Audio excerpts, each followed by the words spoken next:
Hi, Jamie and Kimberly. We are streaming live. Great. Good morning. Hello.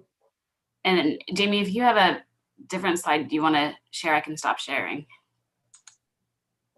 Or I can just leave it up for right now until. Just leave it up for now. I'm getting it loaded. And then I'm going to make you the. Jamie and Kimberly, we are streaming live. I gotta mute those. Okay.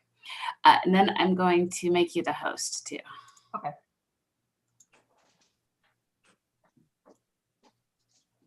So now you have to let everybody in. I can't do that anymore. Okay.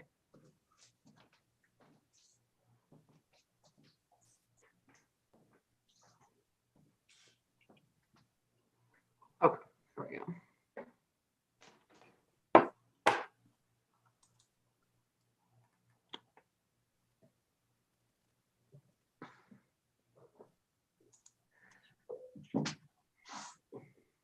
And it's not, the meeting is streaming live, but it's not being recorded through Zoom. So if you want it recorded through Zoom, I can click that. But if you're good with it, it stays on the YouTube page. So I'll ask John how he viewed it last time because he's the one that needs it the most. I don't remember how he did it. I think we did it through YouTube, but we've learned that it's easier to transcribe it if you have the recording through Zoom. But most meetings we're not transcribing. We just we meet the requirements by putting it on YouTube. Okay. So I don't have the ability to use let me fix that. Sorry. Thank you. Okay. Well, I rehooked up my computer, so I was worried it was me.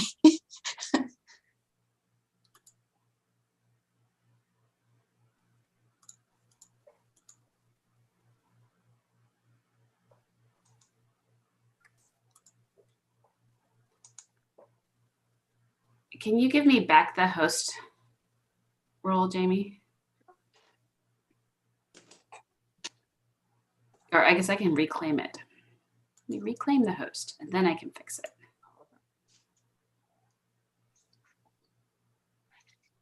I was gonna say I could just leave you as a co-host too. Might be easier. No, I'm gonna log off, but okay. So Kimberly, you should now be able to share your video. Yay. Sorry. Hi. I always forget that one step. Yeah. You guys have cool backgrounds, whatever. It's very nice. I could made them for us. That's really nice. I could do something weird like trees. There, I'm in the forest. Have one of the state capitol. It looks like all of the This Place Matters photo contest photos. Oh, I need that. So it's got the state parks logo at the top. So, well, yeah.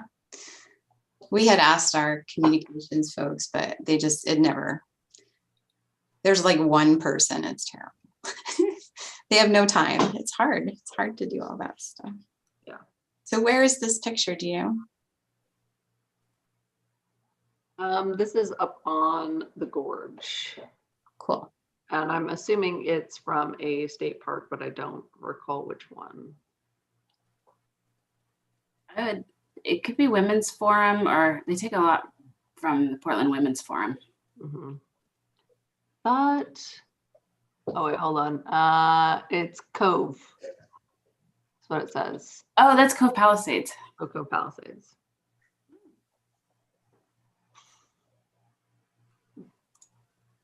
It's like a lovely place to do some archaeology work. Not too hot.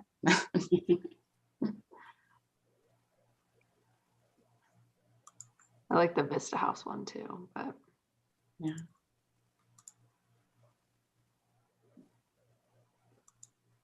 So this morning I was thinking we could do what we did last time and take a break at like 10:20. Sure. Hopefully about the time that we get done with Qualified Archaeologists. Yes, please. Joe, I'm going to promote you to, oh, Joe is co-host. Excellent. Hi, Christian. Hi, Catherine. Okay, Katie's got me all set up. Good morning. Did you guys get snow, Christian? I feel like I ask you that every time. We got a little bit, maybe 4 inches out of my place, and it's nice. It's still on the ground. It's been kind of cold. Yeah. Catherine, so do you have snow where you are? Yep, we have had snow on the ground since December. Oh, wow. It Do was, you love it? I do. It was 1 degree this morning. Oh my goodness. I'll take snow and frozen ground over mud anytime. Yeah. I grew up in New England, and we had a lot of snow, and I must say that I do like, I'm in the Willamette Valley, so it's much more temperate, which appeals to me, although I miss the kind of weather you guys have. But the thing that's brilliant about Oregon is you can go to it if you miss it too much.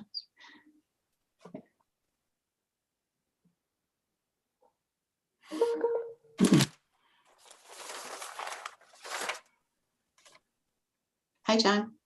Hello.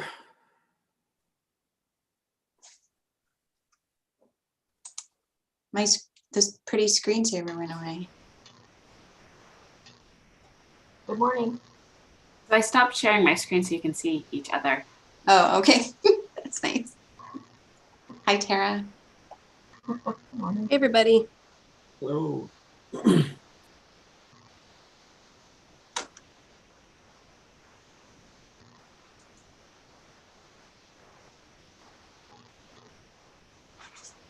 I just heard from Patrick. He's going to be joining us in just a few minutes. He's just wrapping up a phone call. Oh, good. Thanks, Kat. And hi, Tobin. Good morning, everybody. I don't think I said hi to Joe and Corin. Good morning. Good morning. Good morning.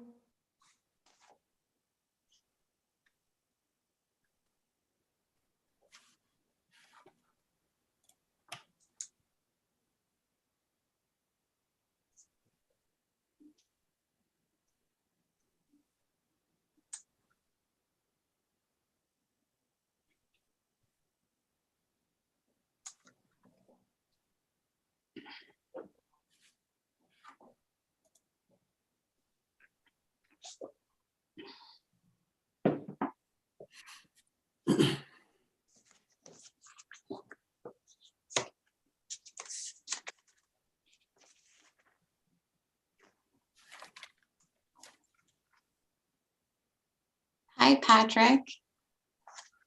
Hello, how are you? Did you get my note that I'm going to call on you? Yeah, thanks for the What's up? this morning. Yeah. Just so you know, I'm in the middle of a call with Chair Mead, so I might be joining in a couple minutes late, but I am here. Okay, thank you.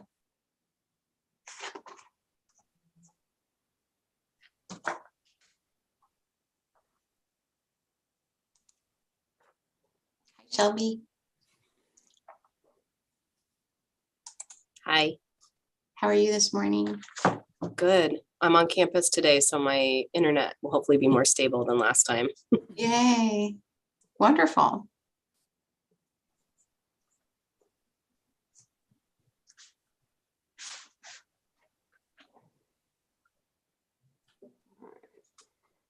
Jamie, who are we missing? Yeah, it looks like we're still waiting for Brad and Jill and Pam. Okay. So give them a few more minutes. Oh, we get 2 times to. Thanks for letting us know.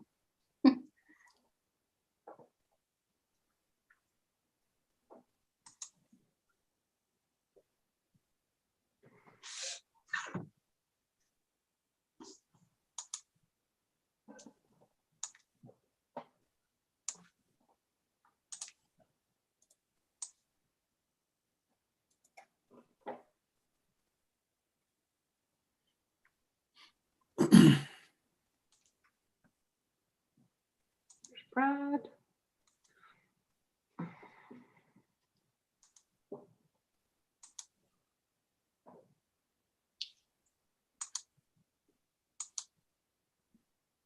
Morning, Brad.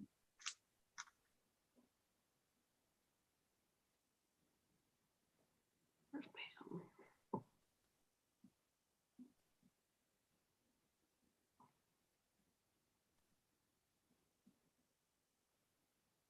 Hi, Ian. You here?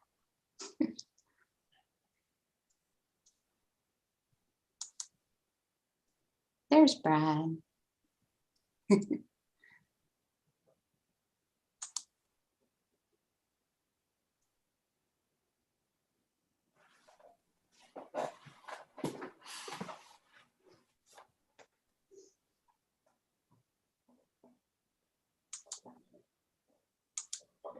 Oh, there's Pam. Hi, Pam.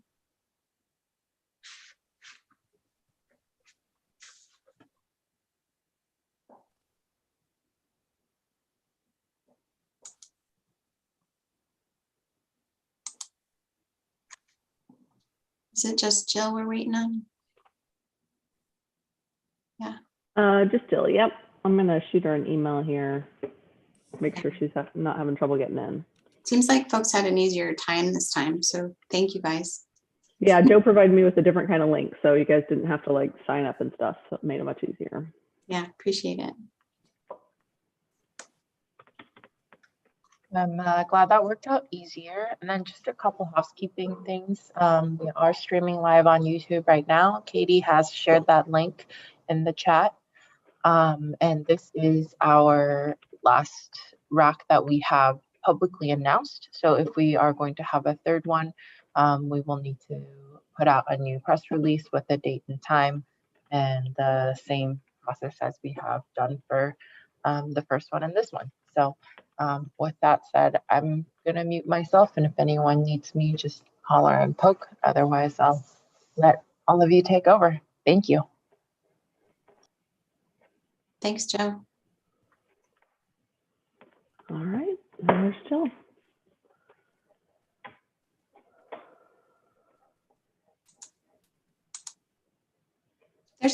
So we're good? Yay. Hi, Jill. Take it away, Jean. I gotta share my screen. It's always in a different spot.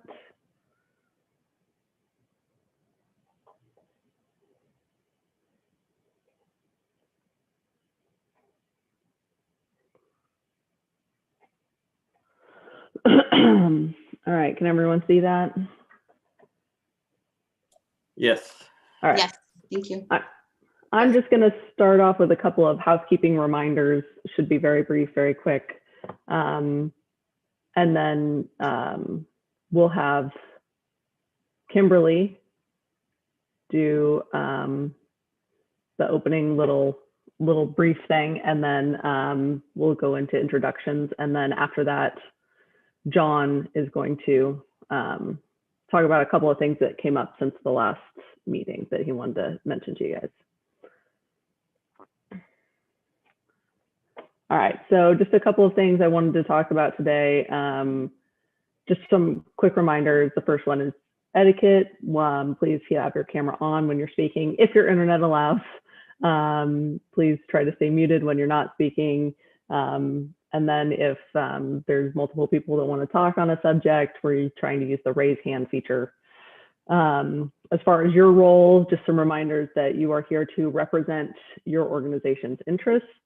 You're here to provide the staff with guidance so that they can draft the rule, and working towards consensus wherever possible. I know we're not all going to agree on everything, but if it is possible to get there, then that makes it easier for us to understand the intentions of the committee when we go to write this. As for SHPO's role, we will be here to support you guys so that you're able to offer your opinions. We're doing the tribal consultation piece. We will write the final rule text, and we will be responsible for presenting the rule after it comes out of this body to the OPRD Parks Commission. And then just some general things for you guys as well as for the viewers. This is a meeting that is open to the public, but it is not a public meeting. Therefore, there will not be a public comment period during the meeting. The public comment period will begin if the OPRD Parks Commission decides to open the rule, probably would be sometime in the spring. On your agenda, you will see too that there is that we need to address fiscal impact at some point in this rule process, but we'll only switch to this topic if we feel it's likely that we'll get through the rule today. If we're still a ways away when 2 o'clock comes, then we'll just wait and save that for a following meeting.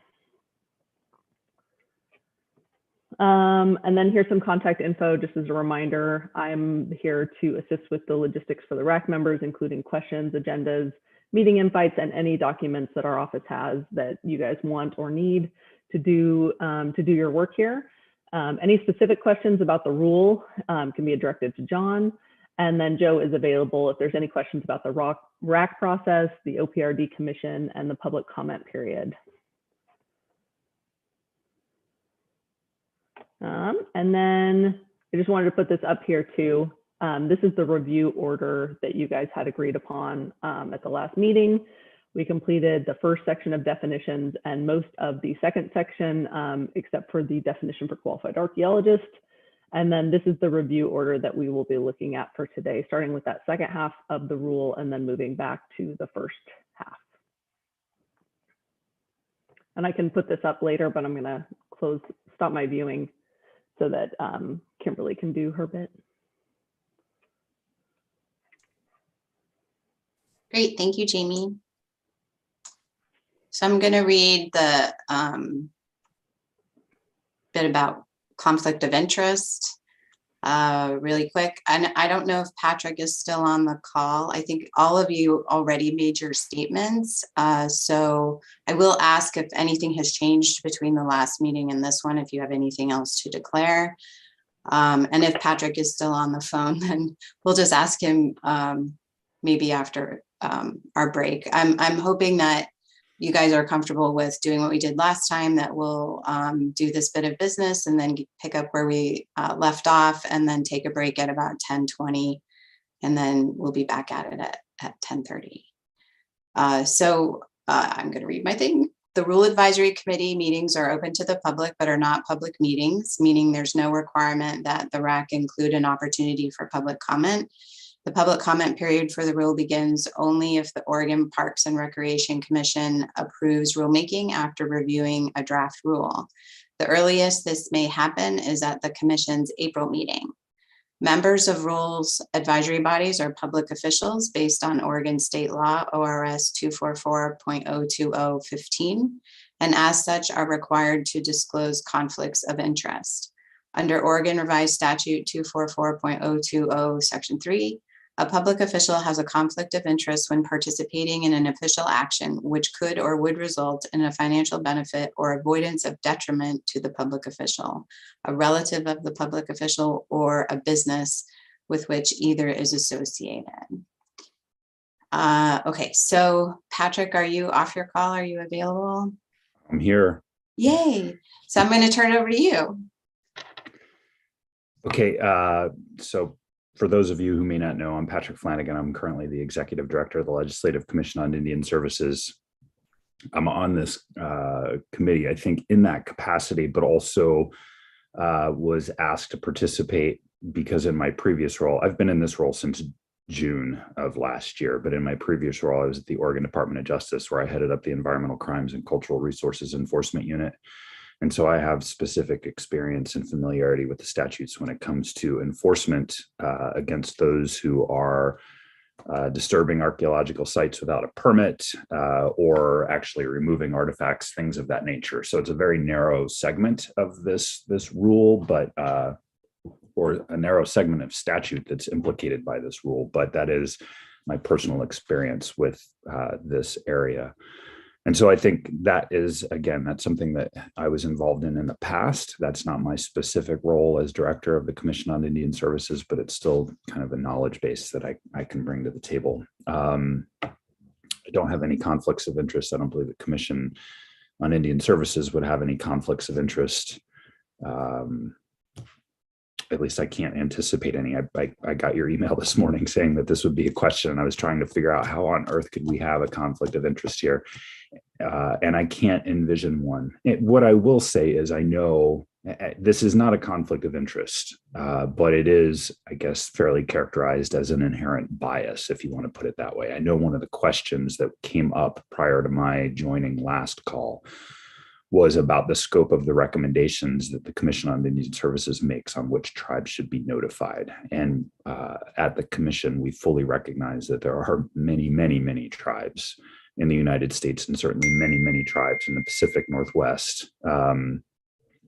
But it is the Commission's role by statute and by definition to act as liaison between the state, whether that's state agencies or the legislature, and the 9 federally recognized tribes of Oregon. So that's not a conflict, but I think it is fairly characterized as a bias, and that has become an issue of conversation here. So I'll just put that out on the table. And then your other question was, what's my definition of success? And I would agree. I know that I had seen just what you had stated, Kimberly, but certainly the opportunity for everyone to be heard and make this a more robust conversation and a better product. But also I would add the other side of that, or maybe it's not the other side, but a parallel is my definition of success is that we not let perfect be the enemy of good, because we will never come out with the perfect rule. There will always be room for improvement, but I am confident that we can come out with a significantly improved rule. And I would just hate to see perfect be basically the death knell to something that's pretty darn good and certainly better than what we have currently. So that's my answer. If there's anything I didn't get to, let me know. No, that was perfect. Thank you so much, Patrick. And before I turn it back over to John, do any of the other RAC members present have anything additional to add? Any additional statements they want to make? Any changes that occurred in the short bit of time since we last met regarding conflict of interest? If so, raise your hand. Okay, great. Thank you. So I'm going to turn it over to John. Thanks. Yeah, I kind of raised my hand there just because my little update here is directly applicable to what Patrick was talking about. So from the last RAC, I was going to meet with Patrick, Cassie, and Christian to discuss that issue. Unfortunately, in my notes from the meeting, I left Christian out of that. We had the meeting. Then when I got to that part in the recorded version, I saw that Christian was supposed to be included. I called him yesterday and apologized. And he told me he was never going to speak to me again, but that's fair. But I did give him an update on what we talked about. And it was basically that we were going to leave that up to the governor's office. But now I have another update for everybody. And Jamie and I were talking about this morning. But the former state archaeologist, Dennis Griffin, wrote an article a number of years ago on the history of cultural resource laws. And I've been looking at that, throughout this process, and hadn't caught the part that is directly applicable to this. But according to his article, in 1985, as a result of changes in the abuse of a corpse law, CIS, the Commission on Indian Services, took efforts to strengthen the state's Native American burial law. And one of the changes that they made was broadening the definition of Indian tribe beyond the earlier Oregon tribal restriction to include any tribe of Indians that had traditional cultural areas within the state. Jamie and I were looking at this and thinking that is why there are 2 sets of definitions. The first part is specific to disputes, and one of the types of disputes is on disposition of human remains. And so an out-of-state tribe can be involved in that process. And then there's the second definition later on. I know that doesn't quite get to the purpose of the discussion and all of that, but that's appears to be how it is, and we can look further into this. But also what that means is if if the dispute resolution definition does in fact have to be the federally recognized tribes, and then it doesn't say that right now, because based on the last meeting, I just put in Oregon tribes until we had heard from the governor's office or whatever. But I feel like at the very least, the part about disposition of human remains, that out-of-state tribes were given that given a role to be a part of the discussion on the disposition of those remains. So I will change that in that part. For the other part, as far as reviewing permits, I still don't know yet, and maybe that is still worth checking in with the governor's office. But I just wanted to give a heads up on that particular topic right now. Great, thank you. Patrick, yeah. And since we're going to just jump right into this, you're absolutely right. There are two different definitions. My understanding has always been, I mean, there are different circumstances, and those different circumstances lead to different definitions and different scope of requirement, almost like a different scope. If you think about degree of harm or severity, there's a reason for different definitions.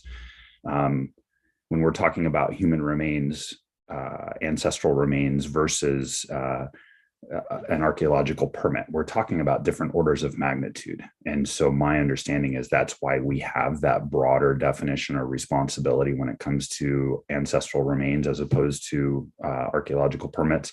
I would say that might be something that you would want to confer with your general counsel attorney on to see if that is an actual distinction or not, and what would their impression be or understanding be on the law and the legal implications. But I know if I were tasked with, let's say I were in my old role and I was tasked with prosecuting a case of this nature, and this became a specific issue, what you did is exactly what I would be doing. I would be looking at the different definitions, and I would be looking at, well, why do we have different definitions, and where do they fall within the statutory scheme? And is there a distinction between those two, a distinct difference between those two that would lead to that? Because the fundamental rule from a court perspective is that the legislature knows how to write exactly what they intended.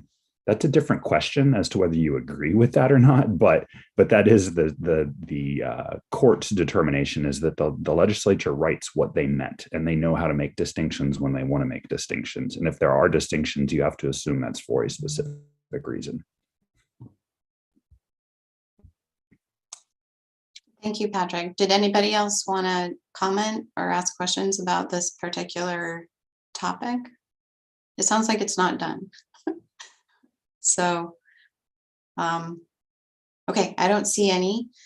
So I'm going to jump back in now. And does anyone object for us to just pick up where we left off last time with our discussion?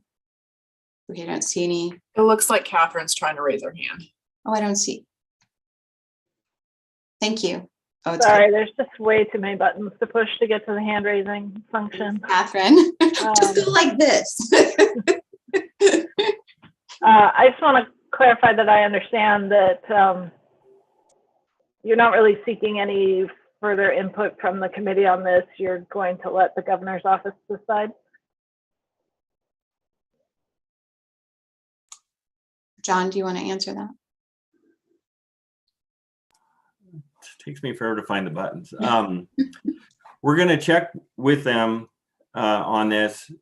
And we are also going to, as Patrick recommended, we're going to check with our with DOJ on this. We have we're trying to keep a list of questions for DOJ to help kind of focus his efforts, with this process. So yeah, it's going to probably involve both.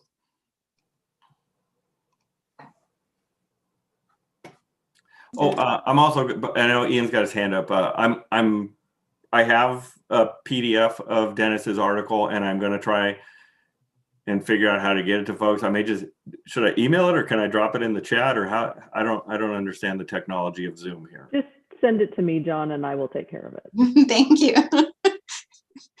Ian, go ahead.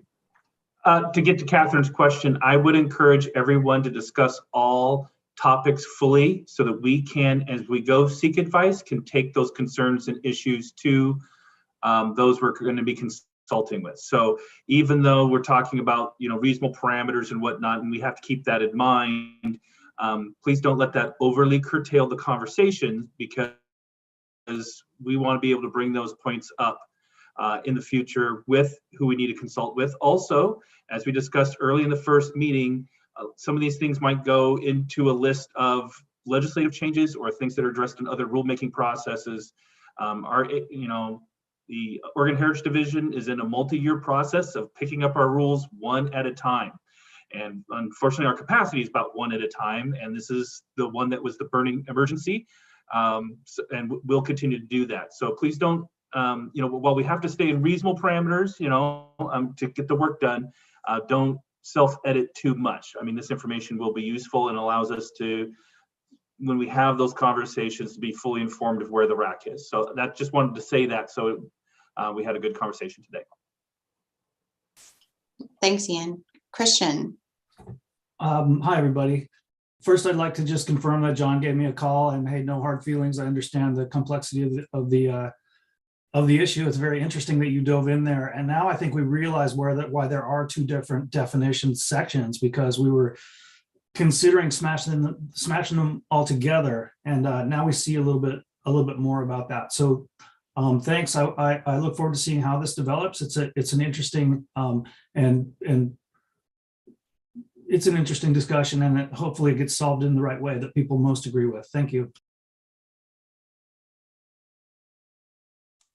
Thank you. Thank you, Christian. Does anybody else want to comment or have any questions before we move back to our Catherine? Okay, so I have to lower my hand.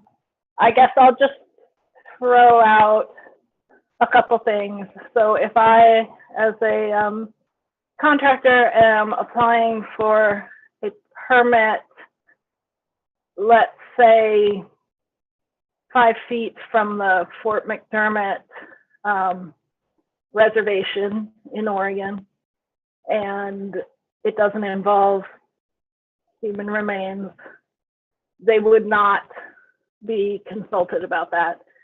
And I see that as a problem.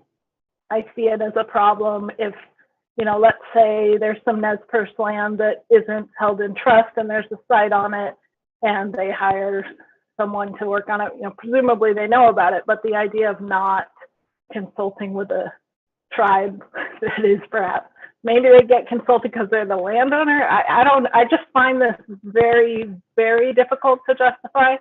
I think that, the idea that human remains are the most important is fine, but the idea that archaeological sites are not sufficiently important to involve all the tribes that might have an interest in that, I just think it's a really difficult position to maintain. So that's for you, Ian, to share this representative's concerns. Thank you, Catherine. Does anybody else want to weigh in on this topic before we move on? Patrick? Yeah, no, I'll go ahead and respond. And, Catherine and I had an opportunity to talk about this. Time flies. I don't know, Catherine, a couple months ago. I don't recall when it was. Point is well taken. And trust me, point is well taken. And in fact, I had a conversation with Oregon State University just last week, specifically about Fort McDermott and what do we do in that particular instance when it comes to consultation. And that's where we talked about, consultation. There's the legal parameters of consultation, and then there's the kind of the diplomatic reality of consultation. And there's what we call capital C consultation and small c consultation, what's required and what's just the right thing to do. And so do I believe that it is required that the state agency consult with Fort McDermott by law, the way the law is currently written? I do not believe so. Do I think it might be the right thing to do? Absolutely. Is that a policy decision as opposed to a legal decision? Yes. But part of the reason that we have those hard lines, and this is not necessarily a satisfactory answer, but we can always, I feel like it's a little bit of a law school question, right? Where you can always come up with that scenario that seems like it's an inherent absurdity given the facts and the requirements. And one easily could, use the Nez Perce as an example, or could easily use Fort McDermott as an example on one end of the spectrum. But if we start creating a practice, setting precedent by going beyond those 9 federally recognized tribes, we very, very easily run into circumstances where we have a contrary result. The perfect example where we've had these results is from some of the tribes in California that assert a right and demand attention, consultation, akin to the consultation that is accorded to the rights that are accorded to the tribes here in Oregon. And well, I'll stop beating around the bush. Tolowa Dene specifically have insisted that they have rights to be consulted with. They should be consulted with. And we have Oregon tribes who disagree with that assertion. So Nez Perce is an easy one. Fort McDermott might be an easy one. Those are the end of the spectrum. But once we start doing that, we set precedent. And then who is it that makes the decision as to who should be consulted with if we don't have those parameters set in place? Catherine is a good example.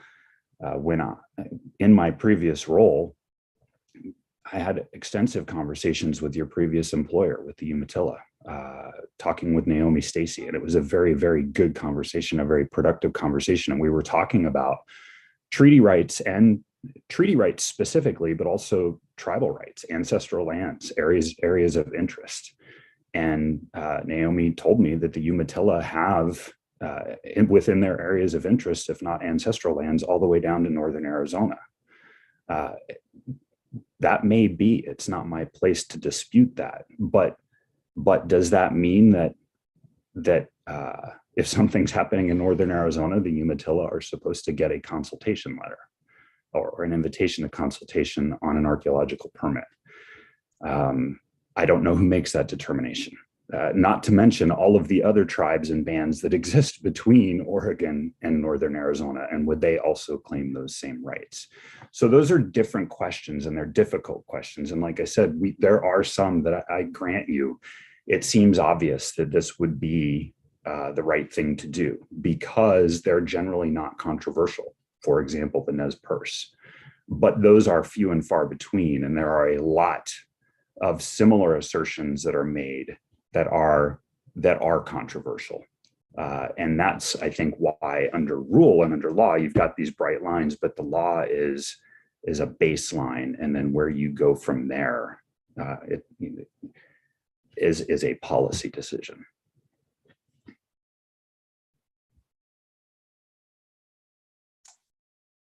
Thank you, Patrick. Catherine. I guess I would just throw out that I think it's really different when you're talking about federal versus state, and that this gets really confusing in Indian country. And so I think it's a lot clearer in the federal system, and that it seems to me, I defer to your expertise on this, but that Oregon has drawn some lines that, are arbitrary, right? Oregon decided where to draw the lines. And so if we've drawn the lines arbitrarily, if we can agree on that, then presumably not we, but the state of Oregon can redraw those lines to make them better. So I think that needs to be considered, and whether, the low-hanging fruit, which is a tribe that has reservation land in Oregon, and another tribe that clearly has treaty-ceded lands in Oregon, why not add those? Just do something. It sounds like you agree that there is a problem with the current system, and so I think it's important that word gets to the governor's office that this is a concern to a variety of folks, not just the tribal representatives, but those who deal with the consequences of these permits and who they go to and what the process is. Thank you, Catherine. Patrick. And I think you've brought up a good point and perhaps hit it spot on. The changes that you propose would be legislative changes, not rules changes. We can't increase parameters of statutes through the rulemaking process. Those have to be done statutorily through the legislature. And so the conversation that you are proposing is a conversation that would happen with the legislature on a statutory change potentially. So I don't disagree with your assertion at all. What I am saying is I don't think that's something we can fix here. It's something that could be addressed, and I don't know what the result would be. Again, because we can't let perfect be the enemy of good, because we will never have perfect. And the same thing applies to the statutes too. As to whether Oregon created those arbitrary lines or not, I don't know. I don't know if that's an Oregon question or a federal question. Since they're, the federally recognized tribes of Oregon, maybe that's a federal question, and look to who decides at the federal level which tribe is recognized within which state. But it is, regardless of that question, it's a legislative fix, not a rulemaking fix.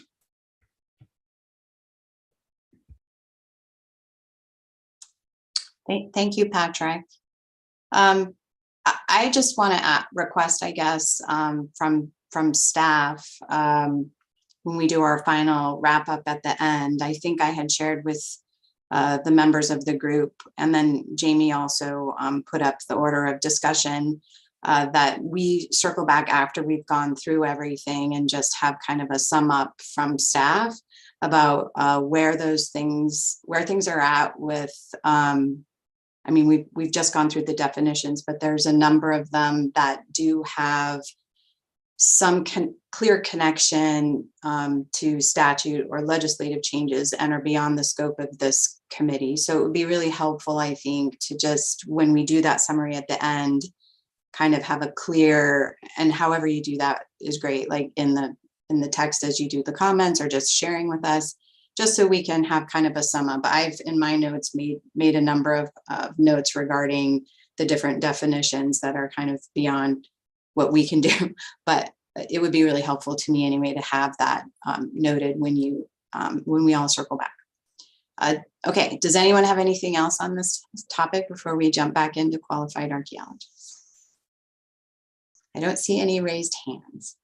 All right, so hopefully everyone is clear on where we're picking up the discussion, but I have on my screen page 7 of that revised draft that Jamie sent out on the 22nd. And I also have on my notes that we already did begin the discussion on 17A, documentation of postgraduate degree, and John did draft something for documented equivalency. So in this, and I know we discussed it, but it's been a while, but does anybody have anything that they want to discuss in that section, which is 17A, I, postgraduate degree, 2, specialization in archaeology, 3, archaeology, and then 4, documented equivalency? Good morning. This is Hi, Kathy. That's so quiet. I'm sorry. I actually have COVID, so I'm powering through as best I can. Sorry. I'm glad you're here. Yeah. So I just wanted to note I actually made some other comments as we read through the stuff that came in from our last week's discussion. When I read the updates, I made just a couple of notes on my thing, and I'll just email those to you guys that you have them. Just for the section on where we're talking about A, 1, 2, 3, and now the added 4. my personal opinion, I don't know that the definition of what a documented equivalency is helpful or useful in any way. And maybe it is for folks who are not familiar with graduate degrees and foreign degrees. I think for me, when we had the conversation the other day, when we were talking about equivalencies, we weren't necessarily, or at least I wasn't necessarily talking about where the equivalency for as it's defined. I think in my mind, I was more talking about the reporting requirements, and we can get into that when we get closer to it. But I just kind of wanted to share that I'm not sure how helpful that added definition is.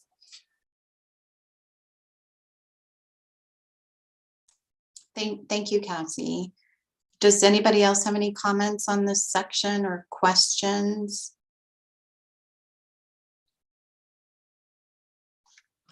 Okay, I don't see any. And always, staff, please, I know you know, raise your hand if you wanted to comment on anything as we move through this. Okay, so I'm going to move on to B, 12 weeks. I'm saying 12 weeks of field work. Anybody have any? Christian? I guess I'd just like to say that this is this has been kind of a point of contention. I think people feel like it's deficient in some ways. So I'd really like to have a good conversation about how, in the big picture, this can be better. I'll state it again from last week.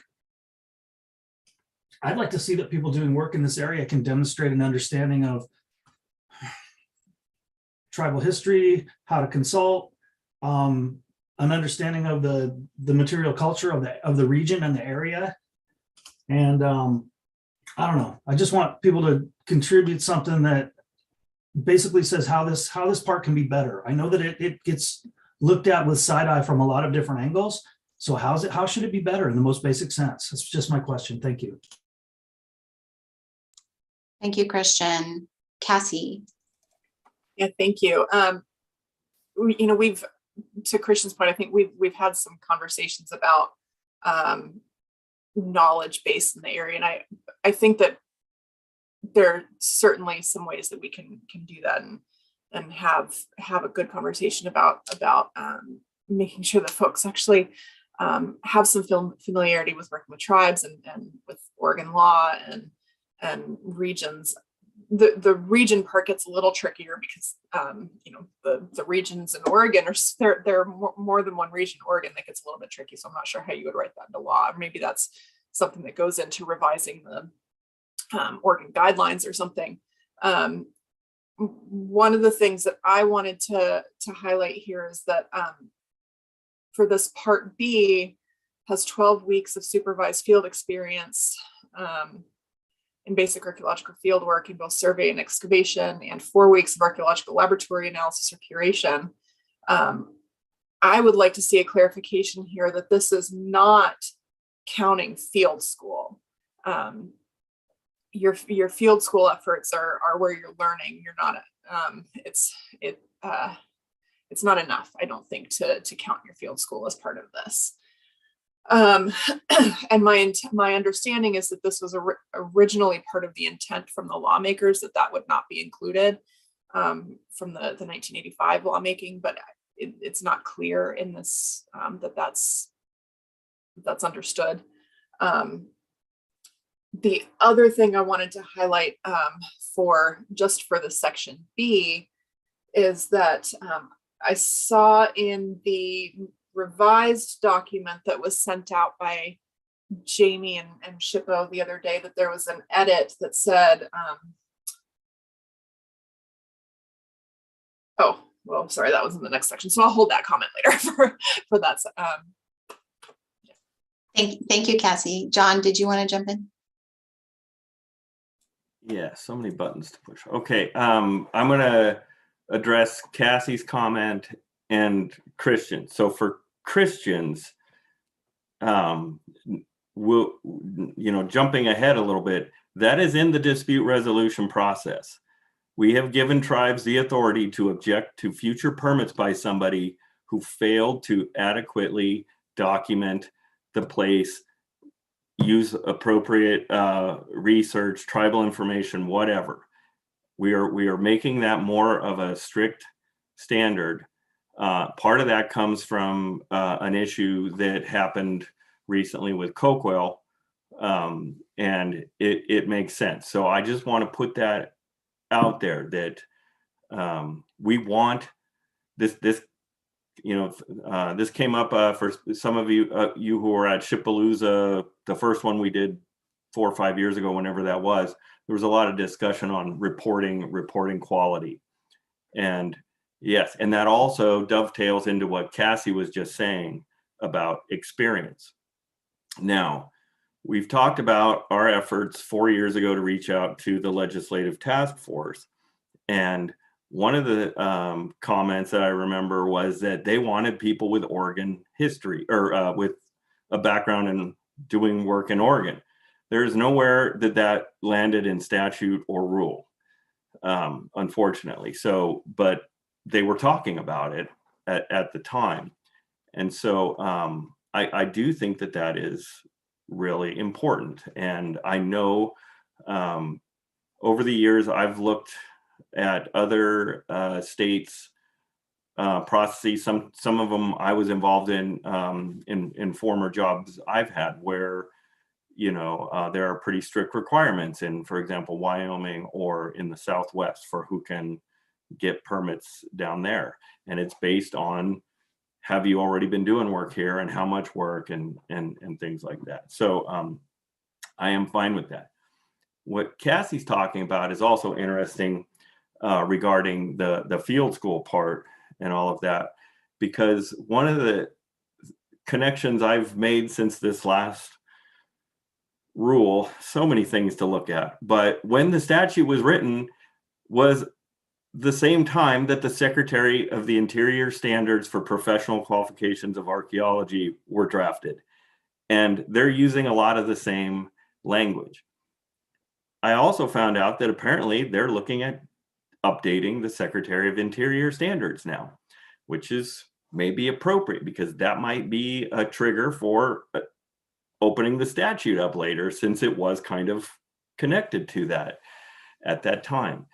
And I think that the issue with a field school or whatever, I do believe that we have included that. But the thing that is difficult about the way it's worded in statute is it doesn't say this many weeks or hours of excavation, this many of survey. It says 480 hours of survey and excavation. So they're lumped together, which could be 1 hour of survey and 479 of excavation, or the opposite of that. So I don't know if we would be able to do that here in the rule or not, to make that requirement about the field school or not.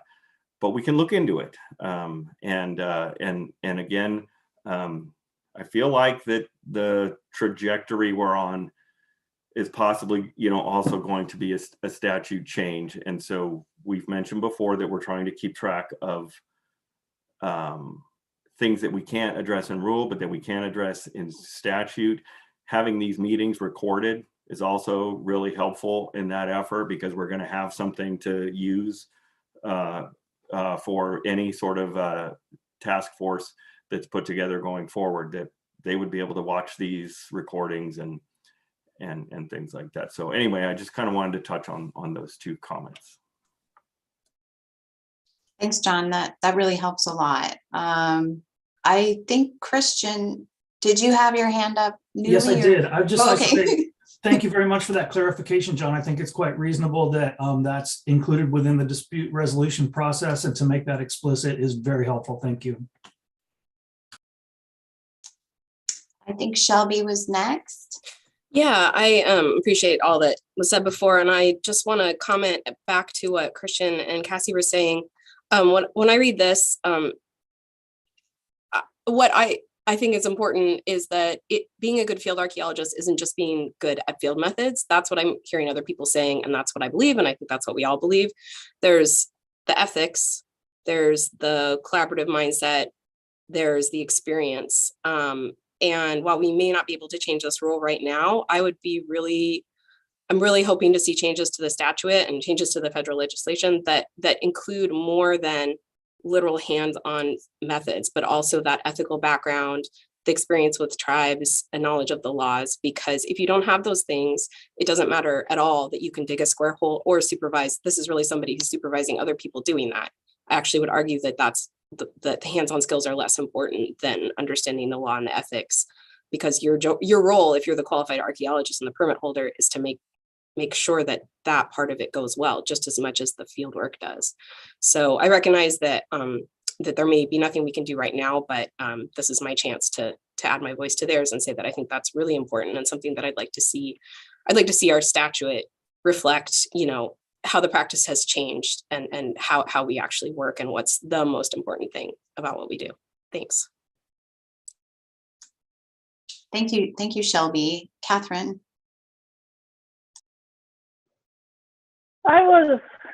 This is all really good and really interesting, and I was wondering if we wanted to talk some more about documented equivalency. So your documented equivalency is really still just having a degree, and so it would be difficult, but I think not necessarily unreasonable to look at people's career, body of work, things like that. And if you do have all those things Shelby was talking about, but also experience outside of a graduate school classroom, perhaps you could still someday get a permit. And so, I look at the Archaeology Series 0193, which is the definition of what makes a federal archaeologist through the OPM. And so they have some ands and some ors in there. And so it seems like we could do that. I was wondering, maybe it's 10 years of work experience. Maybe it's submitting multiple writing samples. Maybe you have a panel to review these things that's maybe similar to you have that National Register form review panel at SHPO to decide whether things can go on the National Register. So, and then that could also perhaps reduce your workload on reviewing the people's master's degrees also. But it could be something similar to what you would have at a graduate school of like 3 committee members that review this person's work history and their writing samples and decide whether their work experience is a documented equivalency of a graduate degree. So I don't think there would be that many people who would take that route, but it does seem like it would be a good idea to provide that opportunity. Thanks. Thank you, Catherine. I have a quick question for you, just so I'm clearly understanding your comments. Are you suggesting that staff consider adding, like they did with the definition above 17A, for a section about documented equivalency for the actual 12 weeks of fields? Is that what your comments are? Because that's what I just want. Sorry, I think I'm actually talking about A4. Oh, okay. just want to. I'm putting all my notes in my fun little spreadsheet, so I just want to put them in the right place. Thank you. But I guess it would. I don't know that you can just pull it into A. I think it would also apply to B, because it would still need to have experience and all that. Yeah. I don't see any other raised hands. I'm going to put my other hat on. So as representative of League of Oregon Cities, I do want to just mention, just for the record, that I'm also a planner, and the discussion, especially that Shelby touched on, I think is really, I think, important. And planners, not just in Oregon, but all around the country, have been using the kind of ethical and community engagement and community awareness techniques for many, many, many years. And so I don't know how this could be incorporated into statute or the rule. I mean, certainly it may just be in good practices, but those partnerships that archaeologists have, that SHPO already has with like the CLGs and things, I think those are so important in building relationships and understanding the communities that you're working in. And I just want to encourage those of you, many of you already do a really great job of working within your communities, but to include that, I'm talking to Shelby now, and any other folks listening who work at universities, but anything you can do to connect in a meaningful way to your community that you're working in, and leveraging the folks that are already working in these communities, like the planners. And I don't know if Jill has anything to add, but that can make your work a lot easier, because we already do a lot of work with these communities and making these partnerships. So I just wanted to mention that before we move on. Does anyone else have anything? Shelby? Yeah, well, actually, I think that your comment leads right into kind of some of my larger comments about these issues, and see the emphasis that our current statute and then this rule places on the thesis, because we are at a crossroads where a project that serves our community, their interests, their priorities, their culture, their preferences, does not meet our state requirements often as they are currently set out. And again, I know we can't fix the statute today. I know SHPO is aware of all this, but this is my chance to represent my community of early career folks and say that we are at a crossroads in terms of how we advise our students how to both meet their, what I think is the, and what our national and regional level organizations have acknowledged are like core principles for being a good archaeologist around communities and ethics and collaboration, and meet the state requirements. We really struggle at the faculty, at the university level, in advising students in projects that meet those really important criteria and always meet these requirements. So I guess I say this for everybody listening, we're just not going to be able to do that all the time. Companies and agencies and tribes are going to have to be ready to work with their staff, the people they hire, to get them qualified, and or to work with us to design projects that meet all of those needs. It's quite hard. And it also doesn't meet broader educational goals. We have people that come in that have a lot of hands-on experience in these specific field methods, and what they need out of their educational experience is the opportunity to collaborate and work on a collaborative project, or to learn more about working with collections that aren't necessarily always legally collected. So we're really at a crossroads here in terms of how we advise students. So I see people nodding, and I don't want to grandstand too much, but I just don't know that anybody who isn't in education would understand actually quite how challenging this is. And then we have people who have gone through, we're really, really wanting them to finish in 3 years, which again makes it very difficult. Anytime you do something that involves excavation, you need to plan for curation, you're making a longer term commitment, and you see fewer and fewer faculty undertaking larger data recovery projects because of all of these ethical considerations. So students can't just join those projects and be a part of them. So it's really challenging for early career folks, and they don't know how to navigate, and we don't know how to advise them to navigate how the law is currently being interpreted. And I would also argue that the statute should be changed, and we really need to decouple. I would prefer something that has like education experience both together, and there should not be so much weight specifically on one document, a thesis, and then all of this getting into managing what that thesis is supposed to look like, because that's my job. And now there's a really large group of people telling us how to do our job if we want to help our students become qualified, which is why I'm leaning towards I can't worry about that so much. So I hope some of this helps people understand more the perspective of folks working with early career people, and the real limitations that we have in helping them meet these qualifications. You're just not going to have people coming out with master's degrees that meet these criteria.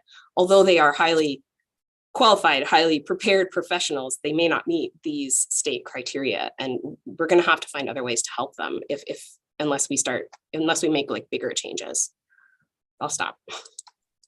Well, that's very important. Thank you, Shelby. I think it was John and then Brad. I just want to say I completely agree, Shelby, with what you were saying. I was also going to comment on stuff Catherine was talking about. When I look at, for example, the Secretary of Interior standards, I don't think that means graduate degree. Now you can go do everything. And I don't think our statute was ever meant to be that way. And I know that when we talked to the task force, 4 years ago, my master's thesis would not fly. I did an analysis of a collection from an excavation in 1948. And they said, no, that wouldn't fly, but we didn't really put that in the law. So, it's fine. So we've always accepted those.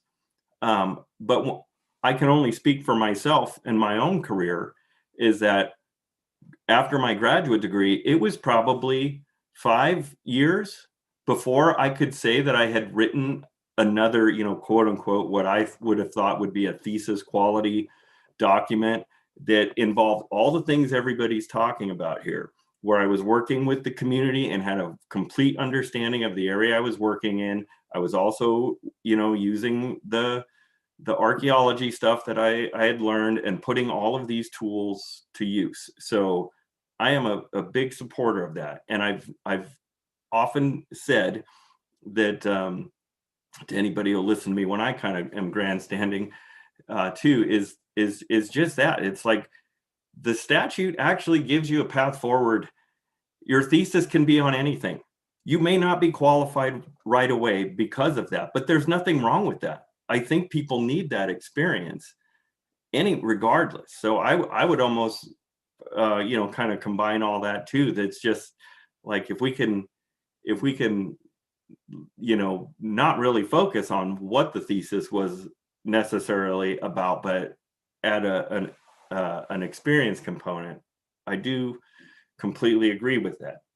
And with what Catherine's talking about with the documented equivalency, I agree with that. And I even would take it a step further. If it was 10 years, it would be 10 years in Oregon or 10 years in the Northwest maybe, but something along those lines. Again, like we reached out to the task force because we were like, help us, please help us. What does this stuff mean that's in there? And I know that from those discussions that part of the things that they said they were talking about was, we didn't want people with just a bachelor's degree.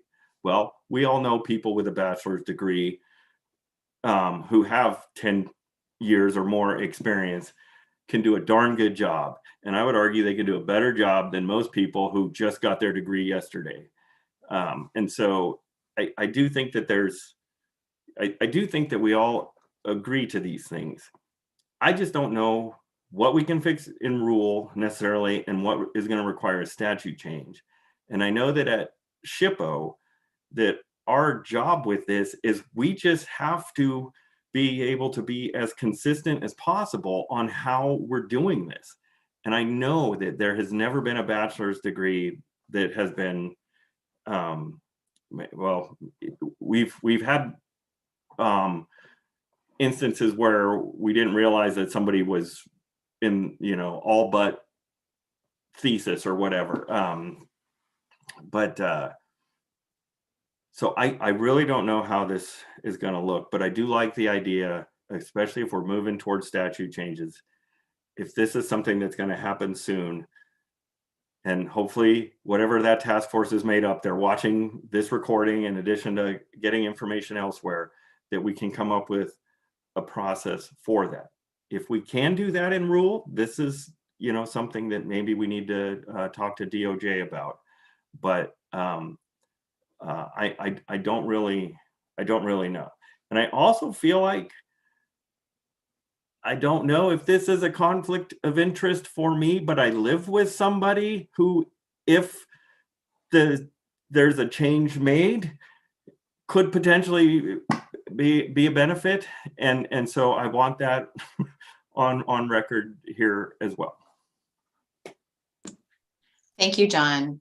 Brad, did you? Yeah. Oh, okay. Yeah, I just put it down because that was next. This is a topic where the conflict of interest stuff for me is, very high. So I'm gonna be careful about what I say. But I guess my position is that I can fundamentally agree with some of the additions that would perhaps make it more restrictive, like having more experience in the state, having more experience with this or that. If some of the other things are kept, that kind of thing, quite frankly, would benefit me and my company in the short run. There would be less people able to apply for permits. But I would also piggyback on what Shelby said by saying, if some of the other restrictive stuff is kept in there and not worked on with some other allowances, then it will do my company no good eventually, because we'll all be too old to execute permits and we won't be able to find any young people that can execute them for us. So I think we need to kind of strike a balance of the restrictive stuff and the more inclusive stuff to actually allow the industry to be perpetuated through time. I think what Shelby's saying is really true. There are some fundamental differences in what university institutions can't even do these days compared to what they could do in the 80s to prepare people. And I don't think any of us want to see a day in which no one can get a permit, which could easily happen in 15, 20 years time. Thank you, Brad. Cassie. Thank you. So I won't rehash everything that everybody else has said. I think that I love to hear this conversation. It sounds like just about everybody's on the same page about there needs to be some fixes, because we're reaching a point of critical mass. We're going to start losing people to do the field work and in a good way. We want people who are trained in Oregon to be able to work in Oregon and have that experience with who are experienced working with tribes. Since we're talking about these points, I just want to run through some of the comments that I've had in this section. I think we're in section C.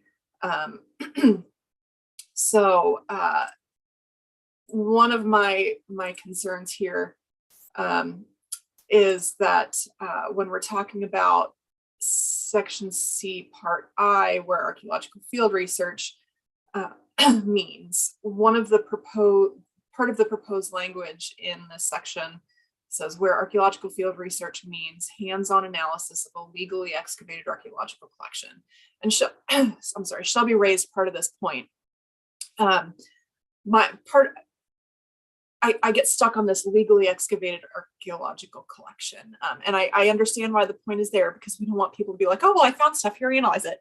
But also, like Coquel, we've received donations from people who collected many, throughout their whole life. We have a collection that was donated to us by a woman in the Powers area who collected for 80 years. And when she turned 90, she gave us her collection. And it was not legally collected in any way, shape, or form. But she documented everything that she collected, where she collected it from, when she collected it. She essentially did archaeological documentation.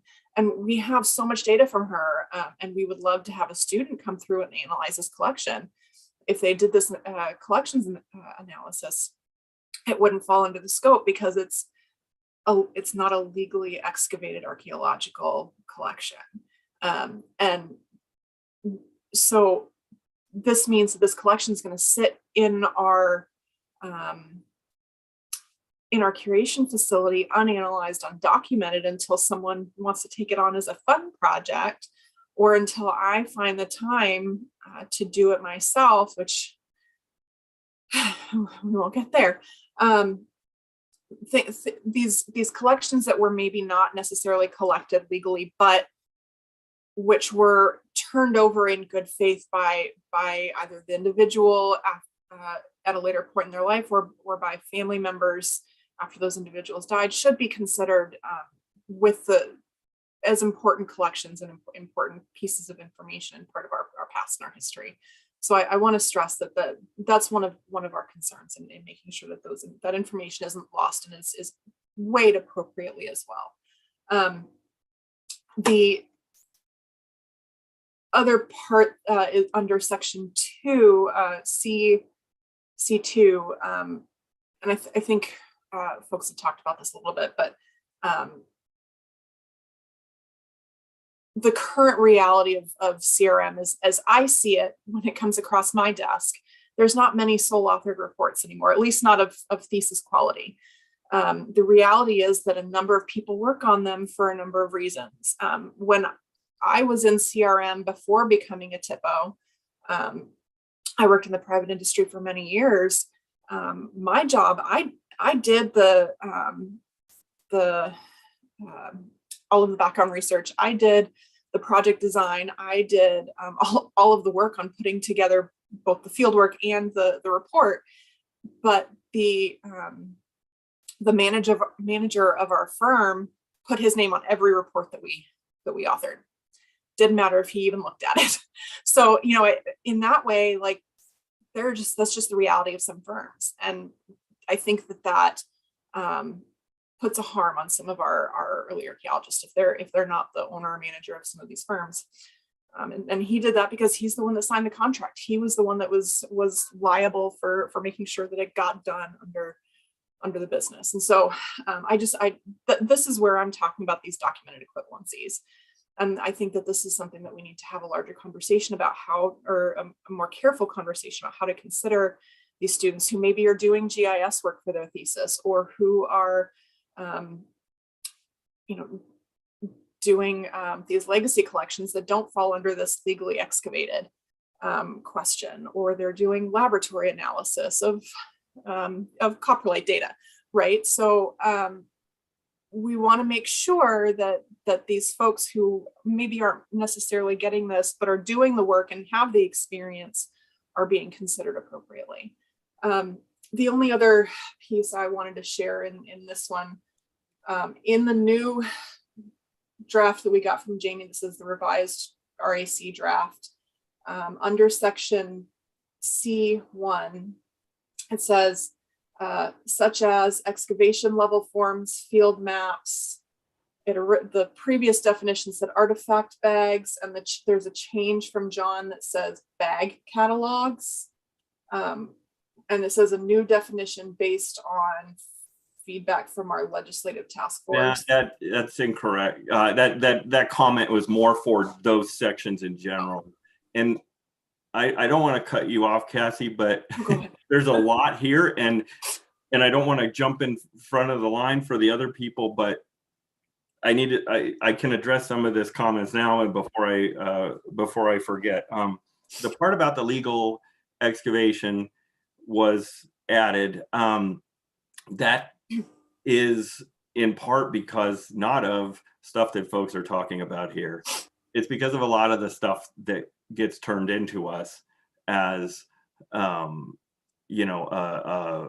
report or a thesis quality thing. We see quite a lot of different things. The legal part, I mean, we could say that in Oregon, the statute that required a permit is from 1935. It's pretty old. And I get that there are, folks that can analyze collections and things like that. But okay, the example from Powers, you kind of have an idea of where that stuff is from. But what if you don't? We've just talked about the importance of the place and the community that's involved with that. And if we don't know where the stuff comes from that somebody's going to be writing up, yeah, they could write something up that's really good and useful, but it's not going to have that same level. And this gets into the other discussion we were having where, you know, they need to have that experience going forward to be able to do that. So that's part of why that's there. The other thing on the sole author, if I get a report that's submitted as equivalent in scope to a thesis with 5 authors on it, how do I know what the person wrote that's in there? Do I just give them credit for the whole report?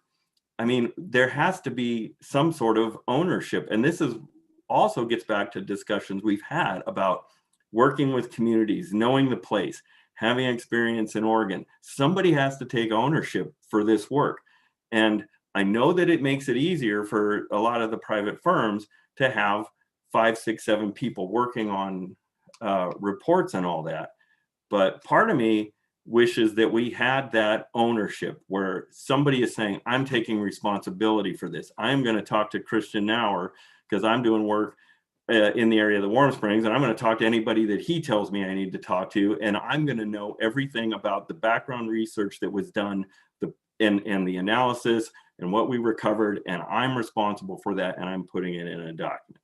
So it makes it easier to you know, for the sole author. But I have had conversations with Shelby where, you know, not all theses have just one author on it. And I think that that's a little bit easier to address because when you have a chair of a committee or something who is, you know, reviewing a thesis or whatever, we still know that the bulk of the work is done by the student, even though the chair and their committee is kind of steering him in that direction. But if we get reports with multiple authors on it, we have no idea who wrote what. And so we don't, it's almost a moot point because it's not giving us anything to land on for this person applying for the qualification. But the legal excavation part was added as kind of a, you know, when people do excavations nowadays, and I understand not all tribes are for excavation, you know, or when it's done, but this statute and the rule is about excavations. And in North America, when there are excavations, there are ways of collecting information in the field for that, and then to, you know, for various reasons, for 3-point provenience, for getting things ready for curation, for analysis and whatever. So I do think that having some of that stuff addressed in there makes it a little bit easier for us for reviewing stuff, because we are trying to make this clear, clean, and easy. And if it gets too out there, it's a little bit hard at times. And then also I was going to address the artifacts. I took artifact out because we're not using that term. We were trying, we have object defined in there. And so I did add bag catalog or something like that. I couldn't think of a better way to phrase that. So I'm not married to that term. And with any of these definitions, as I've said, I'm all for any suggestions or recommendations. This is just my effort to try and give you guys something to talk about. And I think that even I've talked to Jamie since the last rack a few times where I'm just like, I don't like how I worded this, but I'm going to hopefully somebody will have a better idea. So Thanks, John. Yeah, so I have some suggested language. It helps me to understand why that language has changed. And I was really confused about why that phrase was changed. Because the way that I read, if I look at them like bag catalogs, I don't care about a catalog of the bags. I care about what's in the bags. And so, you know, I'll put in the chat, and of course I'll email you my notes and stuff too. But yeah, I was a little bit worried about that. I still don't agree with the decision to remove the definition of artifact, because artifact is in the legislation. And so I think that there needs to be some amendments to fixing that. And I can email you my suggestions about that as well. But I think that it's a mistake to just remove the definition entirely because it's in there. But back to my other point, you know, I'm not saying that a 5-authored report should be accepted as an equivalency, but I think that, you know, if we're not going to make some sort of acknowledgement and work with folks on some of these things, like in the way that I had talked about my experience in CRM. We need to start working with CRM firms on making it clear that we're not accepting 5 authored reports at SHPO anymore. So, get some clear direction out here, because we're setting ourselves up for failure, I think. We would never say that we wouldn't accept a 5-authored report at SHPO for compliance review, but for reviewing somebody's ability to comply with a permit and to meet the qualifications, we just need to know what they've written. And so it's not clear if it's a 5-person authored report. And I know that the dark underbelly of all this that you guys don't see is that people can use computers and remove authors from report cover pages, and that happens an awful lot. And I don't know that we've caught all of them, but we have caught a few of them, and it's unfortunate. And maybe it's just because of what's at stake to be able to meet the qualifications, I guess, as far as one's professional career. But if it's the report that folks are not meeting that part of the qualification, then they've got a path forward. They can do that at some point. Maybe work with the company you work for and say, hey, I need to be able to do a report next time we have something that where I can take more ownership of. I would like to be able to do that. I think that that's one way where it can be done.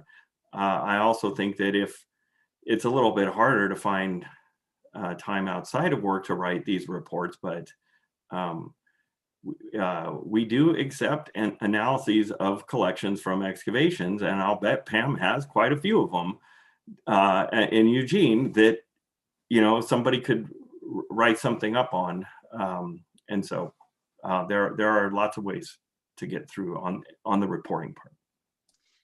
John, thank you. And this has been a really good conversation. Because it's getting close to 10:20, I want to check in with folks, and I am going to ask staff, I think, in the interest of time, and be able to prioritize the RAC members' comments, that maybe we can, as we move forward in the morning, we could go through each section, allow all the RAC members to have a comment, and then you guys can weigh in at the end. I think that might make it more efficient. And I guess my question for folks is, are you guys comfortable moving forward with the discussion without taking a break? Because we're, I think, in a good conversation right now. And then if you do need to step out, you're free to do that. Are you guys good with just keeping going, or do you want to take some time? If you, I don't know, how do you tell me? Just yell out if you prefer a break. Keep going. Okay, cool. There's a lot of thumbs up, so. Great. So Shelby, thank you. I'm glad that your computer got working again. You were next in line. Yeah, that was terrible timing, but I did hear most of what Cassie said. And I had the same questions about legally, and I will convey some suggested wording, but I did want to jump in with 2 other bigger points. On the sole author, John shared that conversation that we had, and I just wanted to provide additional clarification and a suggestion that it changes to primary author. And for both a thesis and a report, you require folks to provide a statement saying exactly which part of the report that they did. That's becoming increasingly common practice on multi-authored publications. And there's a reason the committee is on the cover page of the thesis, and there's a reason why usually at least 1 or 2 committee members are co-authors on any peer-reviewed publication, because and it's also why in a lot of our projects we have community partners as committee members, because it's archaeology. Nobody does archaeology alone. It's impossible to do good archaeology alone. And we put in a lot of time and effort on the thesis side, just like a whole team does at a CRM company or an agency that's putting together a report. And the primary author is the person that drove the whole thing and put it all together and did the most work. You could say first author if you want, but I would suggest that as a wording change that I think captures the spirit of what you want, which is that this is the person that did, the lion's share of the work and the writing. So that's my suggestion on that front. And I think that works for both a thesis and a report, and just have the same requirement until we can kind of, yeah, that would be my suggestion. And then since I don't want to keep asking to talk, I'll say that my other big picture suggestion on this is that the other place that students are getting stuck, and I'm getting stuck in advising them, is in the process itself of how people, you know, apply to become qualified archaeologists, and how long that process takes, and the transparency around it. And SHPO staff, I know, works so hard at this, and it takes up so much of your time. So I want to acknowledge that. And I know also that SHPO staff has said that they're working on improving that process. And that's going to be a separate document. I would suggest that process should have some community feedback like this one. I know that's annoying, but I think it will actually just help in the end run of having something that's clearer for everybody. But I'm wondering if in the rule there could be an added point that says something like, the SHPO will develop, or will establish and periodically review, like every 5 years, a transparent review process for becoming a qualified archaeologist. And then, of course, all the details of that are somewhere else. But that isn't in here, and that's one of the reasons why that whole process hasn't been revisited for so long. I think that would make it more fair, frankly, for everybody involved. Like, that it needs to be reviewed every certain number of years, and there are some certain core principles around it that are more clear. Because right now, folks don't know who is actually reviewing their report. And they don't know how long it'll take to get it back. And I know we're all dealing with I know how long it takes to review theses. It takes a long time. So I'm empathetic to that. But that's another, I know you don't want to put that whole process here in the rule, but that there could be an addition that clarifies that process exists, and sort of the character of it. I think those are my main points. And my third thing I want to say is that while I appreciate whatever the prior task force said, and respect many of the people that I know that were on it, I don't actually care now very much about what recommendations or what their intent was. I know that SHPO staff may have to care, but I don't care, because I know that archaeology has changed a lot, and I'm providing a perspective that's relevant to where we're at today in academia for this committee. So I don't know if I don't know. I feel like that needs to be said. Really respect the people that came before, and that's just not how things work anymore. So I personally just want to let go of some of that. I realize legally you may be stuck with some of it, but that's it. I know people have their hands raised. I'm going to jump in again. First of all, our job is to not make things go the way we want them to go. Our job is to make them go according to statute. And when that's unclear, we're trying to address it in rule. And I mentioned this because there was a comment during our forum with the tribes in December, which I didn't do a very good job of articulating it, but federal agencies, according to regulations, are to consult with tribes on their undertakings. Doesn't always happen. And I think that's just a blatant disregard for what they're supposed to do. So for us, we just want to be able to make this simple for everything. As far as the transparency, for anybody who is here or watching on YouTube or anywhere else, I would invite you to go to the website and look at the application for a qualified archaeologist and see how it goes. We are going to be updating that. We're going to be updating the process. We're going to be updating how they're reviewed. But look at the application and see what is being asked for. And I mentioned this the last time, that we provide a box and we say, in this box, give us this information. And we don't always get the information we're asking for. We get just statements on how many reports somebody's written or things like that, when we're like, that's not what we're asking here. So that would help. The review process at SHPO for this has been virtually non-existent for 2 years. We have 30 days to review submissions under Section 106 and all that. There is nothing in statute that says when we have to deal with this, and we don't have time to deal with this because all the Section 106 and other compliance cases, we don't always get to all of them. We're trying. So it's like, okay, sorry, federal agency, we're not going to look at your undertaking right now or your report you submitted, because now we're going to shift gears and look at the qualified process. So we try and make time for it. And I think we're getting better at it. And also now that we've been able to staff up here recently, we're able to get to these quicker. But I think that we've messaged out during the pandemic and when we were short-staffed that we were getting to these every few months, and now we've shortened that process. So I think I addressed at least two of your thoughts, Shelby. So and I'll stop now so other folks can have the floor. Christian, did you have your hand up a while ago and you put it down? Did you have anything you wanted to say? I guess I can say it very quickly. I like some of those recommendations, Shelby. Those are really great. From the tribe's perspective, we are looking to the future, and we really need good archaeologists if they're going to do this work, especially with the tribal resources that are in the ground. And so in that way, we would advocate for somewhat less restrictive and more encompassing sort of requirements. The question about the existing collections and the legal collections is a very interesting one, because I think there are certain cases where it would be really good to take a look at these old collections if you know where they're from, if they somehow slip out of that legal definition, because there's a bit of a perverse incentive in there to dig up archaeology for archaeology's sake, and there may be space in there to look at old collections and demonstrate that mastery of the understanding of the material culture, that kind of stuff. I think we would also always advocate for more ethics in archaeology. So I think it's a big part of what we do now. Everybody recognizes that the industry has changed quite a bit, and we would always want to be part of and to see that ethical trajectory reflected in the work that gets done. That's all. Thank you. Thank you, Christian. I think Catherine was next, and then Pam, and then Brad. And if I have that order wrong, please tell me.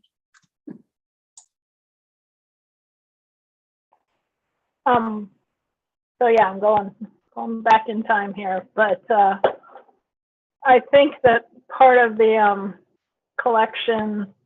old collection thing is to prevent people from looting a site and then getting a master's degree for committing that crime. You could call it the Fred Van Ronk problem. So maybe we could put some language in there about the collection is now in the hands of a recognized curational facility, or whatever that term that we use in the law is, so that it's not personally benefiting the people who looted it. So that was one thing. The multiple author thing, that makes me realize how much we are making two tiers of master's degree archaeologists through this law. I too, my master's thesis did not allow me to get a permit, and so I was lucky that I worked for an employer that gave me opportunities. That employer was, I think if you work for a big contracting company, it's possible that they could work with you over time so that you could be the lead author, so that you could get that kind of experience. But for a smaller thing, like in my later years with the tribe, we just don't hire those people. We want you to be able to get a permit on day one. And in fact, they had to prove that they could get a permit before they even met the cert to apply for the job. So there's a lot of really great people that are not able to get jobs because they can't get permits in Oregon. And, I think that if we were to look at theses that are done, new excavation theses are probably low on a lot of our priority lists, and there's a lot of really good work that's getting done that doesn't make the cut for this. So I guess I would reiterate a desire to look at the body of work. I realize that that's more troublesome. As John said, you already don't have time to do this. And so, again, I don't know if you want to try to make a review panel that is happening with people outside of SHPO as well, but I think we all agree that the current system doesn't work, and I'm not sure that these revisions address that. And so I don't necessarily agree that it has to be a statutory fix. I think we could come up with language in here to define this, and it would be hard, but I think it has to get broader than it currently is. Thanks. Thank you, Catherine. Brad?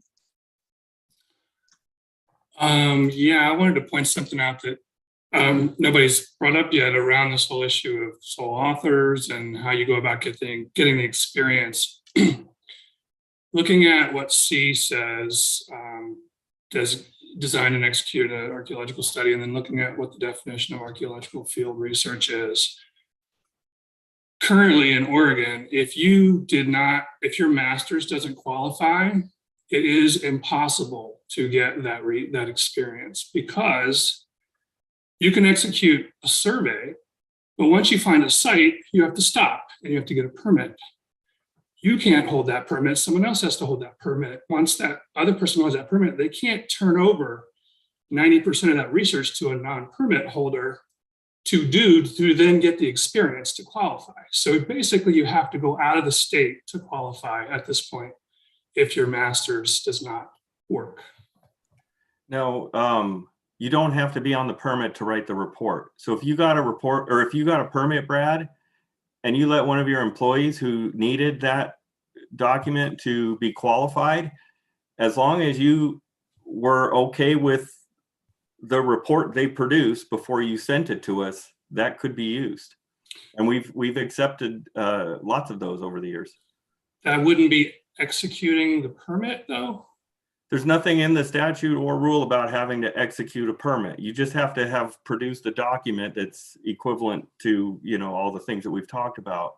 So, and there's, as a person who holds a permit, a deliverable is a report, but it doesn't say that the applicant for the permit has to be the one who writes that report. So you can't, there is a workaround. Okay, that's great. I've been here 16 years and never heard that. So yeah, I'm happy to have it recorded. Yeah, no, it's and heard it. Yeah, it's. I mean, I've only been here for 11 years, Brad, but since day one, that's how it's been done for me. And I know that we've done it before then, because I really have to stop talking. So I am. Yeah, that's not been our understanding. We really thought it was a real catch-22. So that's great. Thanks for that clarification. Yeah, and John, I'm going to yell at you about raising your hand. Pam. Yeah, most of what I was going to say has already been addressed, and I don't want to dilute this pretty thoughtful conversation. I certainly would advocate for the use of donated collections and have seen plenty of very fruitful analyses happen on them. I agree with the bag catalog issue with Cassie, so I just want to throw my opinion in there too, and the business of either having a primary author or maybe lead author, however the definition of that is. I had a question about the equivalence of BCI,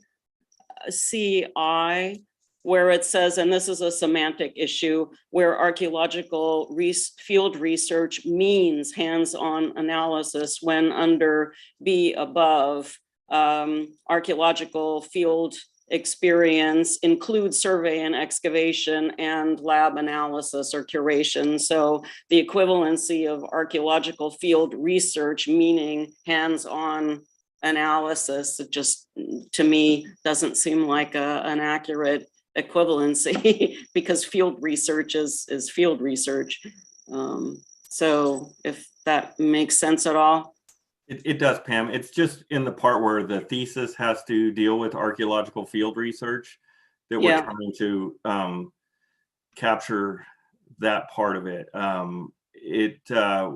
Again, we get so many different types of documents sent here. I made an example during the last rack. I'm really going to try to avoid doing that now because I really don't want to disparage anybody, but we have theses that I'm going to try and make one up here where if I decided that I was going to watch a documentary on Tutankhamun, King Tut, and then I wrote a paper on it and then, submitted it or something like that. We're just trying to get it more towards the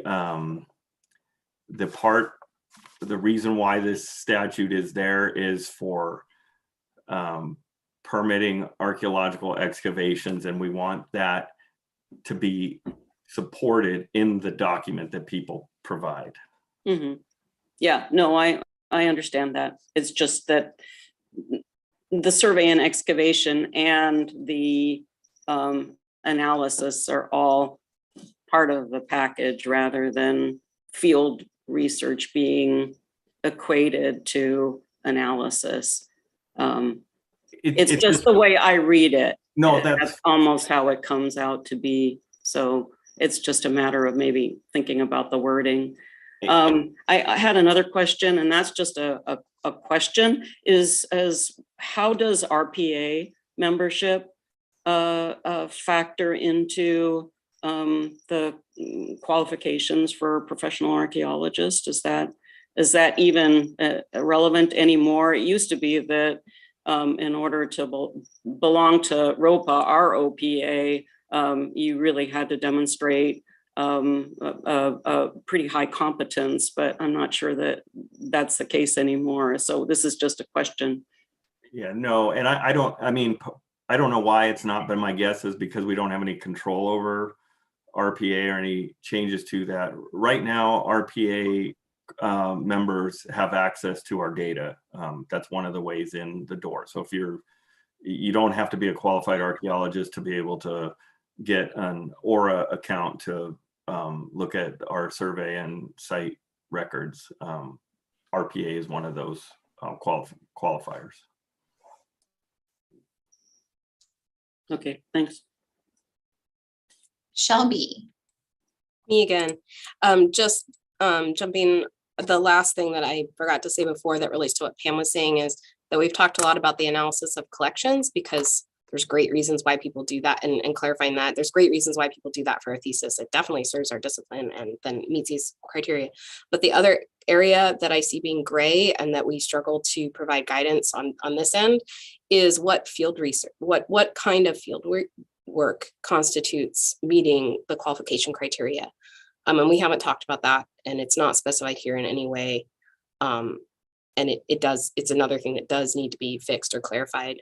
Meaning that, at least my understanding, well, I think it's very, very nuanced is actually what I've learned, that, you're really looking for very specific things. And I think the challenge on the SHPO review, or on the review end, is, there's just gray area. But like someone who does a survey and then analyzes spatial data, they won't meet the qualifications. Someone who does shovel testing and doesn't find anything might not meet the qualifications. Someone who does a 1x1 and doesn't find anything, will they meet the qualifications? So the threshold here, we could talk about it. I see you shaking your head in your interpretation, but I think the point I'm trying to make is it's not clear.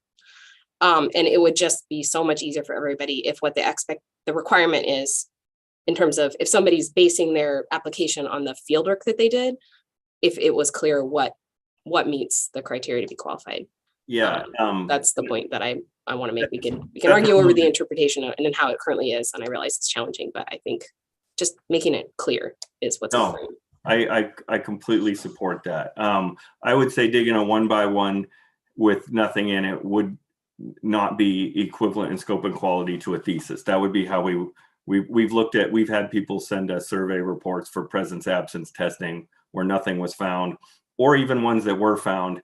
And again, we're not the ones who say what is thesis quality or not. So usually we ask them, hey, we don't really think this meets that threshold, but we'll send it out to 3 universities that offer master's degrees that specialize in archaeology for them to weigh in on whether or not they think it's thesis quality. Is how we do it now for those. The GIS ones and all that, I mean, it ties into what we were talking about before. You know, there needs to be a level of experience beyond the degree, but right now the way it is that this statute is specific to excavation, and it's looking for support for that ability. And I know that we can agree and disagree with how what the task force intended or meant or things like that, but that was part of the reason why we reached out to them, was for exactly what did you mean by archaeological field research. And the response that we got from all three was very similar. Two of them, I think, used the words data recovery as what they intended with it. I think that this is limiting, especially with all the changes in degrees and all that. I will agree with that. But until we are able to sort of broaden this in statute or make it more definable in statute, I don't know that we're going to be able to do much, because we're just dealing with it in rule now. No, I understand. I understand that. I actually am just saying we need to clarify even what data recovery. I mean, it doesn't say data recovery in here. And then clarify that in, maybe it's in other documents, but because right now, even to someone who has done a lot of work, I read this and I'm not sure what kind of field work is required. So that we just need to work on clarifying that language. And then I think we are working on that, Shelby. And I need to let you guys talk, and I'm sorry, but Shelby, I will be happy to work with you outside of this too as we move forward with this project, because this is exactly the type of stuff that we want to do with the application process, is to make it clear that's on hold until we get the rule updated so that we can rely on the rule as well to help with that. But your point is not lost. I think that we do need to kind of recheck in on process. So I just want to check in with everyone. The way this has been a great conversation, but I guess what I would like to do moving forward is, so again, to emphasize that this is a discussion between RAC members with staff available for questions. And John, I'm yelling at you, right? So no, what you provide really important information. So I guess I'm asking folks, what's the consensus here? Would you prefer the sort of back and forth that you've been hearing? Or would you like to have us discuss section by section and then have staff respond at the end? And I'm just, again, raise your hand if you have a strong feeling one way or another, or let us know. So this is Cassie. I don't mind the conversation. I think the conversation is helpful. I know that it's taking a bit of time, but this is the section that's going to be the most conversation, I think. So I don't think it's a problem. I think we knew this was coming.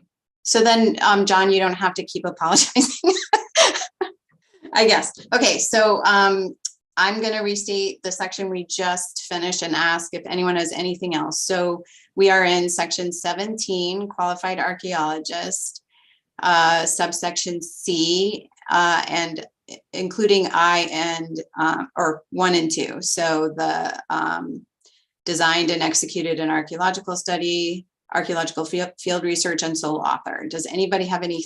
Jamie, Jamie. Look at Jamie raising her hand. I think Shelby wanted us to revisit what archaeological field research means and provide maybe some good examples as to what we think would meet the statute and what would not. That would be helpful for us too when trying to revise the section to update the definition.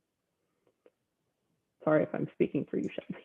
So did you want some feedback from the RAC members? Is that what you're asking, Jamie? Okay. Does anybody have anything they want to offer? I'm gonna call. Yeah, Cassie, go ahead. I was gonna call on you. I've been trying to play with the text as we're having this conversation. I understand what Shelby's saying. I think that there's a lack of clarification that actually physically excavating a site, technically, by the way this is written, isn't actually included. So maybe there's just an inclusion of a statement that says means excavation within an archaeological site and or hands-on analysis of, something like that just says, hey, if you're actually doing the physical excavation, like an example, just to kind of bring out to where I'm talking, like a couple of years ago, I designed and executed the actual excavation of a midden, but somebody else is doing the zooarch analysis of that material. So like the physical excavation part would be one report, and then the zooarch would be either another report or an appendix to that report. So there's kind of clarifying just that. So I'll put in the chat some draft language. Thank you very much, Cassie. I'm going to call on a handful of folks. Catherine, yeah, I was going to call on you. Go ahead. So I guess what I find difficult about this, and I apologize, this will be a little weird, but I feel like what we're talking about here is not what constitutes important archaeological work, things that contribute to the field, which is what constitutes a good thesis, right? Is doing something useful. So there's an awful lot of things that are awfully useful for archaeology, but they don't necessarily demonstrate that you're capable of running an excavation. And so this permit is about demonstrating that you're capable of running an excavation. And so I feel like, for me anyway, that's a little bit where I get caught up, because, although I feel like my thesis was useful to the community, it had nothing to do with running an excavation. So maybe we can try to reframe our thinking about how do we demonstrate capability of running an excavation. So, we've got the field work, the sort of field school aspect of this covered.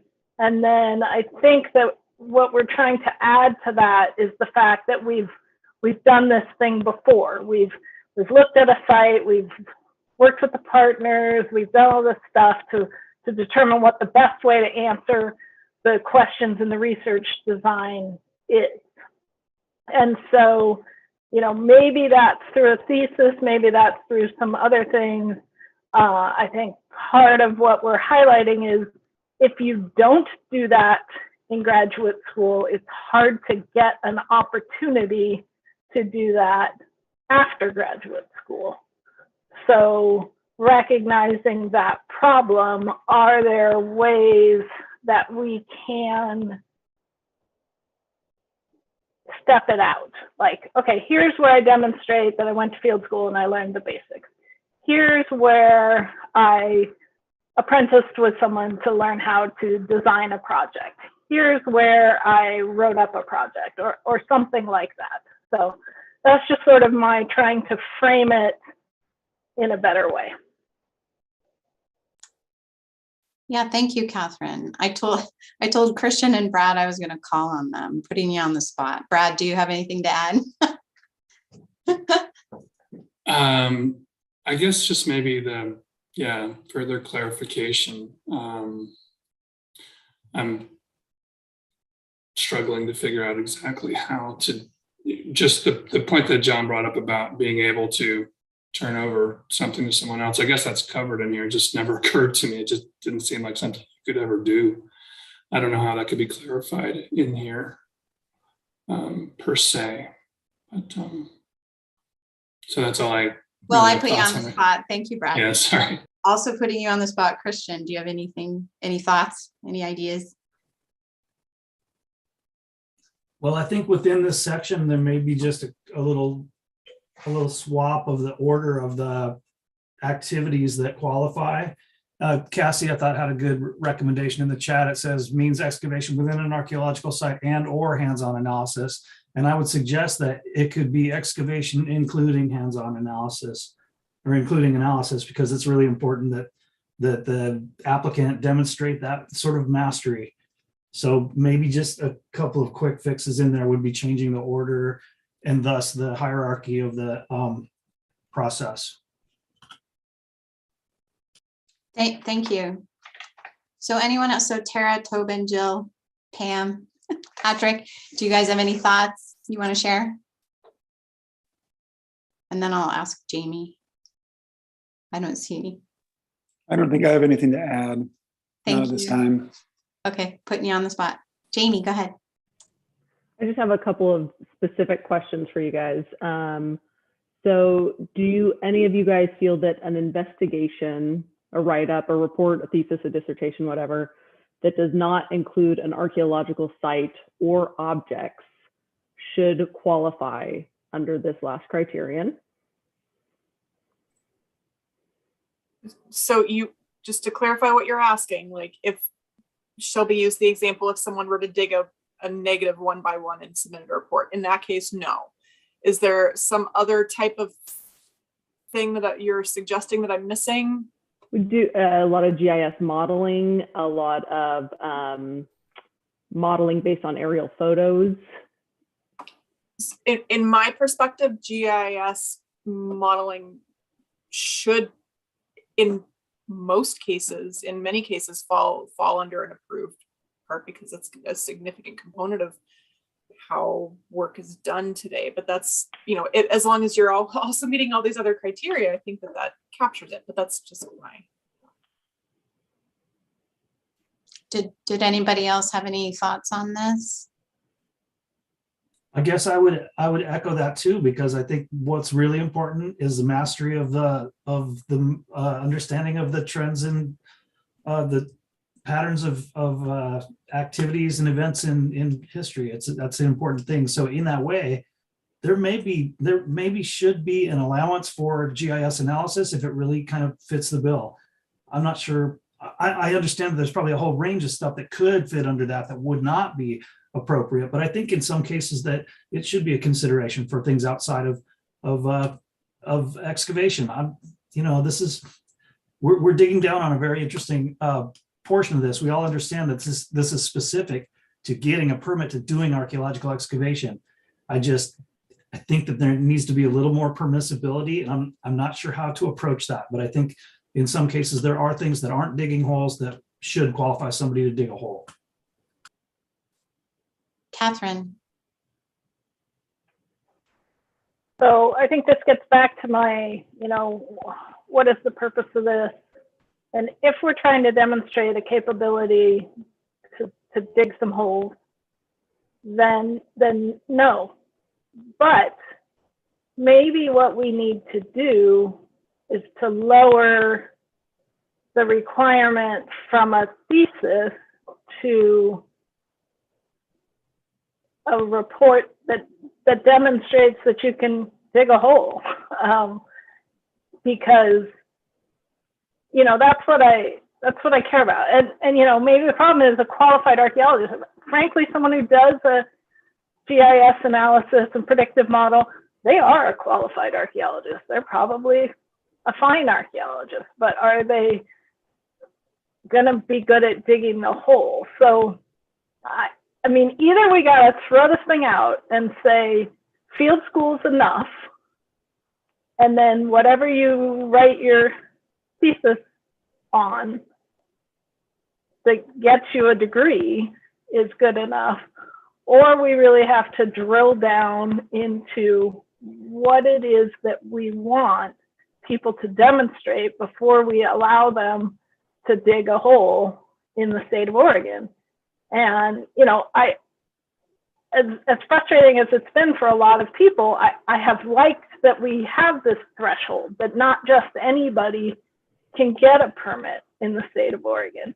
But, I think what we're struggling with is where do you draw that line and how do you draw that line? And I think it would be good if you started emphasizing to people, just because you can't get a permit in Oregon doesn't mean that you're not a qualified archaeologist. It just means you can't get a permit. So I mean, this, I feel like we could spend a whole seminar on this. I think it's going to be really tough for us to come up with something that everybody feels good about here. And I'm starting to understand more of how we got into this predicament of having the definitions we do. Thank you, Catherine. So before I go down the list, and I believe Jamie was next, and then Shelby, I actually have something to share. So because I have my foot in a lot of other different fields, I'm AICP certified as a planner. And I also review a lot of building permits. And so I think of this, I work backwards, right? So what does the qualified archaeologist allow an archaeologist to do?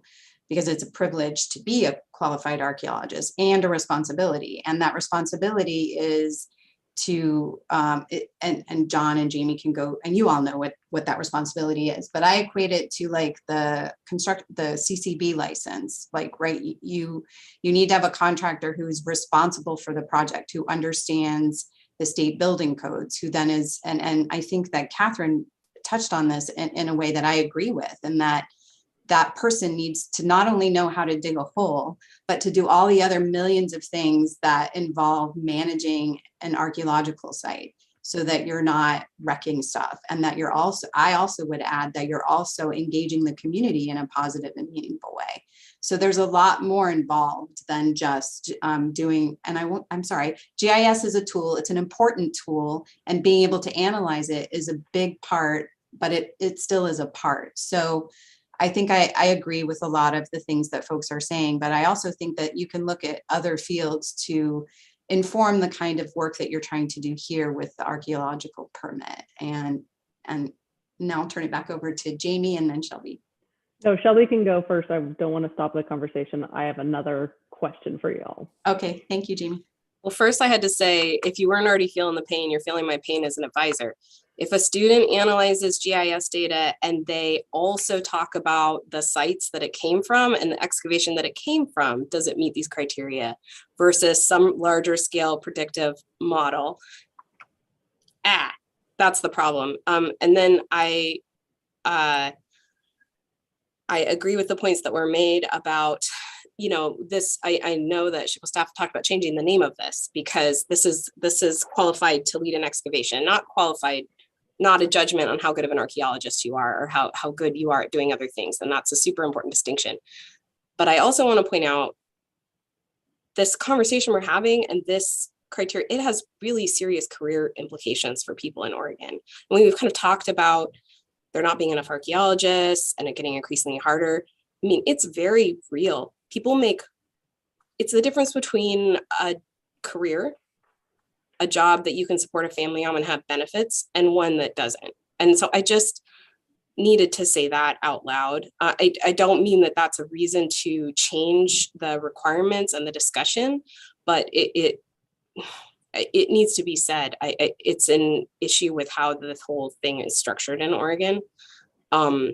And it also can be very exclusionary at a time when we're talking about increasing diversity and inclusion in archaeology. So we're trying to deal with a lot of different things, and it's coming down to these very small nuances in terms of excavation. I don't know. I just felt like that needed to be said. We can talk about how people can be great archaeologists and be hired, but not meet these criteria. But the reality is that anybody that meets these criteria out of the gate is going to get hired, especially at a smaller company, over somebody who doesn't. And therein lies the perpetual problem that's only going to get worse.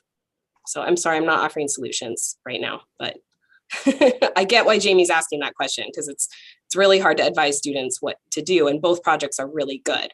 A project that deals with spatial data and engages with the sites versus one that is larger scale. But those are two different projects. You can't really do both of those things well in the same project. It's hard. Thank you, Shelby. Brad. Yeah, just maybe another point of clarification from John on the issue that I described before that he illuminated. the addition that was made for C2, where it says sole author unequivocally demonstrates the qualified archaeologist designed and executed the study. See, I would read that as designed as you'd have to have written the research design for the permit. And so it would be weird for me to think that someone else could write that research design that was not the applicant.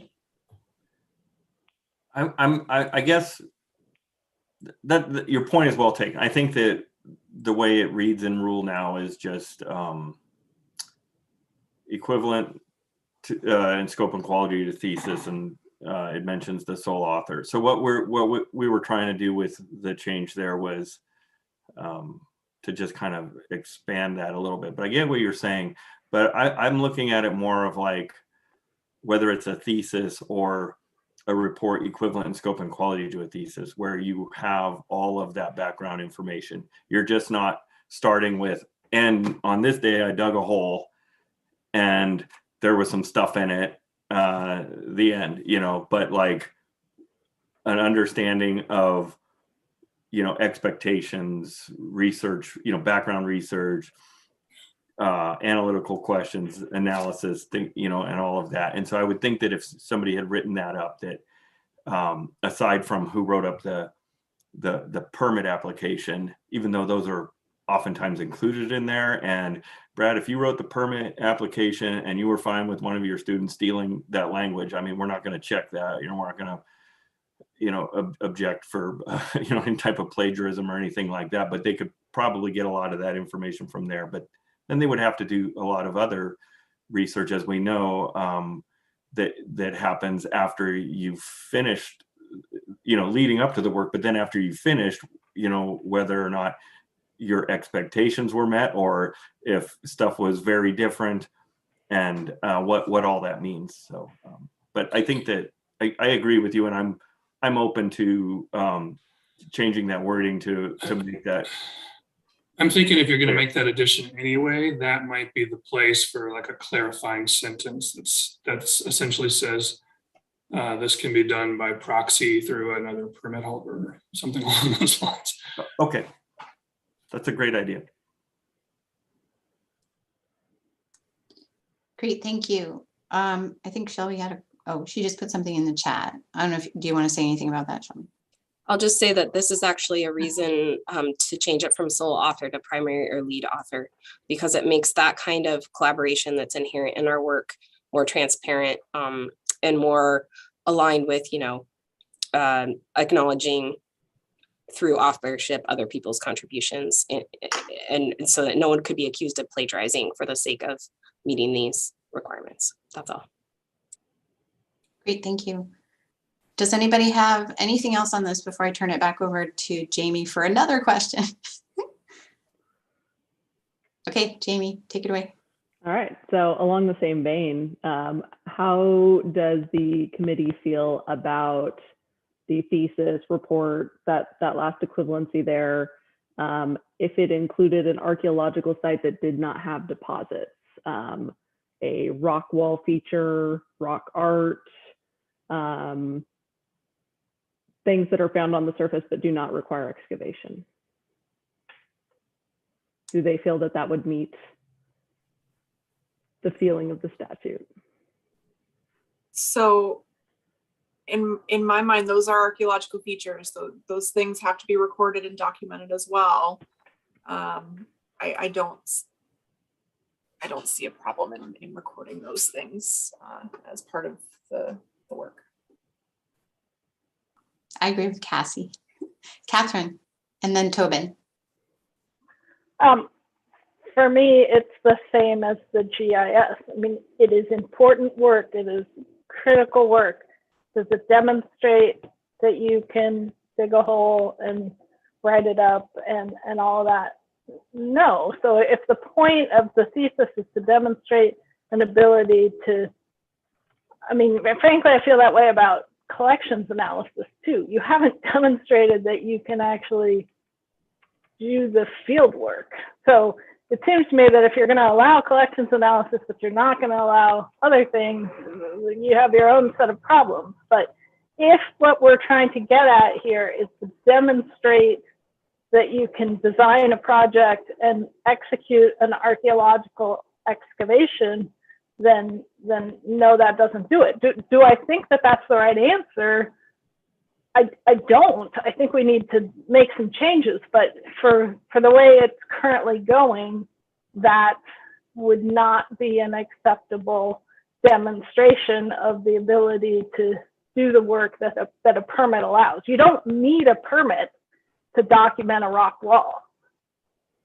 So that's sort of where I'm going. I mean, I don't want people to think that I'm advocating for it to be the way that it is, but if it is the way that it is, then let's be consistent about it. Tobin. Yeah, this is a good discussion.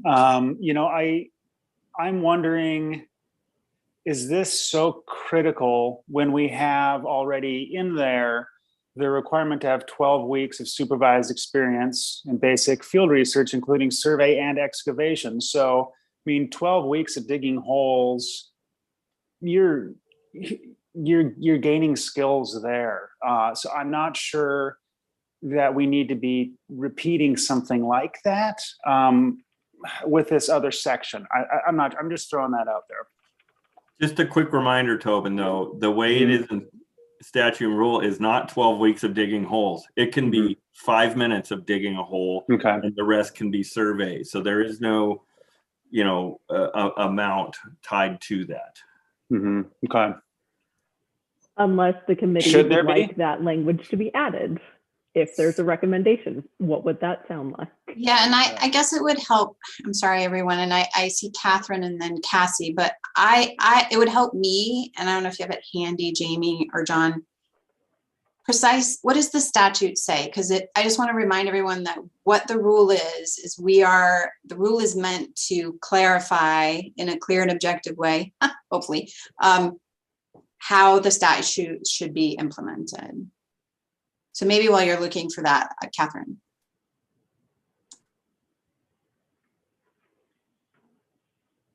So yeah, I think Tobin is probably on to what would be the most fair, is that if we did just require a certain amount of supervised excavation, I think that that's the way to handle this, not to demonstrate that you've done something that you can't do until you've demonstrated that you've done it, which is kind of the way it is right now. So I think you could require more than 12, you know, I don't know what the statute says. You know, Kimberly makes a good point there, but that's what we're getting at here, right? We want people to demonstrate that they know how to do excavation. So let's do that. Let's stop trying to do more than that. And, you know, although it would be nice to have people completely run an excavation ahead of time, I just, you know, as I think we've all been saying, and Shelby especially, that's not realistic these days, is to come out of graduate school with that experience. And I do totally sympathize with her concern about people's careers, and that what we do here really does have a tremendous impact on people that are coming up and through the process. And to ask people to spend all kinds of extra time analyzing things, just, it doesn't really seem like it gets us anywhere. So I'm with Tobin. Yeah, and I think, thank you, Cassie and Shelby. Shelby dropped the link and Cassie dropped the full statute, but or the part we're talking about there, but it says 12 weeks of supervised experience in basic archaeological field research, including both survey and excavation, and 4 weeks laboratory analysis or curating. So if the committee thought it was a good recommendation to add additions to that definition, specifying the amount of time doing survey and or excavation, that is something you could recommend. Cassie, did you want to speak to this? Well, yeah, so I'll just put a reminder that we can't put additions because we can't change statute. We can put clarifications. So we can't change that. But the way that I read this is that it's very clear. You have to demonstrate that you have experience in survey and excavation. You have to demonstrate you have at least 12 weeks of experience doing field work, like actual survey and excavation. And those things are defined. If you need maybe we need to add a definition in here of survey. But the way that I read this is clear. The report demonstrates that you can do the research, that you can write a clear and good report. Quite frankly, I don't care what the research says, as long as you can demonstrate that you can do a good job writing a report. And then you have the thing that says that you can demonstrate that you know how to do field work. Those two things together tell me that you know how to do your job. That's what I see. Yeah, thank you, Cassie. I think Shelby, Catherine, and Pam. Yeah, well, if I'm following Jamie's train of thought and looking at the statute, if we specified in the rule that the majority of those 12 weeks of experience were doing excavation, could the requirements and all this analysis of what happens in the thesis or report be scaled back to be more open and allow for other kinds of very important work that people do that doesn't necessarily deal with excavation? Because it's really true that analyzing a collection doesn't prepare you. It's a slippery slope, which is what SHPO staff has been saying and why they're asking for the rules to be revised. So that's one idea. I don't know how people feel about that, but if the rule clarified that the majority of those 12 weeks were on excavation, not survey, not test, or testing, excavation, specifically excavation, doing X, Y, and Z, could we remove a bunch of this language around worrying about what's in this report or thesis? Because that kind of goes back to what somebody else said, where like, if you loosen up one area, tighten up another area, perhaps that's a completely different approach. And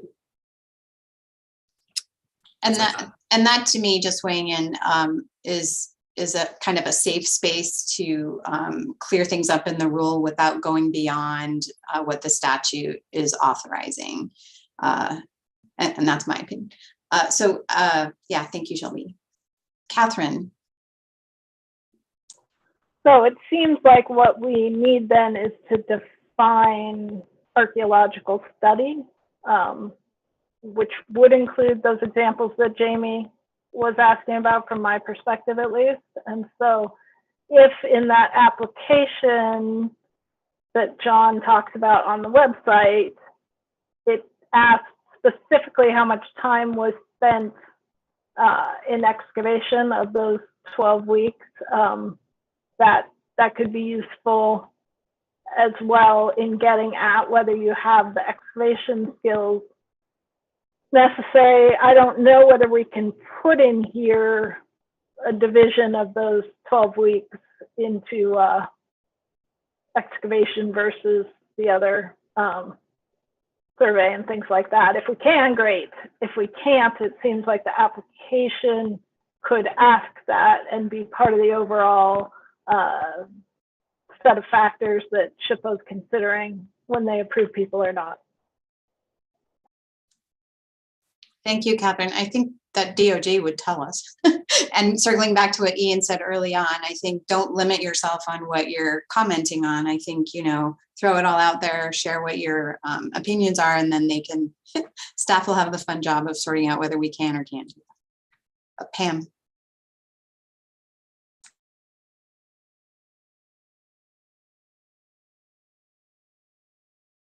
You're muted. Oh, there you go. Yeah, I tried. Didn't work the first time. I just wanted to step back and maybe add the perspective that we're authorizing somebody to impact, damage a site because excavation does impact a site. And I guess this whole process is to determine whether they can do that in a in a professional way, whether they can document what they're doing and then interpret what they've done. So, I mean, I echo what Catherine has said about, you know, if somebody is going out to dig a hole, they should know how to dig a hole in an archaeological professional way. And we've been over this already, but I think maybe just sort of stepping back and thinking in terms of preservation and protection of the resource as much as anything else, something we want to think about.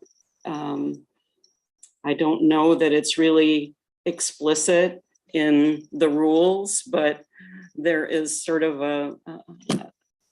an understanding and an expectation in all of this that ultimately relates to the protection of the resource.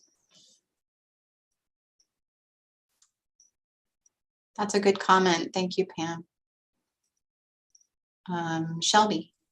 Sorry, I won't have anything else to say about anything else, I don't think, but just to jump on what Pam's saying, I would really argue that no one experience, document, project prepares somebody for that. And we can't change the statute, but we can at least clarify the rule around it. Like, there is no thesis project. There is no one experience that prepares you to undertake an excavation. It's that plus your field experience, plus your education. I mean, so I think that really trying to emphasize the excavation aspect in the rules would at least help with that. Because right now, people are really getting stuck on it all has to be in the thesis. Can we spread that experience out more in the statute that we're stuck with? I'm not sure if that came out clearly, but I would just say there's no thesis that actually prepares somebody for that responsibility. It's that plus experience, plus working with a qualified team that has people with different experience that makes you ready. Thank you, Shelby. Tobin. Yeah, exactly what you just said, Shelby. I think we're trying to tease apart the different qualities that make a good archaeologist, right? So if we already have the supervised field experience, and if we can somehow get at the really what we're looking at there, it's fine and dandy to be able to do a pedestrian survey, but it's not that difficult. It's the excavation that's a really tough part. And to me, you know, as someone who's done a master's, that is rigorous, man. That's a whole different skill set we're looking at. That's the ability to be able to critically think, to put together disparate threads to try and create this cohesive whole of a paper, right? And so to me, it doesn't matter what it's on necessarily, as long as it's related to archaeology somehow, but it's that you can do that. Now, to me, that's very distinct from doing the field work, you know? So I have no qualms loosening up the requirements for the report or the thesis or whatever, you know, as long as we can strengthen up that fieldwork component. Because one of the toughest things I've done in my entire life was do my thesis. And I didn't put a shovel in the ground. So that was done totally separately. All right, thank you, Tobin. I have a comment and then I'll turn it back over to Jamie. And again, I'll say it again, because of my experience in other fields, I'm going to apply that to this situation. So, and I don't know what other states do across the country. I would be very interested in how they handle this. That it might help us inform it. But for planners, for the world of planners, there's the AICP exam. So there's a number of different qualifications that are required to be even eligible to take this exam. And it's a combination of schooling, graduate degree, and experience. But the exam is really where the rubber hits the road. And I think, I mean, in my brain, I see a straight line that, you know, you couldn't pass the AICP exam without having the experience. But then someone would have to develop it and administer it. But it's a again, I go back to the clear and objective way. Right now, the process that's in the rules is very discretionary. And I've heard a lot of comments about concerns about that, about the transparency, about the objectivity. And I know it's a challenge. I have a lot of respect for the SHPO staff for navigating the challenges there. But I see that an exam of some kind, along with all these other requirements, might be a helpful way to address Shelby's concerns and also put less emphasis on the thesis itself and be aligned with statute. So that's just my idea. Jamie. I have another question for you guys to think about. For that requirement for supervised field experience, our office has always then requested information regarding who was supervising you, to which we have gotten a little bit of pushback. What do you guys feel about people who are self-supervised? And does your answer change based on the length of time they have been since their advanced degree? I see Catherine. Probably a comment. I mean, like, All right, I'm just gonna go then. What is self-supervised? That's not supervised. That's just doing your own thing. So no, I would not say that that is supervised. That's unsupervised. Would your answer change if they had been 25 years post-master's degree? With zero supervision ever? That's a little weird. So I don't know. if you can't come up with 12 weeks in your 25 years where somebody supervised you when you were 22 years old or whatever, that just seems totally nuts to me. But I mean, I'm not saying that it has to be field school. I think, you know, I went to field school so that I could be classified as a professional archaeologist in the federal world. But I don't know that it's a bad idea to make it easier for it to be a field school than to be something else, because I do think you get some things out of field school that you don't get out of shovel bum type work. Yeah, I mean, and it all depends on the site. Shovel bum type work can be way better because you work on 8 gajillion types of sites and you learn a lot of different things, but you might not learn, you know, 3-point provenience because you're working faster than that. So, but the idea, so I totally reject the idea of self-supervision unequivocally. Thank you, Catherine. And also I love your cat sunning. It looks very happy. Does anyone else have anything? I'm sorry, Cassie, did you? No, I completely agree. The idea that someone doesn't know who supervised them 20 years ago, like I've been doing archaeology for 15 years. I still have my first field director's phone number and email address. So if anybody asks, I can be like, it was her. It's her fault. She did it. She gave me my first job. You know, and that contact information may not be accurate anymore, but I still have her name. I still have the information, what place she was associated with. If you're not keeping that running list of people that you worked for, that's on you. And Catherine put an additional comment in the chat, I think. Christian. I guess I just agree that self-supervision doesn't smell right. Yeah, I mean, you're demonstrating that you learned how to do this, and I don't think self-supervision is a thing.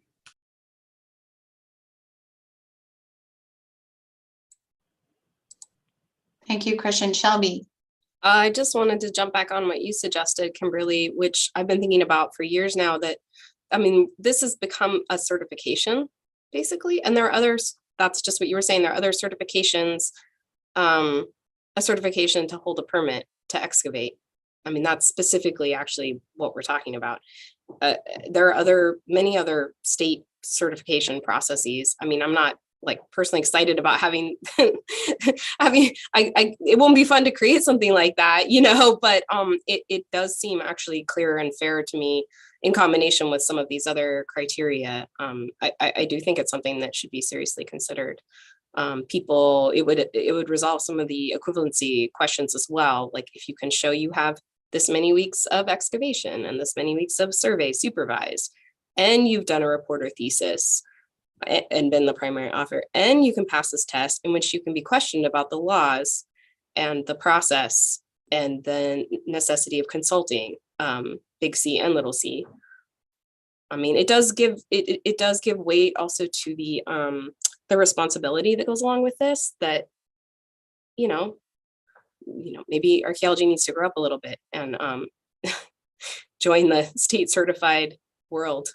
I worked for a tribe in Washington State early on, the Lemhi tribe, and that's something that they really wanted really early on, was an exam and an official certification. Thought that was really forward thinking.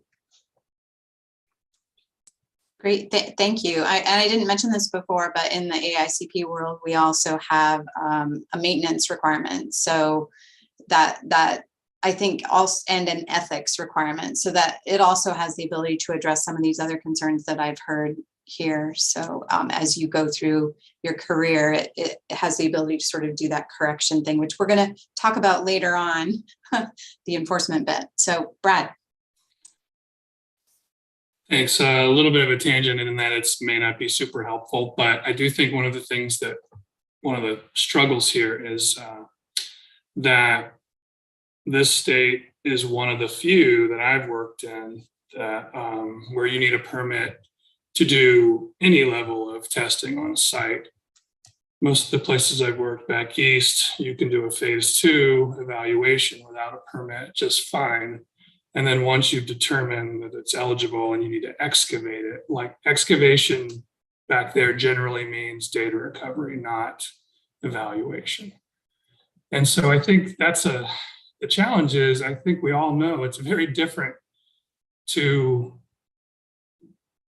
address a lithic scatter that might have, 50 to 100 pieces of debitage and a couple of tools than it is to excavate a village with multiple different artifact classes, thousands of artifacts, features, etc. One is not good enough experience to do the other, generally speaking, but that's kind of how it is here. So it's like we're struggling with the threshold, considering it could allow you to do that excavation of that village as well as to that testing project. So I guess with that in mind, I agree that we could, it seems like we could pretty easily say that the split out survey and excavation in terms of a number of weeks of each, at least it would give you a certain amount of experience doing more detailed excavation. Otherwise, I'm not sure what we can do about it, but it is a challenge that I think is inherent in the way the law works in Oregon. Thank you for that perspective, Brad. That's helpful. Catherine. So just to follow up on what Brad said, I had provided some comments earlier, but just for the list of things to fix in the statute someday, it would be really nice to have a tiered approach to requirements for permits so that you could get a permit for presence absence testing if you have less experience and things like that. So that's on my wish list for the ultimate fix. Thank you, Catherine. Christian. Thank you. Another quick one. This may be a bit of a distraction, but if somewhere in the language that there's an acknowledgement of sort of the seriousness of this to certain communities and acknowledging also the destructive nature of archaeology and excavation, and that these resources are finite and also irreplaceable. So I just wonder if there can't be a place for that. And I also want to just briefly address the idea of a test or a certification. I think it's something that should be on the table. I don't think it would be a humongous burden, but it would allow an archaeologist to demonstrate that they have sort of that comprehensive understanding of the place that they're working and the people whose resources they may be destroying. It may provide that sort of broad base of demonstration of skill set and intention and ethics altogether. That might something that should be considered in the future. Thank you. Thank you very much, Christian. Jamie, you have any more questions for us? No? John, do you have anything you want to throw out? You've been so quiet. I'm trying to force myself to be quiet. So, but I just want to say that hearing this discussion, I think is the closest I've ever felt anybody outside of SHPO has kind of really put much thought into this process. We get a lot of people who are angry for not meeting qualifications, for a lot of different reasons, but you guys are really grasping it, and it's not always about what we want or how we want it. It's what's the law and what's our wiggle room there. So I just want to say that I really appreciate it, and it was great to sit back and keep my mouth shut. Well, thank you so much, John. Thank you, Jamie, for these great questions. I think that helped us move through the conversation. So before we move on to, it is 11:30, just want to be conscious of that. Does anybody have anything else they want to comment on regarding 17C 1 and 2, the archaeological study? Okay, great discussion, everyone. I don't see any more hands. Christian's raising his hand. Oh, Christian, you raise your actual hand. Oh, there you are. I raised them both. I would just like to say that it occurs to me that a little more thoughtful discussion about C1 and the definition of archaeological field research could go a long way at this point in this part of the process. So I think that that's something that could use a little loving attention, and it might be very helpful. Thank you. Okay, does anybody have anything that they've already formed some thoughts about? I feel like some of you have already commented on this. Catherine, yay, go ahead. Yeah, sorry. I'm just going to reiterate that I think that you will have to write a definition of archaeological study to match the statute. So just a reminder of what fun, a whole new definition. Thank you. And I think Cassie said some things in the chat. Does anyone else have any insights they want to add? I think I heard a lot of discussion around what type of study is appropriate. And I think there's already, the SHPO's already been implementing and has that list, I think. And Shelby's had some really good comments. Does anybody else have anything to add to this? If not, I feel like let's just think about it. We've had a really good discussion, and please write up any additional thoughts. I'll probably circle back and ask you again on this because it is an important discussion. But in the meantime, I always feel like you can send your notes and ideas to staff for their consideration.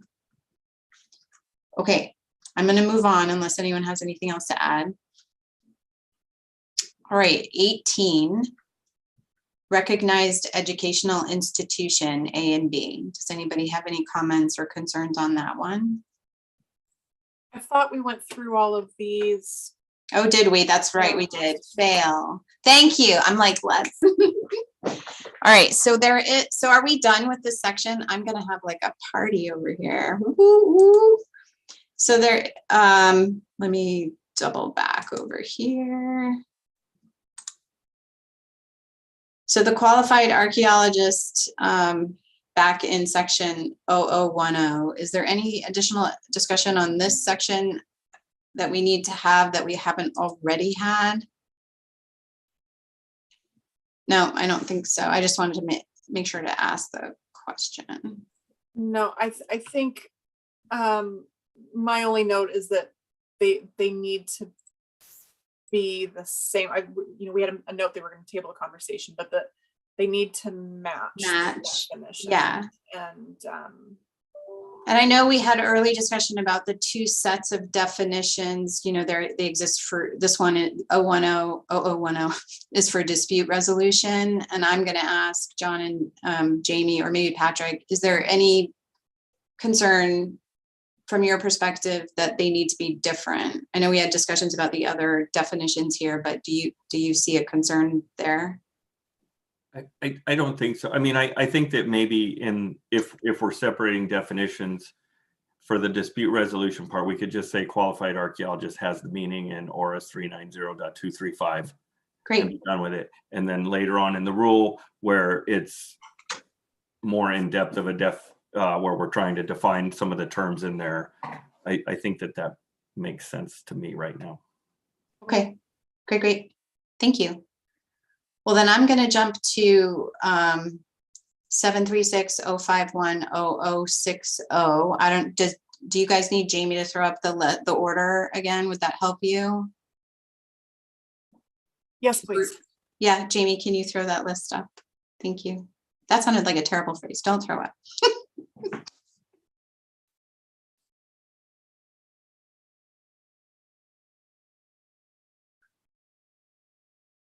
And Brad put something in the chat as an additional comment.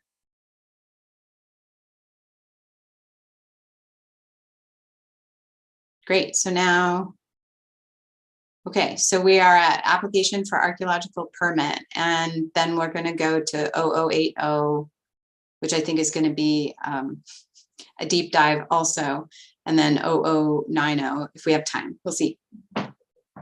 Maybe we can get through it all. I'm going to be optimistic. So thank you, Jamie. Does anybody, okay, perfect. So this is a pretty short section. I have it page 5 in the clean version that was sent before our first meeting, and then the track changes version for that first meeting it's on page 6. So and just the notes I have are that there was some clarifying language added and a reference to statute. So I'm taking both. So subsection 1, procedure established. Does anyone have any comments? Tobin?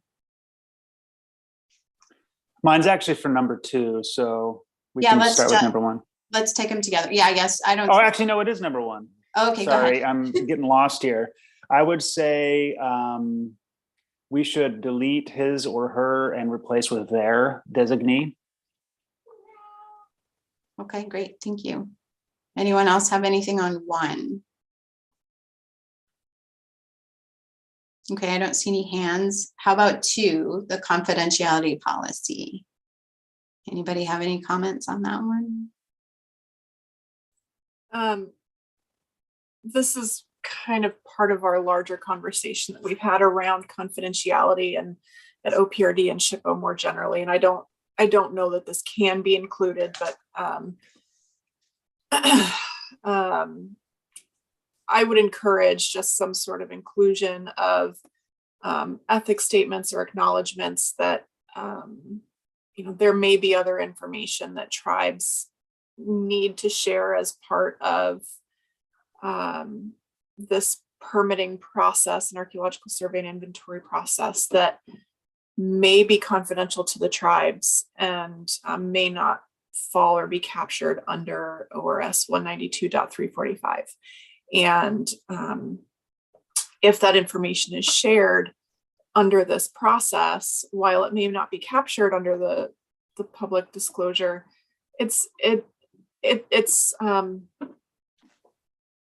ethically and whatever that archaeologist's role and responsibility to keep that confidence for some of that significant and sacred sites information. So if the tribes share that information, don't share it to SHPO if you don't have permission to share it, basically. Yeah, that's important. Thank you. Catherine?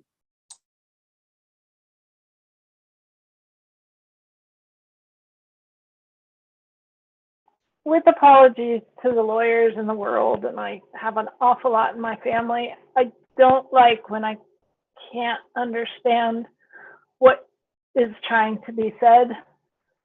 So that second sentence in 2, requirements outside those identified in this rule from local processes or other rules that contradict any of the roles and responsibilities herein are not enforceable under this process in part due to this exemption. What are you trying to say there?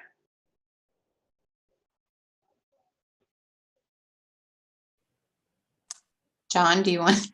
I would. Or Jamie? Yeah. So just making a guess here, my guess is that they're talking about like public disclosure laws, especially with like the county and city planning departments, where it is part of their public record, but technically can't be because it's confidential information. But I don't know because I didn't write it and I'm not DOJ. Maybe Patrick has a thought. Patrick just texted me. He just had to step away for a phone call. I'm sorry. Oh, Perfect timing. I don't know if Jill, you have any insight. I know at our local jurisdiction, yeah, we do have certain responsibilities for public disclosure. And I have cited this statute a lot, actually. We have public records requests and yeah, Jill, do you have any? Yeah, I mean, we're basically the same way. We have site-specific information that we're not allowed to share, and that's under lock and key. Okay, so it's my strong encouragement that when we all read this sentence, we all know that it means the same thing and what that thing is. So if it's DOJ or whoever, rewrite it, use clear language, and let's go with that. So, and then my next thing is,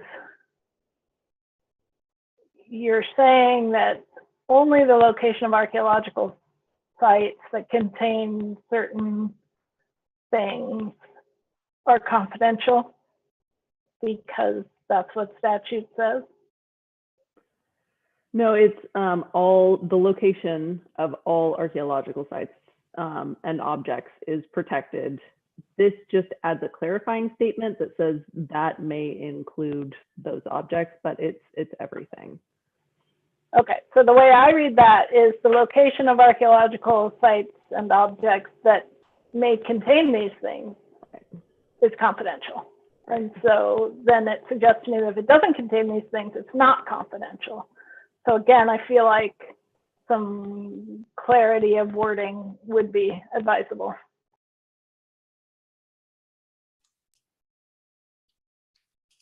Thank you. Christian.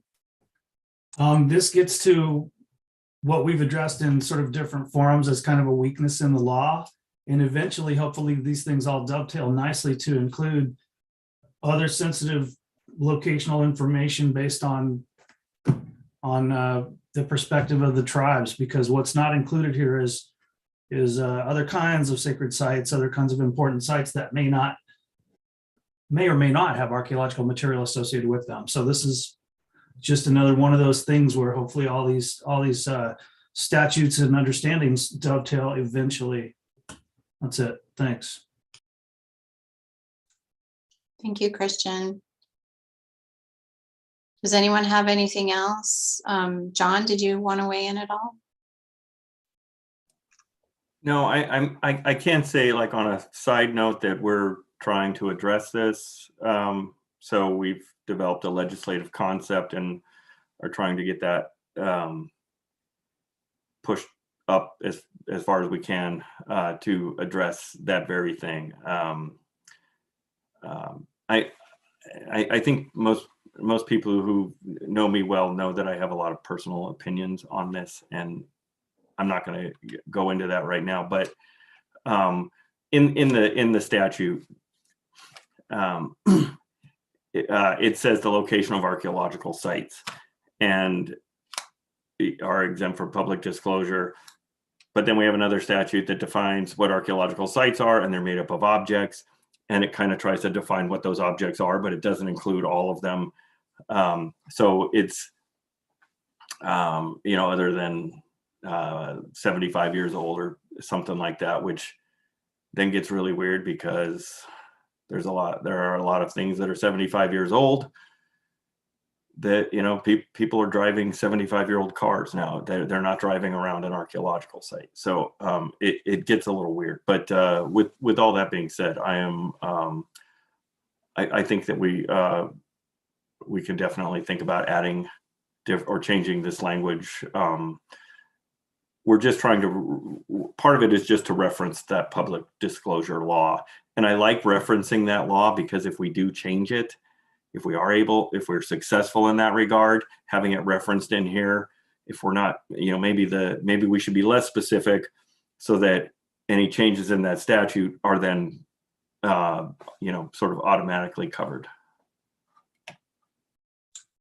Yeah, thank you, John. Christian, is your hand up new or is this from before?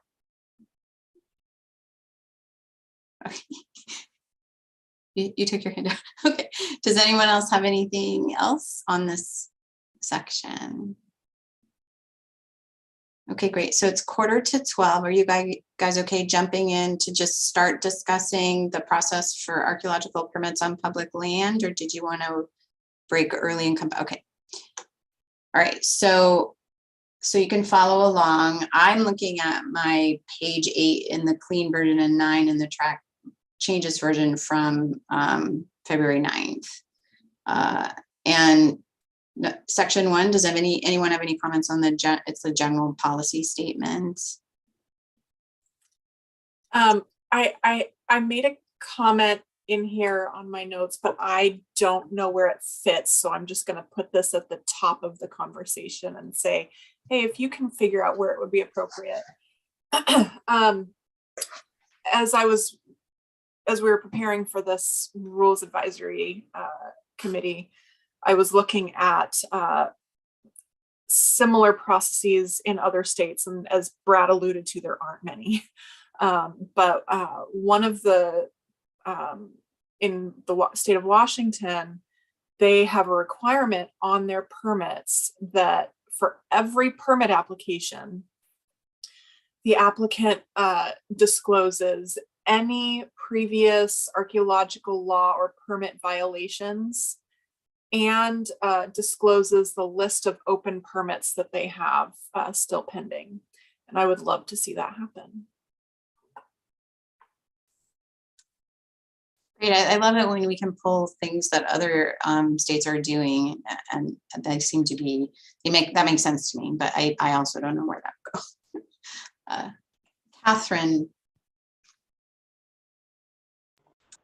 Okay, I apologize. I made myself a note about this a while ago, and I don't remember exactly why, but I think I took this from some other place in the rules. So instead of a person may not excavate or alter, do you want to use what I think is language from somewhere else? Knowingly and intentionally excavate, injure, destroy, or alter an archaeological site or object, or remove an archaeological object on public lands? Is there a reason not to have that more detailed language? There's no reason. I think that I know that there are subtle differences in the statutes that talk about the thou shalt not part, and this just comes from one of those. It's either 358920 or 390-235. I can't remember exactly, but I don't know that I don't know that the knowingly is in statute. I think it has been in rule before. I'll have to look to make sure, but that is my feeling.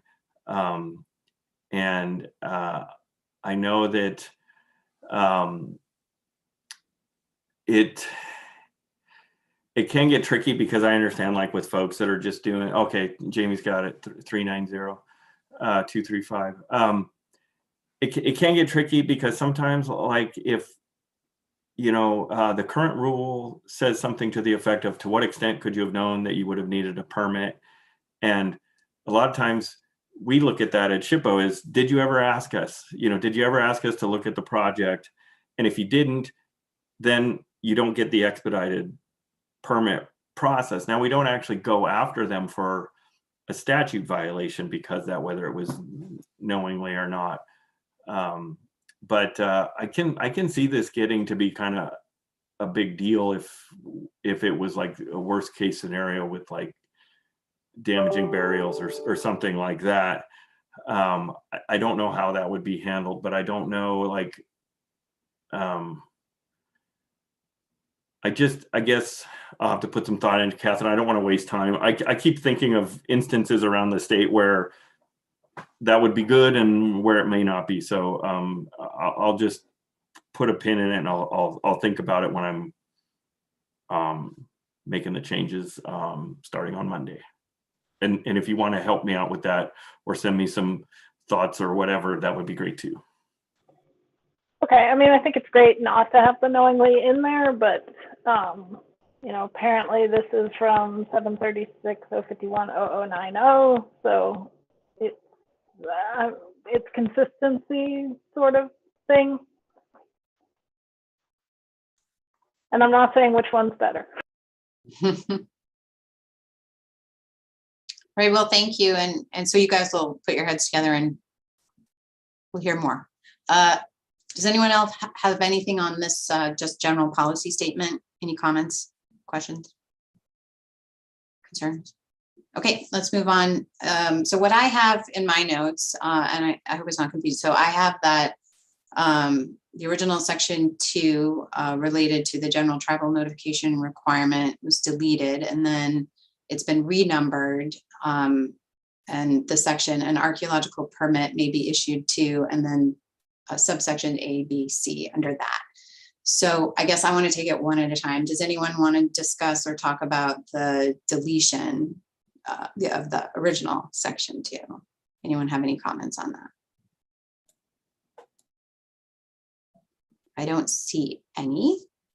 Okay, now I'm gonna, so does anyone have any comments on who the archaeological permit may be issued to? No hands. What? Cassie. Sorry. I was going to start calling on people. I'm scrolling through different versions at the same time. Oh yeah, sorry. Yeah, My comments. Stop me if I'm going to. No, it's fine. I here again, I want to stress the need for inclusion of the same kind of qualifiers that we put in the applicant statement about you know, well, and maybe this is covered under that in the employ of a person. I get stuck with managing that. And I've lost my other comment. I'm sorry, I'll find it. Well, just sorry, maybe this will help you remember. I'm remembering that, like with that definition of applicant, that, and I think John did add some language to that. I don't know, John, do you want to speak to that right now? So maybe it'll help us all remember what it was adding, not just the individual being responsible, but also the company. Earlier, I think it's addressed in somewhere in the definitions.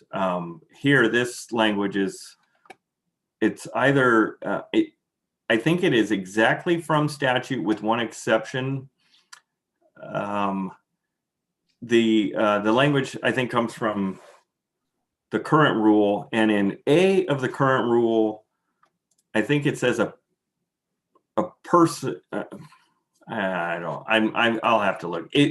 There's a subtle difference between the two, where in the rule, it's a qualified archaeologist, qualified archaeologist, qualified archaeologist, but in statute, it's qualified archaeologist, person, qualified archaeologist, qualified archaeologist. And even where they include person, they probably meant qualified archaeologist. So maybe that was why they changed it in the rule later to, but yeah, I'm going to stop. Okay, well, we'll circle back, I think, on that once, yeah. And I think Christian was next.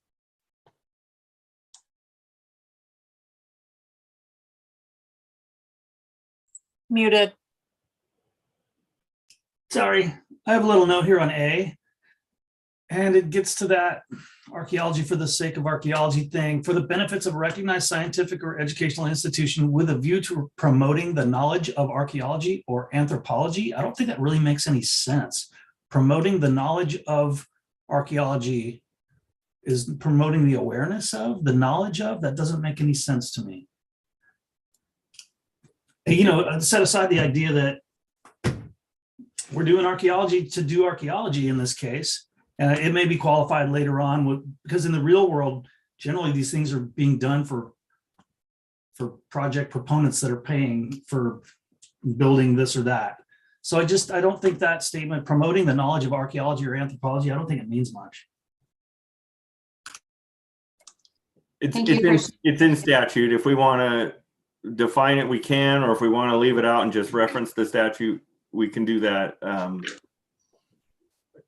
always vote for referencing statute but then you have to go back, and you are going to go back and fix the statute at some point. Yeah.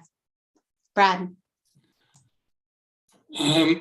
Just a question, would this prohibit someone from volunteering their time for an excavation, or would that only be, they could volunteer their time, but only if it was to salvage objects from unavoidable destruction?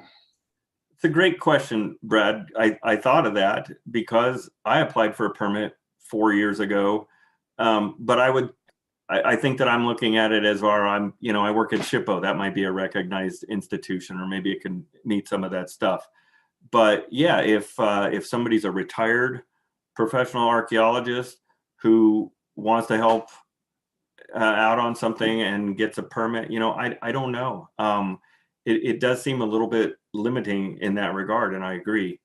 It is in statute again, so I don't know if for statute changes that this part might need to be changed there, but I don't know that we can add any other instances in rule.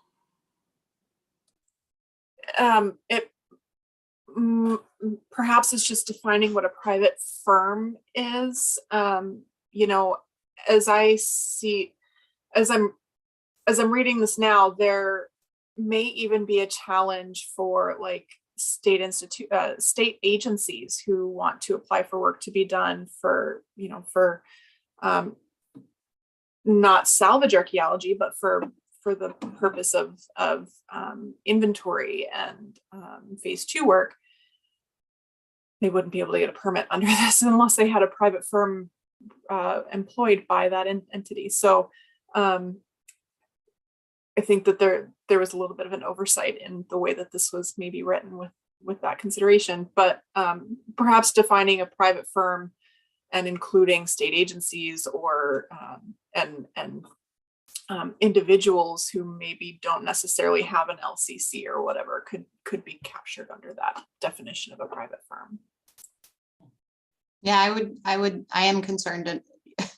I would include more than just state agencies, public. I think defining private firm is important. I know, Tobin, do you have any thoughts? Putting you on the spot. You're like, no.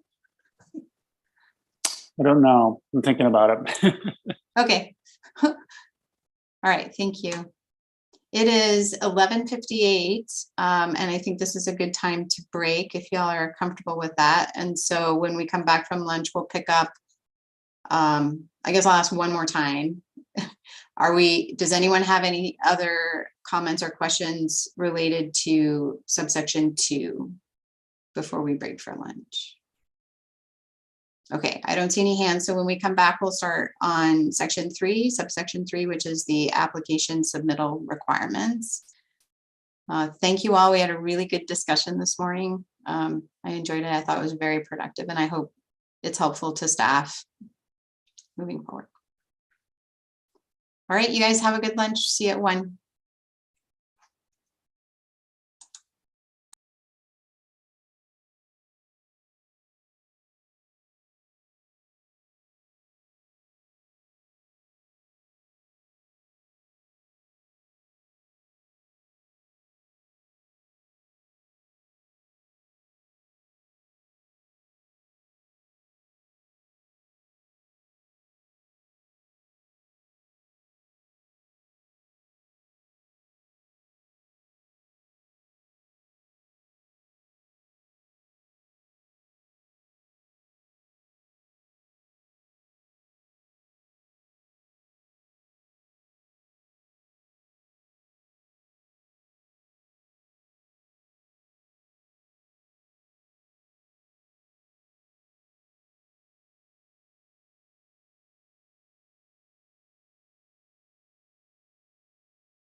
Yeah, thank you. I accidentally quit.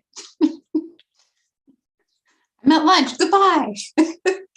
Totally fine. I just realized I was like, oh, I'm the only one with host duties, unless Joe's still here. And then I was like, I should probably go in and make sure there's no problem. Thank you.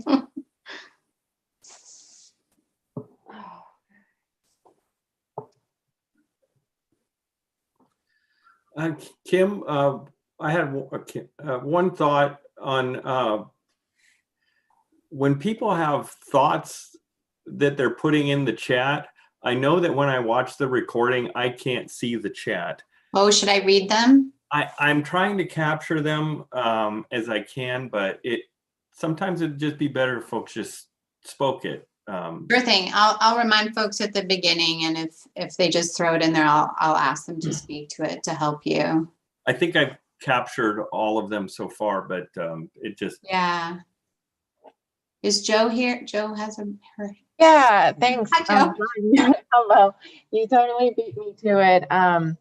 We generally ask people not to post substantive comments in the chat because it's not part of the official record. So just being able to say it out loud or like capturing in some notes afterhand would be great. But it's a better way to keep our viewers on YouTube apprised of what is being discussed. So far, I don't think we've really seen anything in the chat that hasn't been discussed out loud. So if anything, it's just copying and pasting some sections of the rules that we're talking about. So I appreciate that. Thanks for catching that, John. I think Pam said you can save the chat. I don't know how to do that, but I'll just ask folks to speak to what they're saying, so it's easier.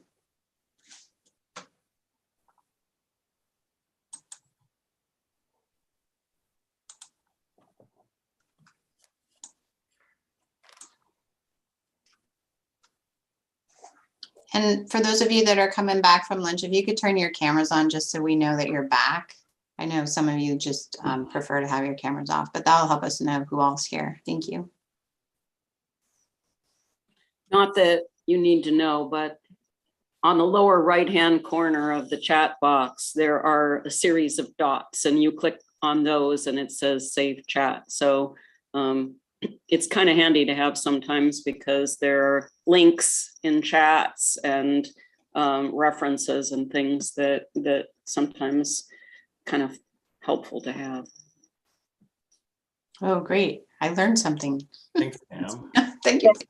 For the notes, having the chat saved is, since this is, however, a public meeting, although we don't have a specific public comment period, and the chat is not on display, it's more inclusive to make sure that we're reading out loud the things that are in there, or that the notes capture it and that's not too substantive in what's being discussed.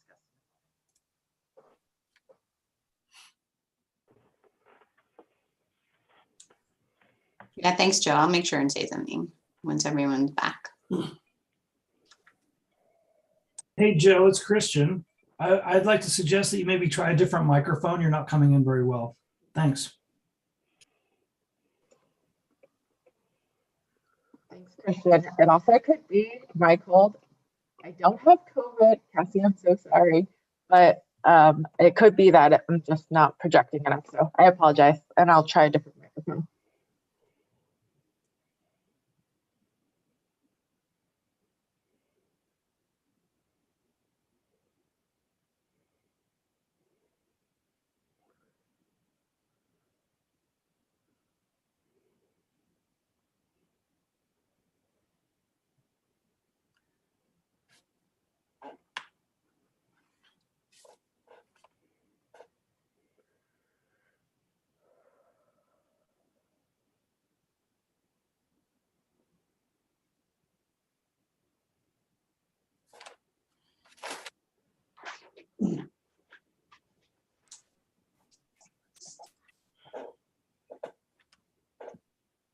Cassie, any text messages from Patrick?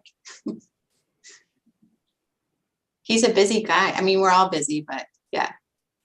I think he may be. Oh, I see him. We're talking about you, Patrick. Busy. I'll go away if you'd like to continue. No. I won't listen, I promise. I swear I won't listen. I'm glad you're here. I'm glad you're all here today. Tobin, are you back?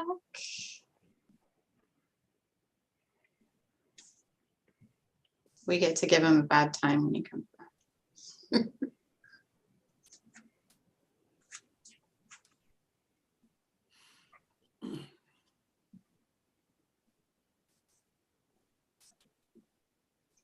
Well, I will say it's been a miracle this morning. My beagle was sleeping right at my feet all morning and did not wake up. And now he's very happy it's sunny outside. So he's with my husband running around, thankfully. All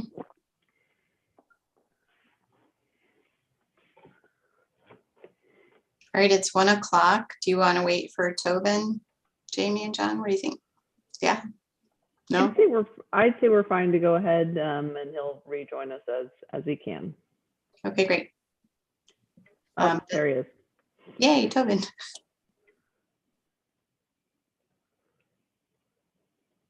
Okay, I'm just gonna, oh yeah, he has two. And Jill, yay, Jill.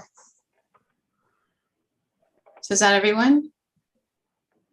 Yeah, okay, so this is, some of you are here for this discussion, but for everyone, I just wanna state for the record that because of the fact that this is a public meeting, but not a meeting open to the public, it's very important that any comments, any substantive comments that you have, that you state them for the record and not put them in the chat. I think it's open to the public, but it's not an official public meeting. Thank you. People are viewing and they can't see the chat. Right, so we want to make sure everyone is able to hear and understand what the substantive comments are. Anything else from staff before we jump back in? Okay. All right, so we're going to pick up where we left off, and just a reminder that we need to stop at 3 o'clock. On the agenda, there was a plan to discuss, was it financial impacts, I think at 2 o'clock, but I think given where we are, I think that we won't be doing that today, and I want to leave some time at the end to talk about schedule. So I'm probably going to do what I did in the morning and check in, I don't know, what, 2:15 or so to see how folks are feeling and if you're okay to work straight through. But I think I would prefer to just go with the few hours that we have and get as much done as we can, if everyone's okay with that. All right, so we left off on section 736.051.0080, subsection 3, the application submittal requirements.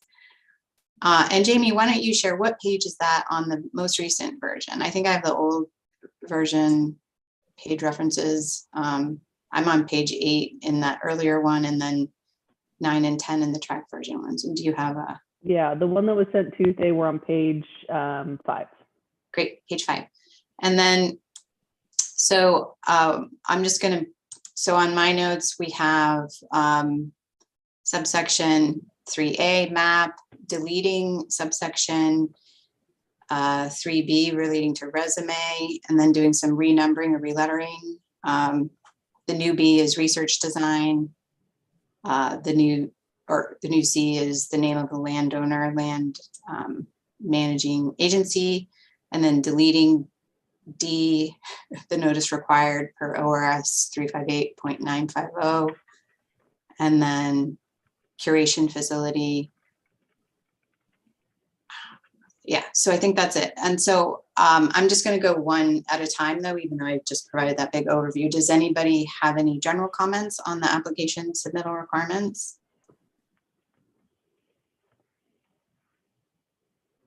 Okay, I don't. Oh, Tobin. Yeah, like previously, and I think just whenever we see this in there, we should replace his or her with their under designate. Good point. Thank you. Does anybody else have any general comments? Cassie? Yeah, and honestly, this is another one of those, I'm not sure that this actually applies to this section, but it's where I made the note, so I'm gonna just put out the comment. we have previously had conversations around the difference between this application and applications as they apply to exhumation or inhumation of human remains, specifically as it applies to 97.740. And so I just want to put in a plug out there that we need to have a conversation about separating out exhumation permits for Native American human remains from these archaeological permits. Thank you. I'm going to ask a clarifying question then. Cassie, are you saying that there should be an entirely different permit process for human remains, or that this process needs to speak to different standards for excavation of human remains? It could be both, so that we didn't get into the meat of that conversation of how that would work when we got together. So I'm referring back to a conversation where the 9 tribes and SHPO met together to talk about this, and some concern, has been raised around, appropriate research designs and lack of clarity about exhuming human remains and who's the appropriate person to do that when they're Native American remains, and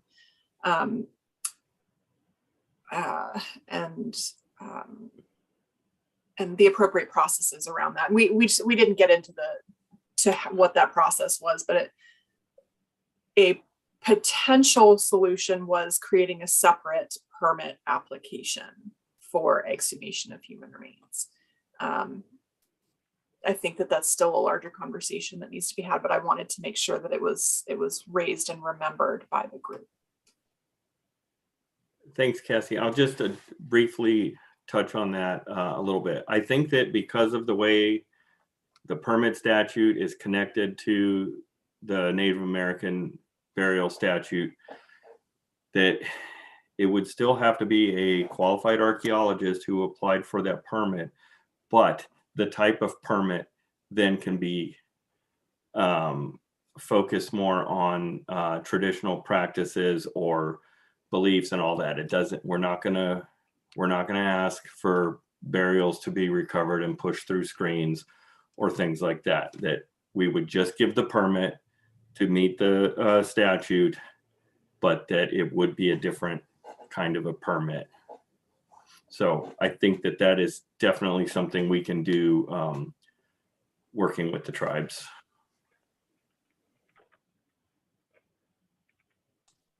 Thank you. Does anyone else have anything to add? Christian, did you want to weigh in on this one? Okay. All right. Now I'm just going to go through each specifically. Does anybody have any comments or concerns about subsection A, the map? Okay, I don't see any. Anyone? Oh, Catherine. You got to give us more time. All right, I'm like, let's go. So for the map, I'm sure we've all seen the crappy maps that people like to put together with a terrible scale and all that. So this seems like a really good opportunity to say something like 1 to 24,000 scale map or something. I know that like DAP does require like a 7.5 minute USGS quad. That doesn't mean that people do it, but it's a way that you can object to it. You at the SHPO level, turn it around right then. So I would highly recommend saying more than what it says here, because people don't seem to understand what constitutes a map that enables people to figure out where the thing is.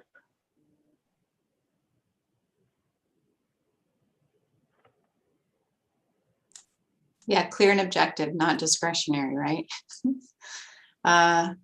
Okay, any more comments, concerns about this, the map?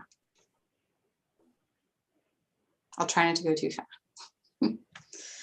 Okay, now the research design. Catherine. So this seems like a really good place to get at a lot of what Cassie and Christian have been talking about throughout the meeting, in terms of, you've got all kinds of detail in there about archaeology and not as much detail about what, if you wanted to, you could term land use history. You know, who lived there? What are those people like? What kind of sites can we expect to find? This is where you demonstrate your knowledge of the area in which you're working. So I'd like to see that here. Thank you, Catherine. Christian? I don't see the word context in here anywhere. Oh yeah, there is. There it is. Ta-da! Context of place through time. Never mind. I think there is space in here to sort of, yeah. I mean, I don't know. I think it's okay, but there is probably room to expand it and make it a little more holistic. To go back to A, I don't see any legal description is very helpful. Township, range, and section, and a map at an appropriate scale to clearly understand the exact location. Those might be helpful in A. So I'm not sure about B. What do I have here? Okay, I'm quiet. I'm gonna be quiet for a minute. I think that to kind of expand on what Christian and Catherine are suggesting for B, this would be a great spot to include, you know, where in the conversation and consultation they've discussed history and significance of the area with the tribes, because a lot of the time, and this is part of the thing that we get to, and I think we'll get to it later, it says that consultation needs to happen during the application process, but the research design, if it's well informed, they should have already done that. And so in order to have an appropriately conducted research design, they need to talk to the tribes first. So I would encourage inclusion of that.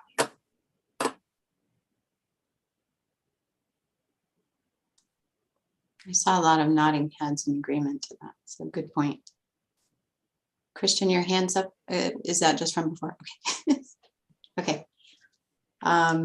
Anything else? I guess I have a question for staff on the research design. And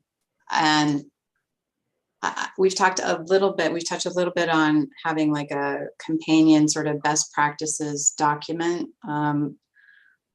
that would work in together with the rule changes. Is that something that you are looking at doing? Because here I'm thinking that you can make the rule changes, but there's been so much discussion around this area that I think it would also be helpful to have some supplementary, I don't know, direction in something like that. Yeah, we can do that. I mean, we'll have field guidelines that may touch on this. The thing that we don't want to do is constrict the research design too much. I think all the things we have in there are great. Definitely need to be working with tribes. They need to have all that context and everything that everybody's saying. And we can just kind of provide some general guidance on that. But I want to be careful that we're not saying, write this type of a research design, because then that's all we'll get probably from a lot of folks. I'm not trying to be disparaging to anybody, but a lot of times people are just like, oh, this is what they want, so we're going to just do that. Mm-hmm. But instead, we're going to just provide more in the way of general guidance on that and why it's important to work with different communities and things like that. So. Yeah, and I guess I'm touching back on like picking up on what Cassie's spoken to, and Catherine and Christian as well, and lots of, and Shelby. And that's to this would be a good place for the archaeologists to also show that they've engaged the community that they're working in. And of course my framework is local jurisdictions, and so just like engaging the indigenous population, that's where I feel like I see that happening sometimes, but not always. And I don't necessarily want anything in the rule, right? I just that's why I'm looking to this other document. So with everything we're doing here, like we're making changes specifically to the rule, but if the rule is adopted in whatever format it ends up in, then we'll go through a rule implementation period. So we will have to update our guidance, provide additional guidance and trainings, update our forms, update our database.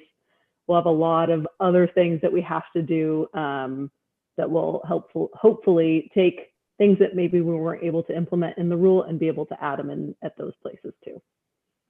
Okay, that's helpful. Thank you. All right, does anybody else have any comments on the research design section that haven't already been shared? Okay, I don't see any. Subsection 3C, name of landowner, land managing agency. That's very exciting. Okay, Catherine.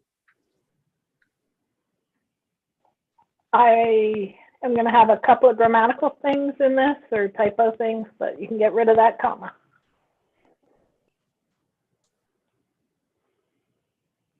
All right, I think they're going to have someone do that grammar stuff. So helpful though. Yeah, thank you. Anything else on land managing agency before I move on? Christian? Should there be an and or there for landowner and or land managing agency in case there's both of them apply? No, because each permit with a different landowner requires another permit. So there won't ever be two on a permit. That's not necessarily the case. So I'm thinking of up in Powers, right? We have a property owner owns the land, but it's actually managed by the Historical Society. This is for public land people. So yeah, it's like it could be owned by the state of Oregon, but it's managed by state parks or something like that. This isn't private land ownership. So. I'm sure Tobin has to deal with that, right? ODA. Yeah. We definitely have to deal with that in the city a lot, especially in the right of way, my goodness. Okay, any other questions on this one? Comments? Okay. Curation facility. Pam, do you have anything? Any comments? I do not see any. Well, that was pretty straightforward. Okay, I'm going to move on if I don't see any other questions. Okay, then subsection 4 regarding verification of public land. Does anybody no questions? Any comments on this one? Nope. I'll just say too, for Tobin's sake, that I'm doing a global change from the his or her to their. Yay. Thanks, John. All right, if nothing on subsection 4, I'm going to move on to subsection 5, identification of appropriate tribes. Does anybody have any comments, Catherine? So it says in consultation with LCIS. Are you guys really consulting with them, or are you just doing what they tell you to do? Because if you're actually just doing what they tell you to do, you should say that. We do and we don't. So if we are scratching our heads like, wait a minute, is that really who we should be contacting? We will comment back and say, last time we issued a permit in this area, you also included this tribe. And oftentimes we'll get a, oops, yeah. So I don't know if that's considered consultation, but we do that. And I don't think it's in the rule now, but maybe we should add it. Just, it's always been sort of a handshake agreement if Patrick's okay with this. But if we don't hear from LCIS within 48 hours, our understanding with LCIS is that we then identify the tribes based on past permits in the area. So there, I guess that's two things there, but that's how it's done, Catherine. Patrick, did you want to weigh in? Yeah, I guess I would just elaborate but also corroborate what John just said. I mean, it is a collaborative process. There are times where I will respond, and then I will get an email back asking for further discussion. And so we have that exchange as to whether there are other tribes that should be notified or tribes that have been identified that don't need to be notified. And that's because there are just different conversations happening between different parties. Sometimes I'll have conversations with tribal leaders that indicate that they want more involvement in an area where they haven't necessarily historically been involved. Vice versa, SHPO will have those conversations too. As to the 48-hour, I guess, handshake agreement, whatever, I think that at least in part stems from the fact that there was there two things. One, there was a significant period of time where there kind of was some changeover in staffing at LCIS. And because of that changeover, there wasn't necessarily someone readily available to respond immediately. Two, we're an office of two. So if one of us is out for any particular reason, that leaves one to handle the rest of the work. So there are times where those responses won't happen within 48 hours, but SHPO knows more often than not as well as anybody who needs to be notified. So that has been kind of the working arrangement.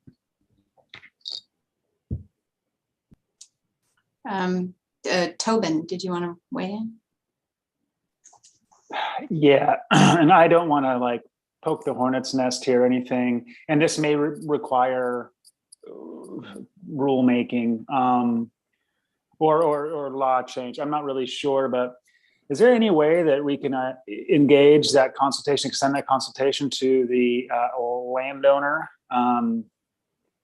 landowning agency? I'm just thinking routinely for ODOT projects, we will have the permits distributed to tribes that we are not consulting with as part of that undertaking. And once or twice didn't include tribes that we were. So I don't know if there's any place for that here or if that's something that is a whole different discussion. I just wanted to bring it up. Patrick or John, do you want to? Yeah, if I get this right, I know this happens. I think it's a good thing a lot of times when folks consult with the tribes before they've even applied for a permit. I think that's been made clear here. At times we get permits where there's an application where they'll add those letters, the correspondence to the tribes as part of their application. And sometimes those tribes do not match the ones that LCIS or SHPO feel should be getting the permit. It's not necessarily an out-of-state issue. Sometimes it's more of a, well, I guess it is an out-of-state issue from the company, the one applying for the permit, where they just aren't as familiar with the tribes and their interests in a certain area. But we do get that. I don't know if that's what you were talking about, Tobin. And no, not really, because we initiate consultation almost always before the SHPO permit would go out, right? So, and we, through many years of relationships, we have an understanding with the tribes what it is they want to hear about our projects and what areas they don't. But then when that permit goes out, it'll often go to tribes that, I'm trying to, like a recent one, I think, went to the Grand Ronde, and it was for a project in, is it Bend? Something like that. And we don't consult with the Grand Ronde for projects in Bend. They don't want us to, but that permit. So I guess I was wondering if there'd be a stop check somewhere in there, just because it could add to confusion, but this again, may be a whole different topic. So. No, and it also could be an error or from any number of steps in the process, all the way to the SHPO person using the drop-down menu and selecting the wrong tribe. It's happened to us. I know that it's happened to LCIS. That does happen. So when that happens, we are hoping people will catch that and push back. if I'm not trying to, say that Siletz might not have interest in, burns, but, if, there has been a time where that's happened and the applicant was like, is this really who we're supposed to be? And it's like, no. So, yeah, push back in those instances, Tobin, if something seems odd. Jamie, do you want to weigh in? Yeah, I was going to ask Tobin if he thinks it would be helpful to have a part of the application be a section of tribes that have been previously consulted upon for this project or this undertaking, if that would help. Sure, for sure. That'd be great. It'll at least take care of the ones that are not getting notified that you've already consulted with. I'm not sure about the adding more tribes, but it would solve at least half of the problem. Great, good. Cassie? Sorry, I was just taking a note and I'm having trouble spelling consulting. Jamie, yes, I would like to see that. I've asked for that on previous meetings and things, that I would love to see that added to the permit application. Tobin, you and I can have a conversation separately, because that's happened in our area where we haven't been consulted on a project and we got the permit. And it wound up being a project that we had an issue with. And so I think that it's not a bad thing to consult with more people and just use this as a double check. Be like, hey, is there something? So it's not necessarily a bad thing that you're getting more. Now, that said, I have had the reverse happen as well, where we've seen permits go out that, there are tribes that don't necessarily want to be consulted on, or don't necessarily want to consult on a project. And because they're not interested, they just don't respond. And, that's not just tribes. We've seen that happen with planning agencies. We've seen that happen with other folks. Be like, we don't have any comments, or we're not interested in the project, so we're just going to let the 30-day clock run out. And sometimes that can slow things down, where it's kind of an urgent issue. And that's where I lean on those applicants and those land managing agencies and say, it's first, not to be dismissive, but your failure to plan is not my emergency. But also, make those phone calls. If you're not getting a response, call and say, hey, what's going on? Why aren't you responding? Can you just send a quick email, say, we defer? And 9 times out of 10, that person will send that email that day, and it's not a big deal. They just didn't realize that it was an urgent issue. So I would encourage communication. But you and I can talk separately about some of the examples where it's come up on my end, where that was a necessary component of this process. Let's have that talk for sure.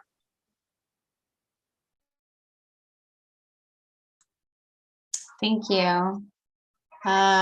Okay, any other comments on this section? You might hear my chickens, sorry. They're excited about something in the backyard. I was going to say, that sounds like a chicken. Yeah, okay, it is a chicken. 3 All right. chickens. Yeah, we had the quiet time in the morning, and now it's the exciting time. All right, so I don't see any more comments on this section.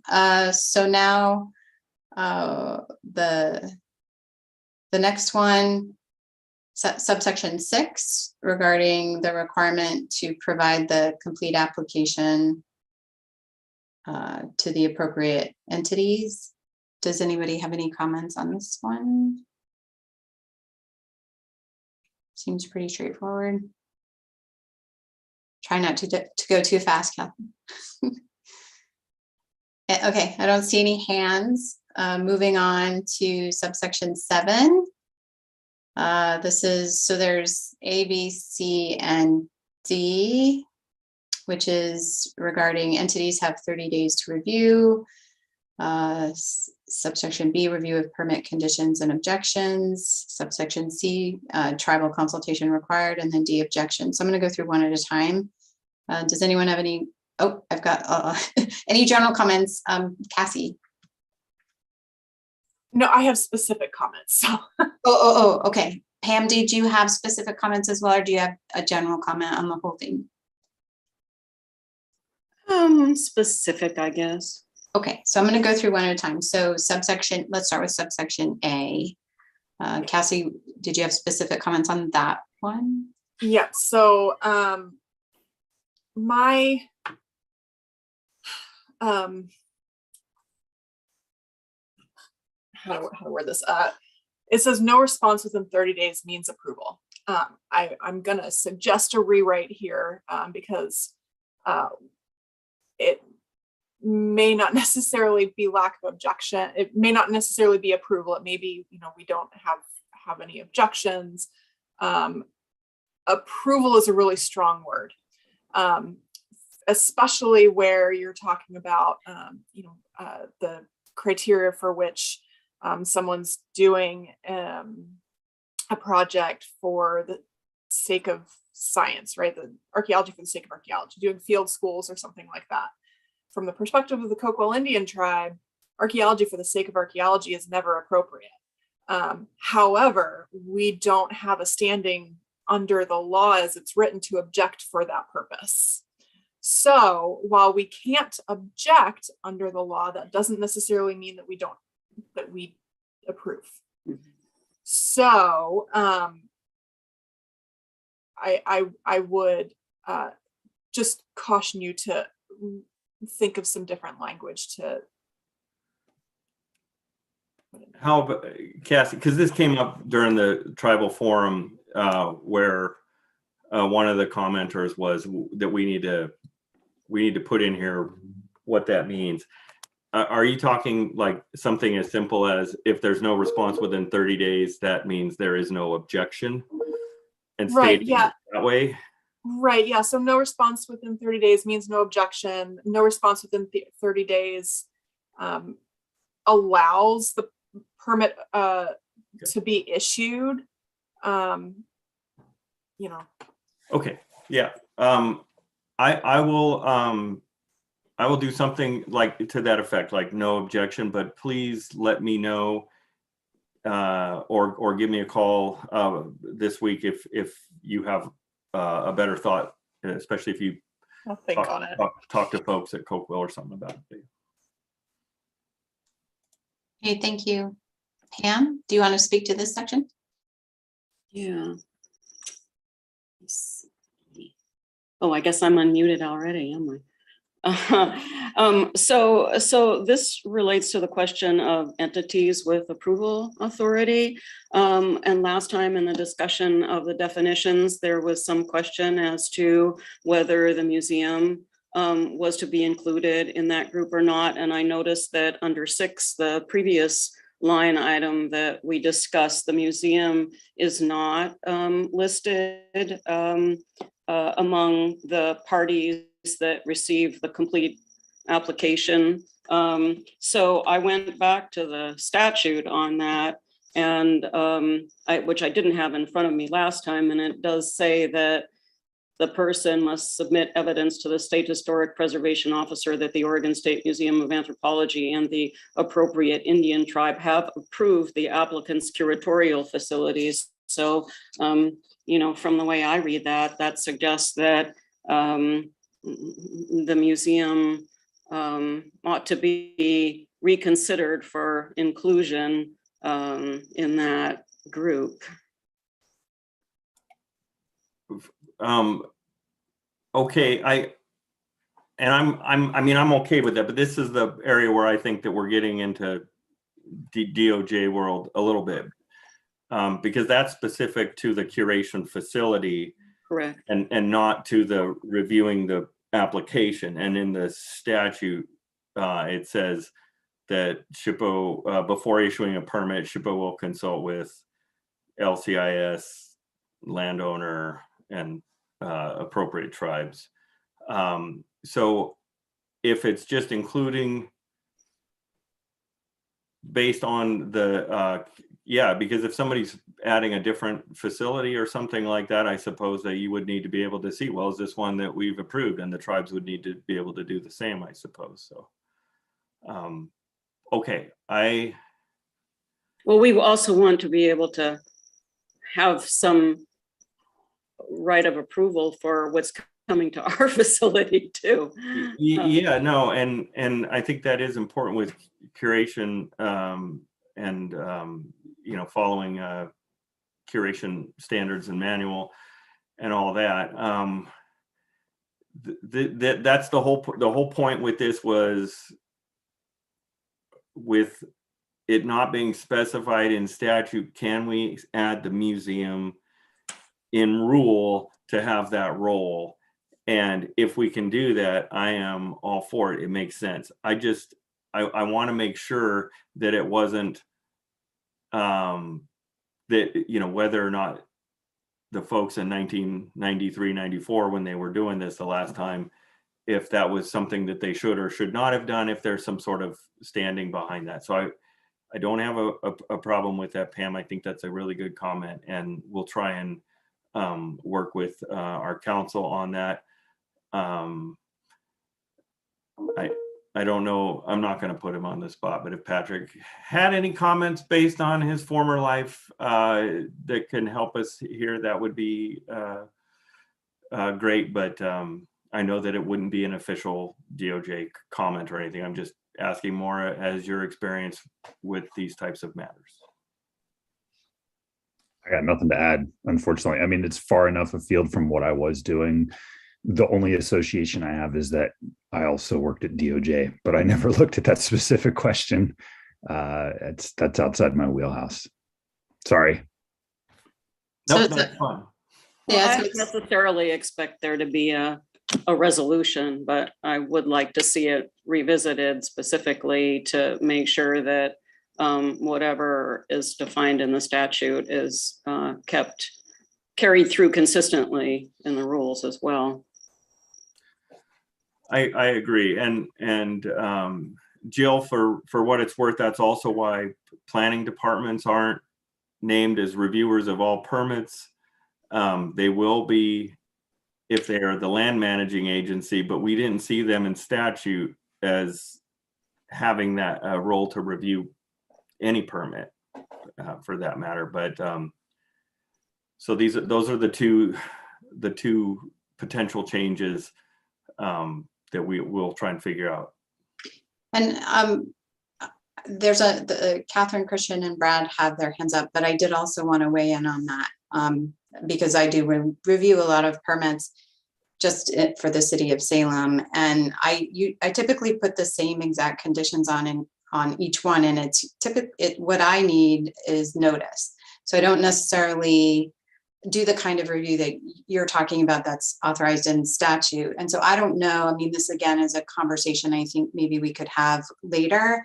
I don't think it necessarily needs to be in the rule, but again, going back to that complementary document or some, I'd like to talk to you more because of how we've set up our local archaeological program.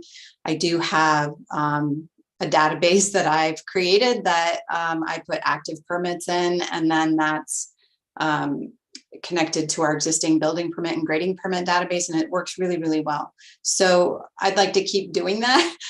It's important to me to know what kind of work is being permitted in our jurisdictions so that it can work well with our program. So that would be the reason behind it.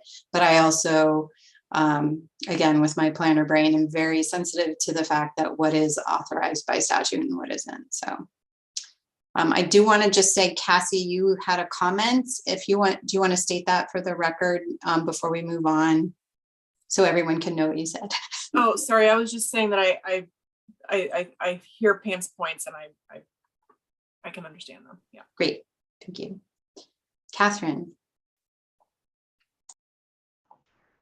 Okay, I think this goes back to no response means approval.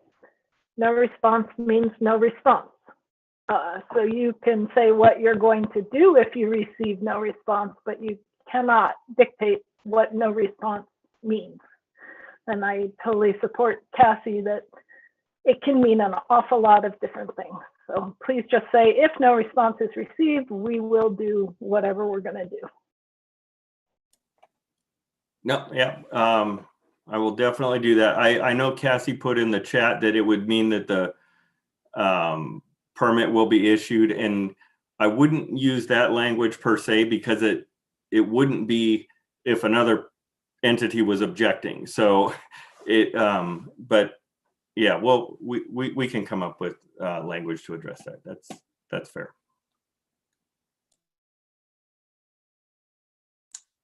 Thank you. Christian. Yeah, I agree that portion could be much clearer. I would also, I have no objection to OSMA being part of the review process necessarily. I don't know if all the other tribes would agree with me, but I see that she's tied to it through the curation needs, and I don't have any objection with having her extra eyeballs on those permits.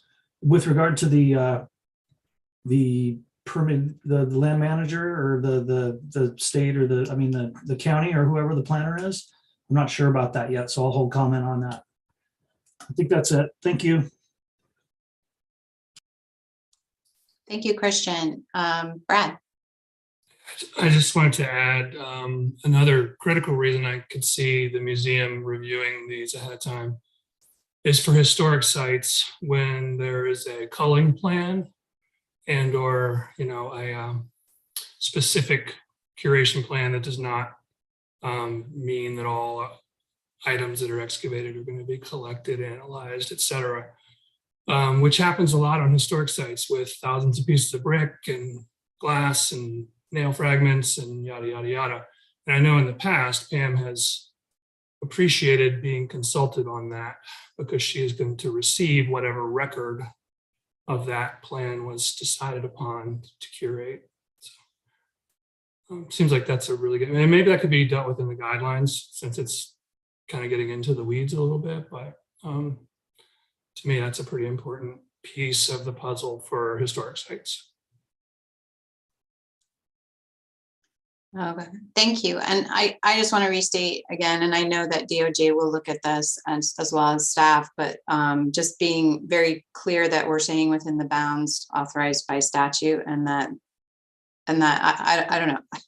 I'm just restating that, and I know you guys will work with DOJ on that. Okay, Jamie. Yeah, just a clarifying question for Pam or for anyone. If the artifact, the permanent curation facility, is another already authorized curation facility that the museum has authorized in the past, would you then also be expected to review those, or would it be the facility that is receiving that collection? So like if they're saying it's going to go to the Dallas Discovery Center, would OSMA be the reviewer on those? Or would it be the Dallas Discovery Center as the person accepting, as the institution accepting the collection? That's for Pam. Or anyone. Oh, Pam, go first.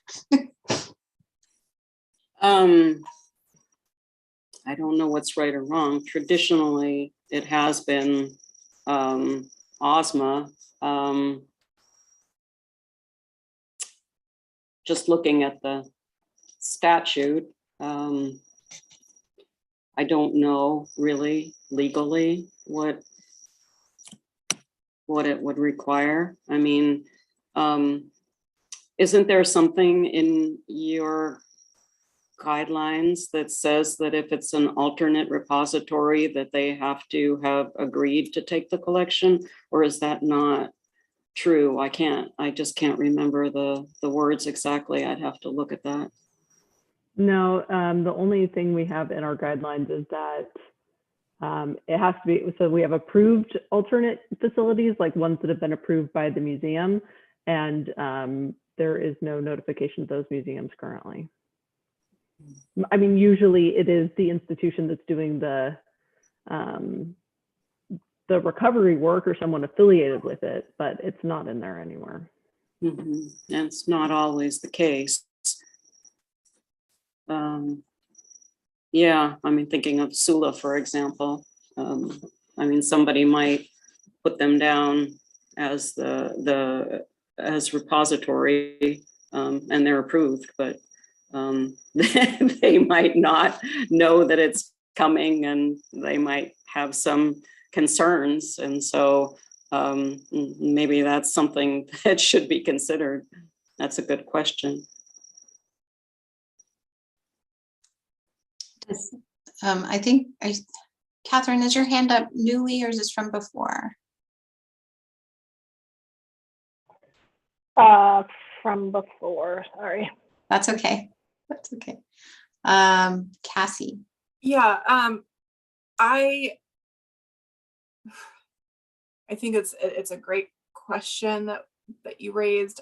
I can see how there would be a need to have the curation facility at least acknowledge that they're going to have, that they're agreeing to have that stuff come in as part of, maybe that's part of the permit application, is a letter from the museum, whatever curation facility, saying, yes, we agree to take this in.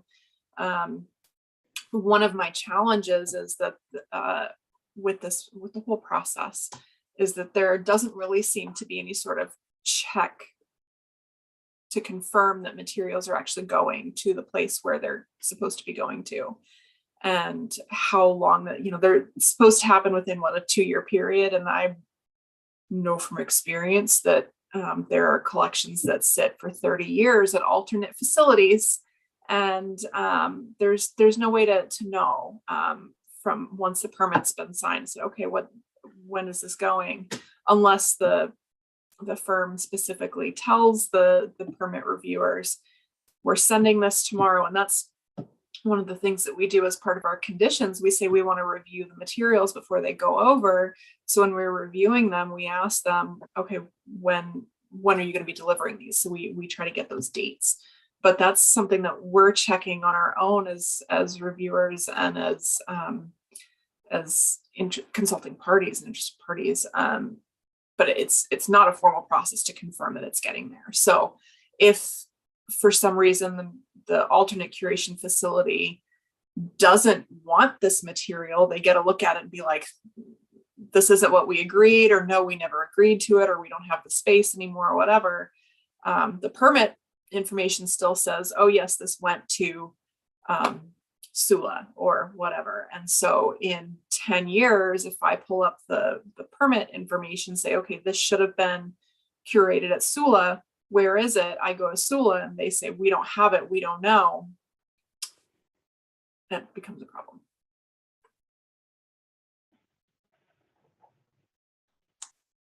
Thank you, Cassie. Christian?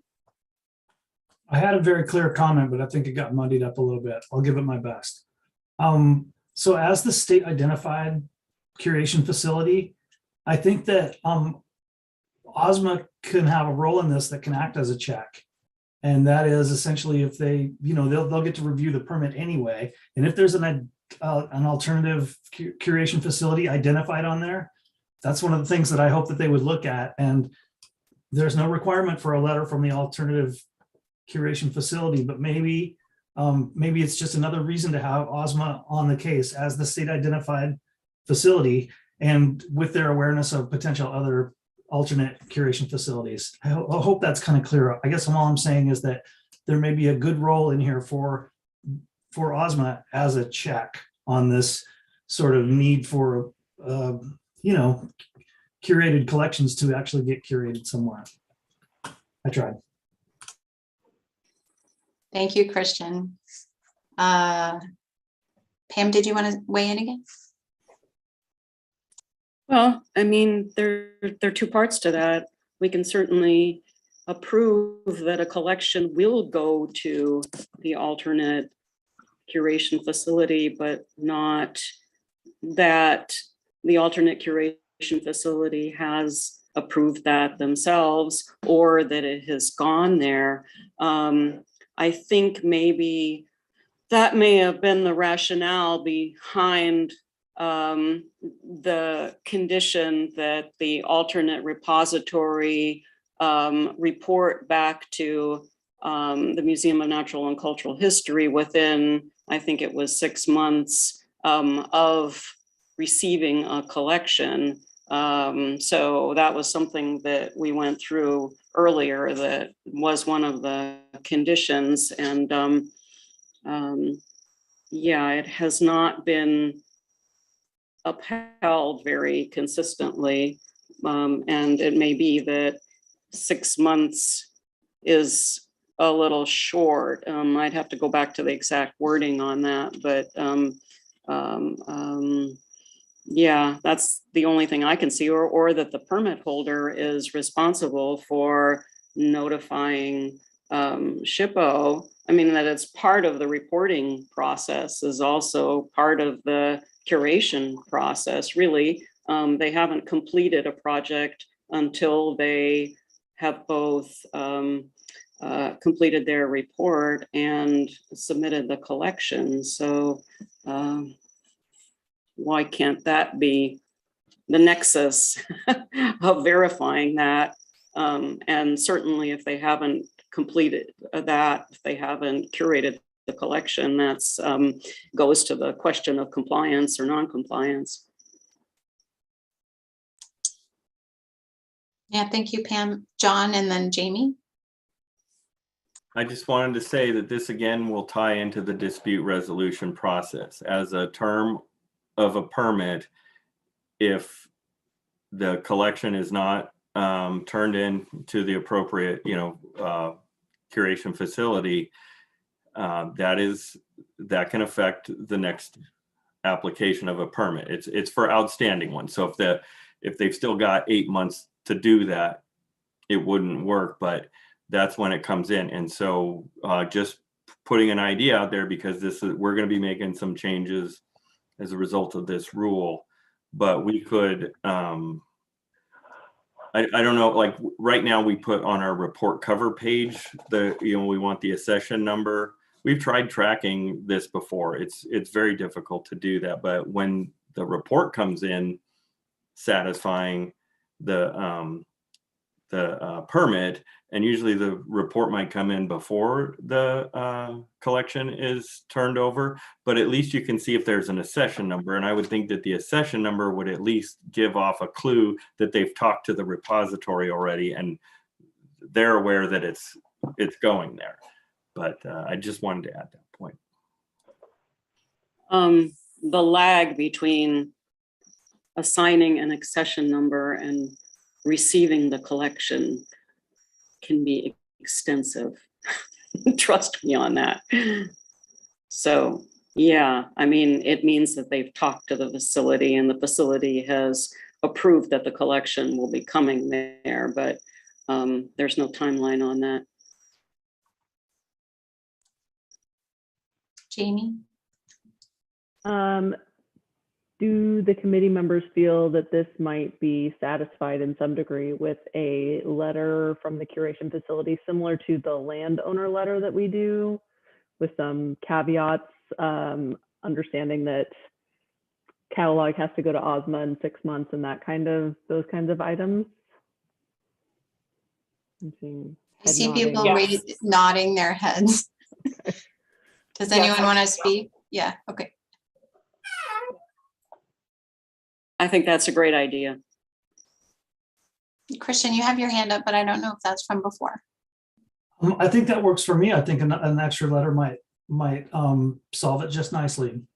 I just want to throw something out there, and I'd like to talk to SHPO at some point about the list of alternate facilities or approved facilities that are on their cover sheet right now. I'd like to revisit that list. That's it. Thanks. Thank you, Christian. Does anybody else have anything on this? I feel like we had a good discussion that kind of went beyond a little bit of this particular subsection, but that's good. That's good. I think you've given staff good direction. All right, so the next two sections, review of permit conditions and objections, subsection B. Does anyone have a comment on that one? Christian, do you still have your hand up from before? It's okay. I just want to double check. Apologies. Thanks. That's okay. I don't see anybody having any comments on that. And then subsection C, tribal consultation. Anybody have any? Cassie? Hi. Okay, so I have a couple of thoughts. In the first statement, the first sentence, At the request of any tribe, the review authority over a permit application, the applicant shall consult during the 30-day review period. I'm going to reiterate that consultation should be happening before the 30-day review period. There is a difference between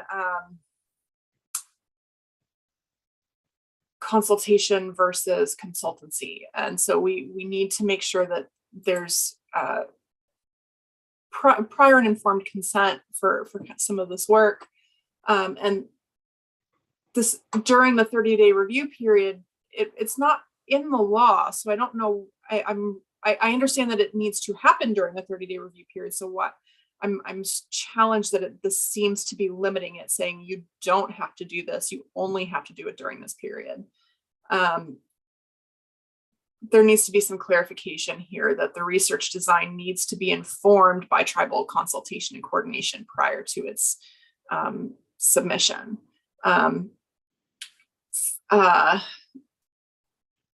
Furthermore, I've had both CRM firms and local jurisdictions, cities and counties in our area who have told us that they assume that SHPO does the consultation with the tribes on the project, and it's not their job as the applicant or as the landowner to do that. This really needs to be clarified in a whole lot of other places, not just in the rules, but I just want to tell you that I had that conversation with somebody just a week ago. The city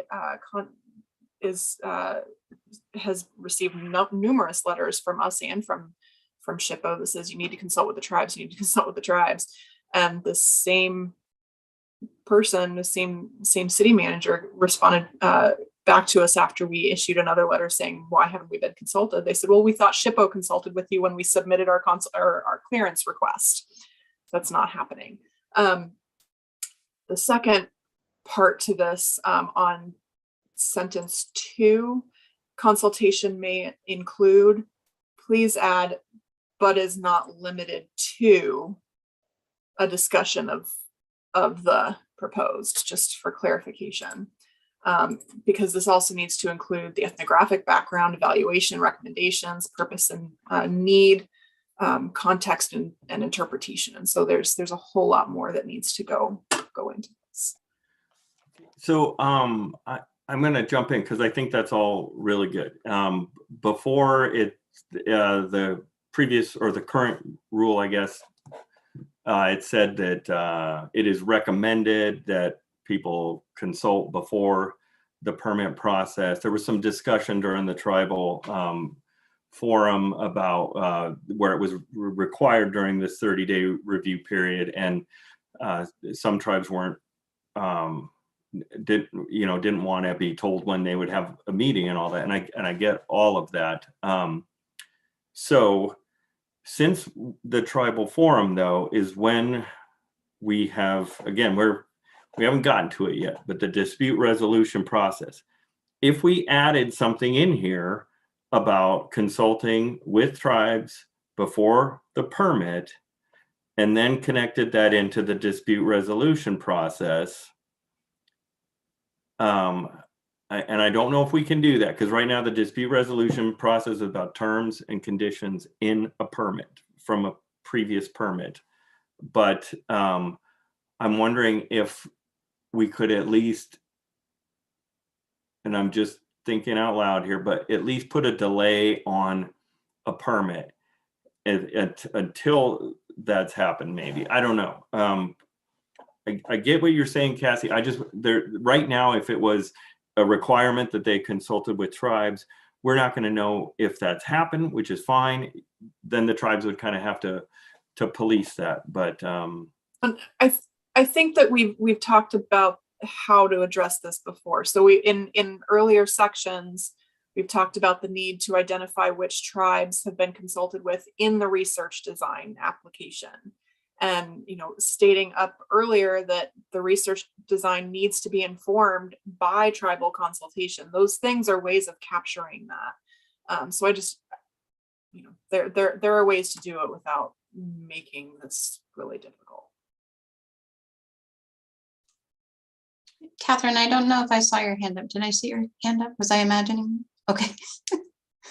I have just one kind of comment, and again, it isn't anything that I would propose changing in the rule itself. Again, it goes back towards collaboration, education, and that sort of thing. And I know we'll talk about sticks in the future section, but I've presented before at the OAPA, which is the Oregon American Planning Association, trying to bridge the gap between the archaeology field and planners, local jurisdictions, that sort of thing. Also at NAPC, National Alliance of Preservation Commissions. And so I hear the problems that like Cassie is having, and I don't know if Jill wants to weigh in as well, but I know that Jamie and John and your archaeology team have consistently come to the CLG, the Certified Local Government Conference, to talk about archaeology. But oftentimes, I don't want to say it's preaching to the choir. These folks are already trying to do the right thing. But I will say that that larger, the OAPA, which most Oregonian planners go to, I would encourage you guys, because you have all the time, to go to that kind of forum and speak to this, because I do agree there needs to be a lot more education.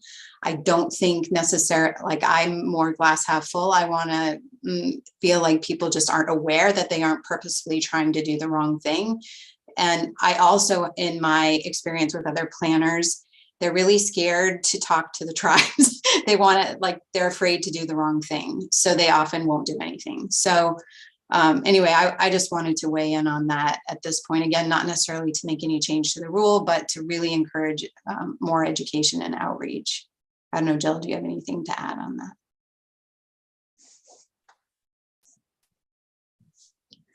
I would agree. You know, for our county planning directors, we've had Dennis come and talk to us before, but definitely more education, the more the better. I think that there's always questions about how everything works and how they go together. And so it just makes sense that there would be that education for cities and counties and any kind of local government that, you know, is even looking at archaeological permits or has an inventory that they're trying to apply. It's just very helpful to understand the entire process. Yeah, thank you. Christian, and then Cassie. We do, I feel like a lot of our job is to do that kind of education, and we really think it's valuable. We've seen the trajectory that the state is on. And if you find forums where you think it's appropriate for the tribes to raise awareness and, you know, raise a lot of boats at once, include me, and maybe we can be helpful for that education. Yeah, I think you've been to OAPA, Christian. Yeah, Cassie. Sorry. On the one hand, I second what Christian said, invite us. At Coquel, we've never been invited to these kinds of forums from the staff. Oh, well, that will change. So I would be more than happy to come talk at folks. I thought froze for a second. The other, since we're in this conversation, and Patrick may want to weigh in here too, this afternoon, I'm going to be submitting some comments to OPRD's tribal consultation policy draft. I'm going to challenge the use of the word consultation throughout this entire document. Maybe we want to change that word because there's big C consultation, little c consultation, coordination. And really the work that's happening here, what we're talking about, doesn't rise most of the time to the level of big C consultation. It's happening at that little c staff level. So certainly if tribal government requests it, we may want to do a big C consultation. But I think that, and what I saw for sure in that draft OPRD tribal consultation policy is those words get confused really fast. And I don't think that everybody always understands the difference. And sometimes maybe the word consultation in this sense, maybe that's intimidating. And maybe that's creating some of the friction. I'm fine with coming up with different language. I think the point is to engage with the community where the archaeological work under the permit is going to be done. The only thought I have, though, that I'm curious about folks' thoughts on this is, what does that look like for an expedited permit?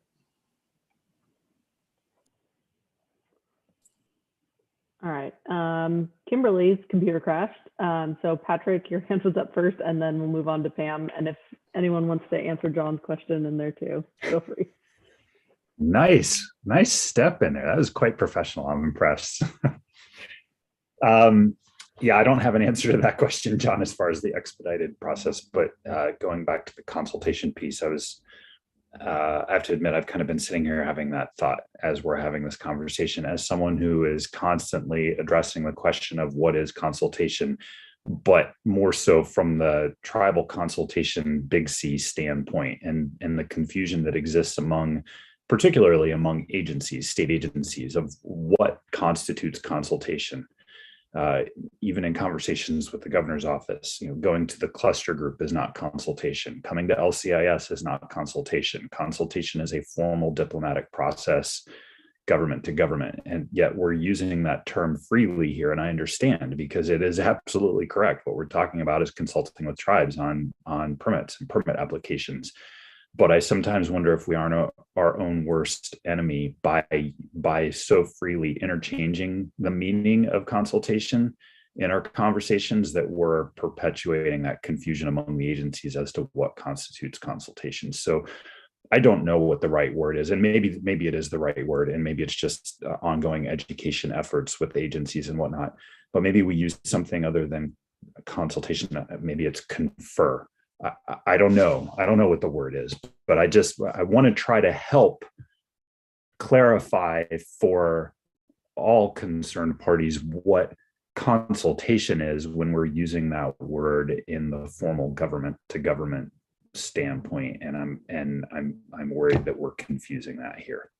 Not that we're confusing, we're creating confusion by using that word here. Okay. Pam.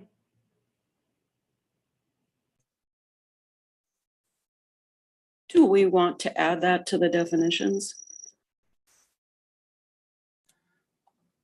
Consultation? Yeah. I mean, if there isn't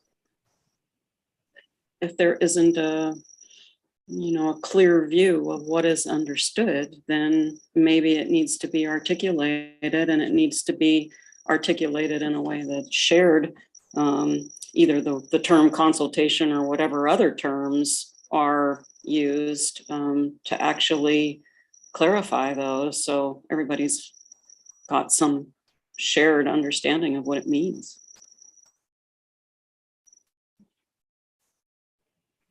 Okay. I think I Sorry, Cassie and then Christian. Welcome back, Kimberly. John, to your question about how this works for emergency permits. It might be worth putting in a statement in here specifically addressing that, and stating that emergency permits, consultation is still or coordination is still required throughout the process, and if it's requested in that, whatever it is, 42 or 78 hour window, it still needs to happen. I think I remember seeing in here somewhere that you stated that it's within this window, but not including weekends, certain holidays. And I appreciate that you included tribal holidays. That's something that we sometimes get challenged with. But I think that it's just simple enough to say consultations or coordination, whatever word we're going to use, still needs to happen at as appropriate. Just, we understand that, sometimes these things are necessary. And I certainly understand and too, that sometimes we get applications submitted as emergency permits that are not necessarily emergencies, right? I'm guilty, I've done it myself. I'm like, hi, this needs to happen really fast. Can you please? And it's not really an emergency permit. We're just expediting the review, and that's a little bit different. But I think that it just needs to be clarified. This says these permits, really, it's for health and human safety. There are specific and legitimate reasons for having an emergency permit. If you're not going to get it, then it's not a problem. And certainly those other reasons, at least at CoQual, those health and human safety issues, health and human safety comes first. And you know, we take care of our ancestors and we take care of these sacred places in the appropriate way, with those things in mind. But you still have to do that coordination and consultation as appropriate. So.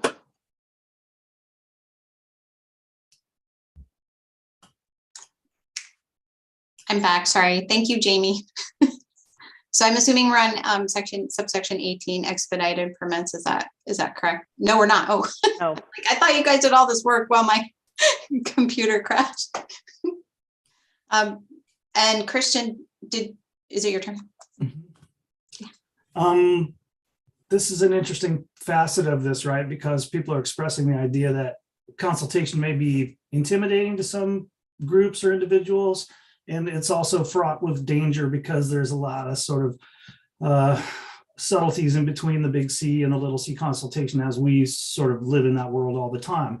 Maybe this is a place for another definition. The way that you might get around it is, I think coordination might be the best proxy, the best stand-in for the concept if you don't want to go ahead and define it. My only worry about defining it is that it should be specific. I think this is specific to consultation with tribes. So, you know, if you're going to have to do it in 5 paragraphs, I don't know if it's appropriate in this document, but we wouldn't want that. I think we could do it pretty concisely, but you wouldn't want that definition to limit consultation in any way. So that would be kind of the caveat at the end of the statement. So to some, maybe we need a new definition here, and consultation with tribes is the subject.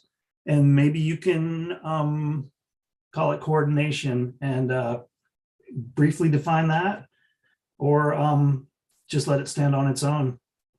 Okay, thanks. Thanks, Christian.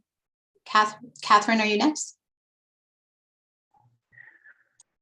So I think Christian raises a good point, and I have concerns with just trying to define consultation to include both government consultation, which is a really specific thing, as I think Patrick was talking about, but like here we're talking about an applicant consulting with the tribe. And so I think a different word, you know, coordination or whatever, is what might be needed, because I think if you try, you know, we all know what consultation means, right? It's a common word with a basic understanding, basic definition, but within the tribe to government context, it's actually quite specific and pretty different, I think, from what you might see between an applicant and a tribe or any other part of this process. So that would be my concern with trying to provide a definition for consultation that would cover all of those things. What I've done based on this conversation so far is I've just put as something to define is tribal coordination. So specific to tribes. And I know Christian has a question, but I just have another thought that I just want to make sure, and I don't know if this would require a discussion with tribes and LCIS, but here in the next few days or whatever, but is this really going to be a requirement for all regular permits? Do the tribes want to take that on? In addition to reviewing permits, they want every applicant to engage with them on the project or reason that they're looking for a permit. Thanks, John. I think Tara. Yeah, I'll just just throw in, so from the federal side, we're working through like issuing ARPA permits, and the language we use in issuing like ARPA permit, we don't consult, we notify. So the word we use is it's a 30-day notification to tribes. So we try to keep the word consultation out of those types of letters and keep that for our NHPA 106 consultations. So yeah, that's a good point. Thank you, Tara. Patrick? I like the conversation that we've had. I like the idea of using the term coordination or something along those lines. Frankly, and this isn't meant to be a critique or disparaging any way of the federal process and notification, but notification can be construed to be one way. A notification means I told you, but it doesn't necessarily mean I'm going to listen to anything in return, right? A notification is just that. Whereas coordination indicates a two-way process or a multi-way process. And so I like that terminology. And John, I think I wanted to say from an LCIS and travel perspective, unless I misunderstood what you were saying, I don't think anyone is saying that the tribes want to be consulted with on all of these permits. In fact, I think what I'm saying is we want to be careful. We're using the word consultation when it has so many different meanings. And no, I don't think the tribes want to be formally consulted with on a government to government basis on every one of these applications. I think what we want to do is clarify the process that's being used when an applicant is reaching out to the tribes and small c consulting, conferring, coordinating, whatever term we choose to use. And I also agree, I think as indicated by my thumbs up to Catherine, if we are going to do a new definition, what I would do by all means is pick a word other than consultation and then define that. Please trust me, as someone who's constantly asked to define what is consultation, God help you if you try to do that in this particular document in this context. So pick a different word and then define that one. That would be much easier. Thank you, Patrick. Tobin. I don't want to beat a dead horse here, but we at ODOT actively direct consultants to, in the scopes of work we do, to not consult with tribes, but to coordinate any necessary details. And so I wholeheartedly support changing that to coordinate, because that's really going to help clarify that message.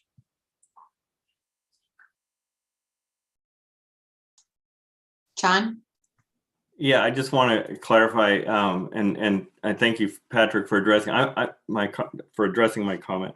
I'm talking more about earlier. The discussion was prior to receiving an application that there should be some communication with the tribe to support the research design that's in a permit.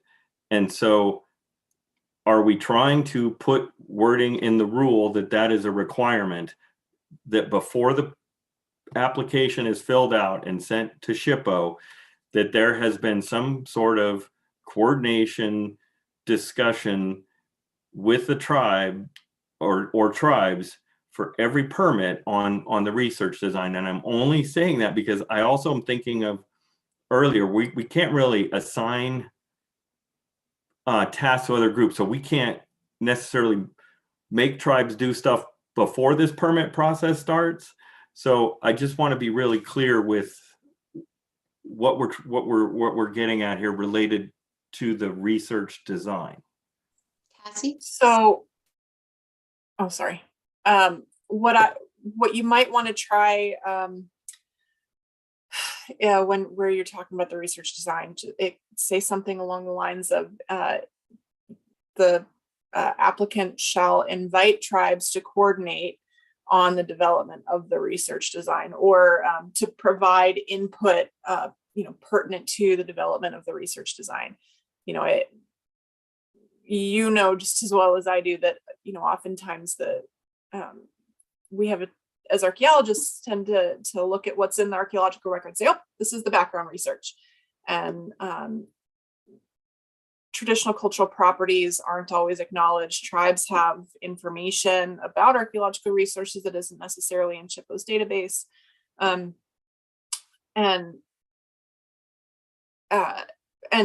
there's oral histories and things that are also not always included, and not having that information prior to developing the research methodology is damaging and destructive to the resource, and to the tribes, sometimes to the tribe's culture and history. So I think that even doing something as simple as saying you'll invite the tribes to coordinate at their discretion in the development of to inform the research design. Thank you, Cassie. Christian?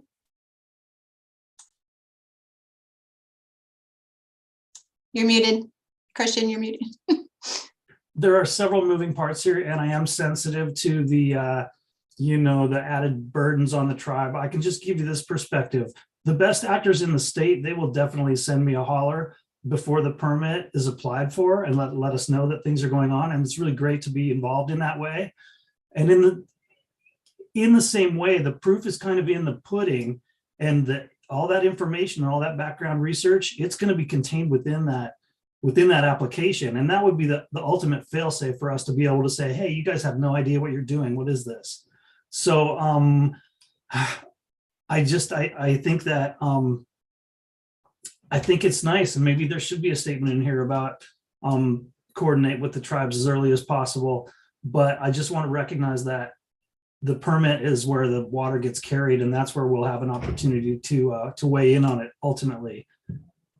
At the last, we really appreciate when the good players in the state inform us ahead of time, and we're building those relationships. So it's partially on us to continue to help people build that relationship, but maybe there's a spot within the rules here that can, if not mandate that, then strongly encourage it.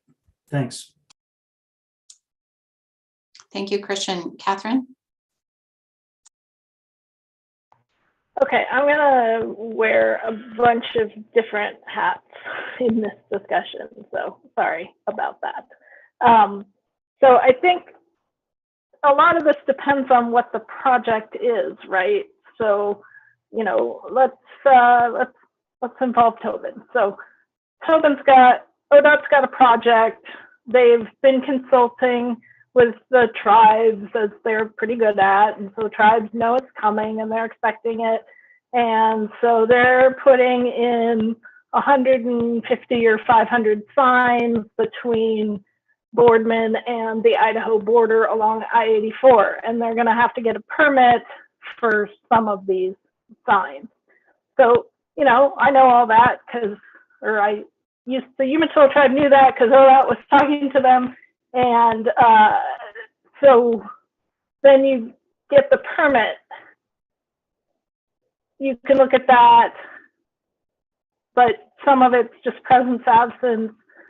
The level of involvement sort of depends on the project. And, Brad talked earlier about you need a different skill set to excavate a village than you need to dig some STPs. So I feel like the level of involvement is different. Like if somebody's going to excavate an ancestral village, the level of involvement and the development of the research design and who needs to be fully engaged in that is different than, okay, we're going to be zipping along I-84 and digging a hole every 30 miles where it's a high probability location. So I think, for the consultant, for the agency, for the tribes, it's going to be really hard to prescribe this in a law that fits all cases. I think there are certain places where, we just want to advocate for best practices. I think there was some discussion of materials coming with these regulations to help people understand, and that might be a place to talk about, okay, this is where you are. And so I think it also comes down to if you've been hired by ODOT, then what you as a company do to talk to a tribe, you don't want to step on ODOT's toes. You don't want to say something different from what ODOT has said. So the contractor can be in a really awkward position of, if the state is requiring the contractor to consult with the tribe, and then the agency's like, well, wait a minute, I don't want you consulting with the tribe because that's our job. I just feel like there's a lot of perilous stuff going on here. Yeah, thank you, Catherine. I don't think you wore too many hats. I'm going to wear another hat as well. And again, because of all of my many years of experience in the land use and city planning, I mean, I can't speak for the state level or the federal level, but I can say that the different planning departments I've worked in over the years, we wouldn't be able to function if we didn't have a set process for how to process different kinds of developments and land use applications. And so the program that we've established in Salem for our archaeological review is divided into minor and major, and that's based on our land use process. And we do that coordination differently when we have minor projects than we do have major projects. So I think there is a path forward, but I think it's probably too soon to try to build, and it's not appropriate to build that into this rule. But I do think that big picture, I think there's a path forward where it could make life easier for everyone if some kind of process could be identified and established, because it is hard to reinvent the wheel every single time. I know, and it doesn't need to be that. So I came in at the end of this conversation. It sounded like you had a really good, deep conversation about what consultation is. And what I heard is that you're not wanting to define that you're instead directing staff to define coordination, or and I'm hoping that you got your answers that you needed, John and Jamie, regarding the question that you asked. Yeah. I did. And I would also say that a lot of the stuff about research, and I'm not at all, I hope I'm not making it sound like I'm trying to tell tribes what to do, but because you have the ability to condition permits, that might be one thing that could be done. Is we need to have a meeting to discuss your research design or something like that. It could be flat out objected to if it's that bad, but if it's okay, that might be one way to move forward, is condition it to having a discussion or trying to steer them in the right direction. I'm just throwing that out as a solution that may already exist in the current process. So. Good. So it's almost 2:30, and I didn't even ask if you guys want a break, but are you guys, we have like a half an hour. Are you guys good? Okay. I'm gonna take you up on that. I just need like 2 minutes. So. Okay. Are you joking? Are you serious? No, yeah, I would like a break. Okay, 3-minute break. Go. 3 minutes. Go.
Hope I was fast enough. Yeah, that was pretty good, John.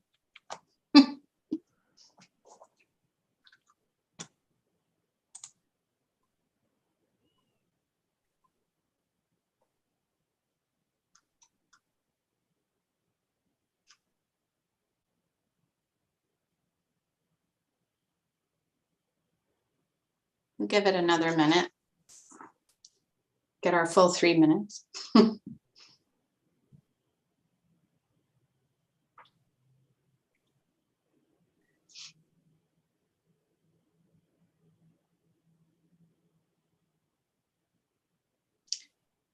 Okay, great. I think most everyone's back. Are we ready to wrap up subsection 7? Oh no, am I jumping ahead?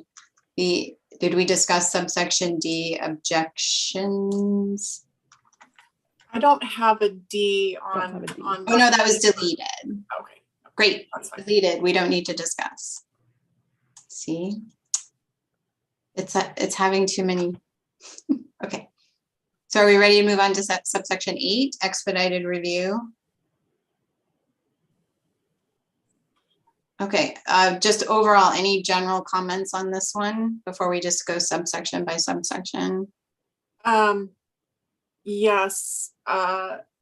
Well, general comment in that this first line says notwithstanding the terms in section 8, and I think that's a holdover of the renumbering. Yeah.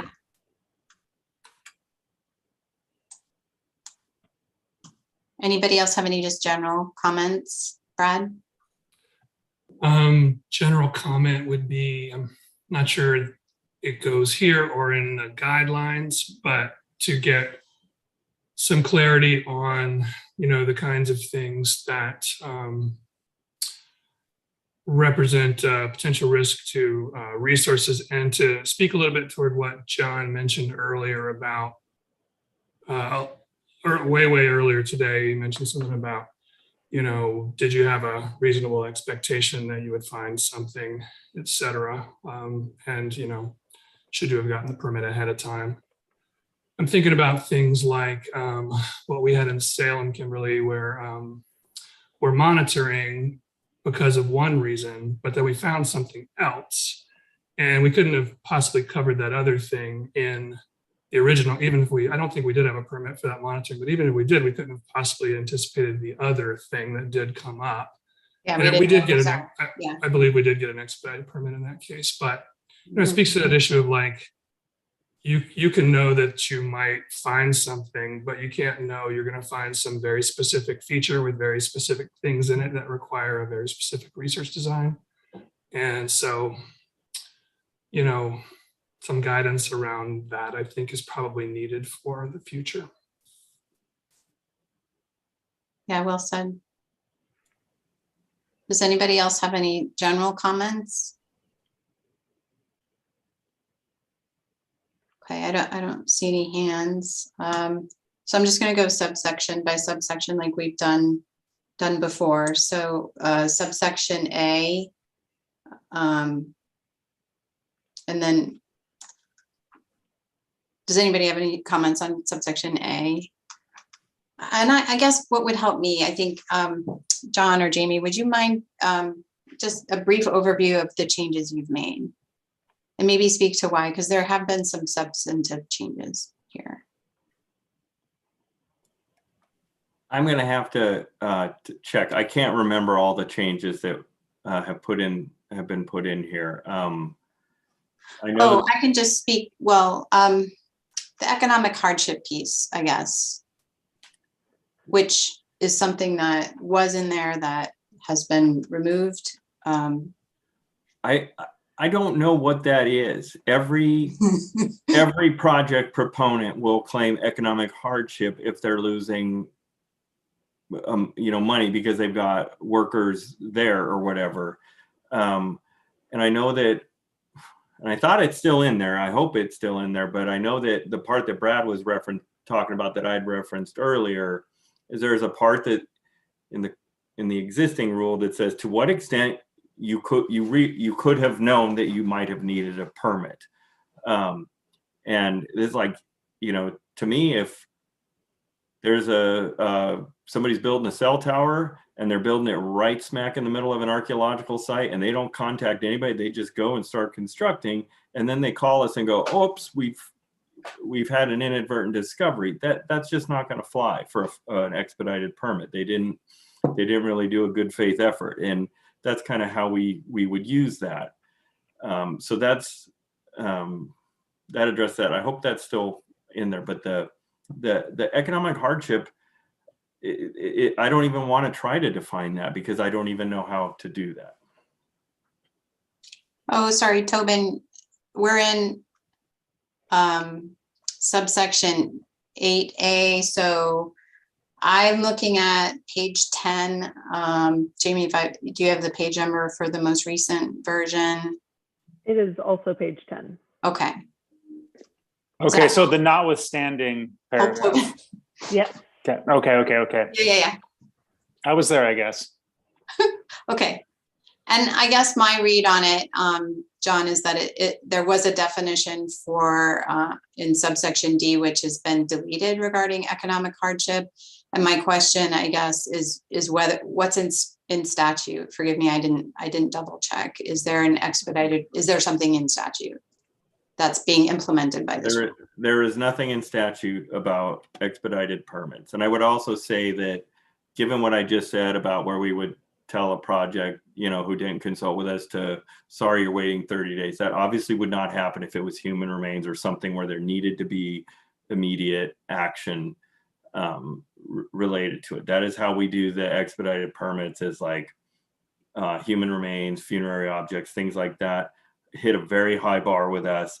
And if the tribes are like, if the tribes want them removed for reburial or something like that, then we're gonna move quick to make sure that happens, regardless of whether or not anybody's consulted on the project or whatever. And that's just because it's the right thing to do. But yeah, the economic hardship part, I don't know if I took that out on my own. I can't even remember, or if that was part of the discussion before, but I was like, it never, you know, it sort of never comes up, other than when you can tell when somebody's read the rule, because that's the first thing they'll say is, we're experiencing economic hardship. Can we get an expedited permit? And we still really want to look into at what point, you know, have they done their good faith effort? But I'm going to let Catherine ask her question. Yeah, Catherine, go ahead. I can say it came up in the first review by the tribe, the economic hardship. And, you know, I think it's important that the definition says that it's unreasonable. So even if you went with the definition you had, then somebody has to figure out what's reasonable and what's not reasonable. But what I wanted to comment on was, it says if these things are discovered during construction or otherwise, is or otherwise sufficient? Do we need or other ground disturbing activities, or just if these things are found and you don't have a permit or something? I just have trouble with the generality of or otherwise. It comes from a few things we've experienced over the years. If somebody is walking to an area where they're doing a permit, they're still within a project area, and something has been uncovered, whether by ground disturbance or hadn't been noticed before, or it recently rained or something like that, you know, that could also maybe be an inadvertent discovery. It's just, I don't know. It's kind of meant as a catch-all, where it doesn't always have to be from the backhoe. It could be because the archaeologist missed it when they were out doing the survey the first time, or whatever it is, type of thing. Also meant to cover erosion, king tides, things that tend to churn the earth or expose new earth. Okay, so I'm walking along the beach and I find a shell feature eroding out. I'm not gonna be calling you for a permit. I'm gonna be calling you and telling you about it, but I'm not gonna have any plans to dig it up. So if that's what or otherwise, you know, it seems like or otherwise is meant to encompass there's something happening there that needs a permit otherwise. So yeah. So we have had people go out and take samples in locations like that where something is exposed and they want to go out and collect samples and gotten a permit to do that because they're collecting archaeological material. And this is the public land or the public one, right? So state parks, city, county.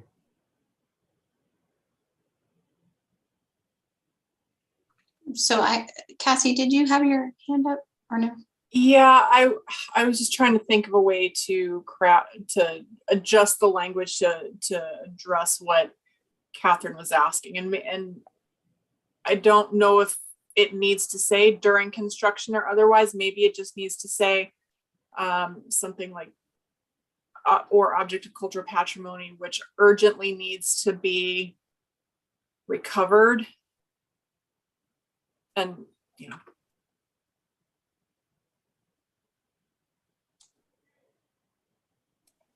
I have some. Oh, sorry. I think I understand all of that.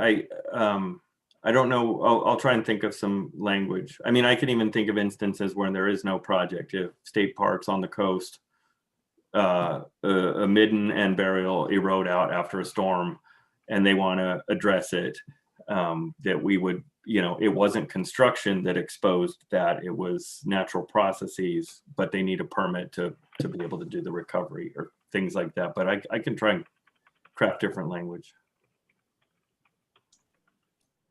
I think Catherine said in need of archaeological treatment. I don't know, do you want to speak to that? I'm just trying to come up with some language, I don't really love the word treatment, but it needs some archaeology, basically. Otherwise, it wouldn't be applicable. So I like Cassie's idea of just getting rid of during construction and making it more general. Okay. So I kind of want to jump in and again, representing the League of Oregon Cities here, my hat on there. And I think that Salem is probably in the minority in the amount of planning that we do and that we work with our Public Works Department to do ahead of any work in the right of way and work in the parks, and that we have it coordinated with our permit system so that it wasn't this way 5 or 6, 7, 8 years ago. Certainly, there were a lot more inadvertent discoveries, and there was a lot more, just to be blunt, work being done where there were things being found and the appropriate actions were not being taken. And so my concern, and maybe this is more appropriate for the compliance section, is that there are a large number of local jurisdictions, and I don't know if Jill, you're aware of what's happening on the county level, or if Tobin has thoughts on from ODOT's perspective, but especially public works crews who have a large responsibility for maintaining the infrastructure in the public right of way, and they often don't know what they're going to run into. And it is very expensive to stop work if something is found, and they often won't know what to do. So I guess in my conversations with public works crews, I try to make the permit process sound not scary, that no, it's fine, we can work with folks, but that we should be trying to plan proactively. I'm just concerned and I'm not articulating it very well. I'm worried about lack of compliance if you take away, I don't know, economic hardship is not a clear and objective way to define it, but I don't know how else to define it in a way that's reflecting the reality of what is happening at most local jurisdictions. They have very clear expenses if something like this comes up, and they need a clear path forward to comply. And for good or for bad, that economic hardship clause, I mean, I hear it all the time for the 48-hour. And again, we've been retraining our local jurisdiction, but I don't think that's the case in others. I just don't know. We're trying to do our best to message out that there is a law, and that if folks have their projects reviewed ahead of time, then we can already tell them if there's something there, or if we recommend a survey. The tribes can provide the same sort of information. And when that's happened, then when there is an inadvertent discovery, we are fine with giving the expedited permits for economic hardship. But if folks aren't playing with us, I suppose even ignorant of the statute, I would say that is one way that they're going to find out about it. And it may be an unfortunate way, but hopefully they won't make that mistake again. We want them to try to do their due diligence up front, and then we will do whatever we can when there's an inadvertent discovery to help them get a permit. Yeah, no, I agree. And I guess my concern about that, it's very, very different when you're talking like about a parks master plan or something where there's a specific project and maybe a specific development. It's much, much different when you're talking about the maintenance of infrastructure in the right of way, where that's like an ongoing thing. It's always happening. They're always digging in the right of way. And it's not necessarily, okay, we have a clear project. We can talk to folks about what it's going to involve. It's a different animal. And again, I don't have other than we've developed that transportation MOA with you guys where we've tried to outline what we know we have. I feel like that's a good model because we have looked at, okay, what's all in our right of way, but many jurisdictions don't have the capacity to do that kind of planning. I don't have a good answer. I'm sorry. I'm just stating the problem. I know what should happen. I know, but I also know what is happening. So I just wanted to state it for this forum. Okay. Does anyone else have anything on this section? We are on just that first subsection A, expedited review. Okay, Christian. I would simply suggest that the word that keeps coming up in my mind is inadvertent discovery, and it may be useful to utilize that concept here. I don't know if this is muddy in the waters, but that's what we're talking about, sort of, right? During construction or otherwise, an inadvertent discovery of something. We use it all the time. We think it's the least possible measure to protect cultural resources, but maybe there's an opportunity here to codify it, or at least get it in the rule. I'm sorry if that's complicating things. I just want to throw it on the table that if that's the issue, maybe we can use that language. We can do something like that. I will say that we were talking before about using the word consultation can be confusing. Inadvertent discovery is defined as something very specific in NAGPRA, which is different than how it's used in just regular parlance here in Oregon, but we can still come up with something to that effect. Fair enough. Thank you, John. Jamie? So just to put a question out there to that scenario of an inadvertent discovery, if a landowning agency was going out and doing work, and there's no federal nexus,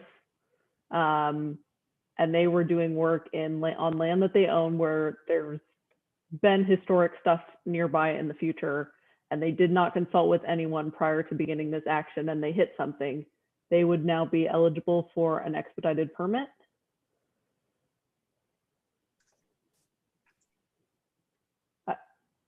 I guess my concern is that people will not do their due diligence ahead of time if there's a quicker path other ways.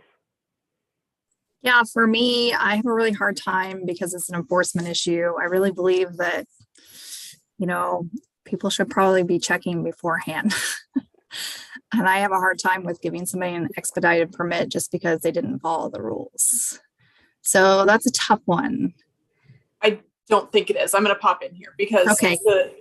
the definition of an inadvertent discovery, if you, maybe it just needs to be included in here, but an inadvertent discovery isn't an inadvertent discovery because you chose not to look, right?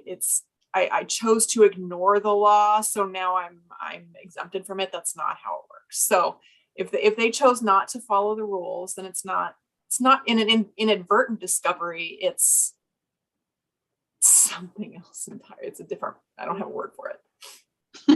Yeah, Cassie, that was my Inadvertent. point. I feel like it's a, I don't know.